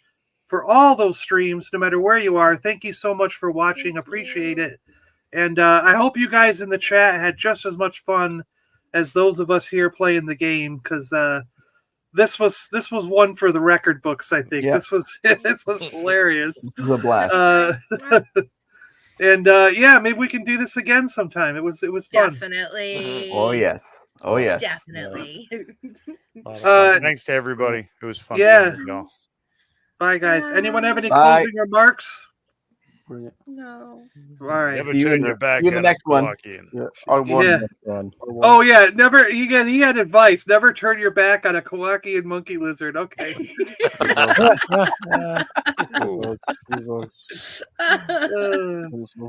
All right. Bye, guys.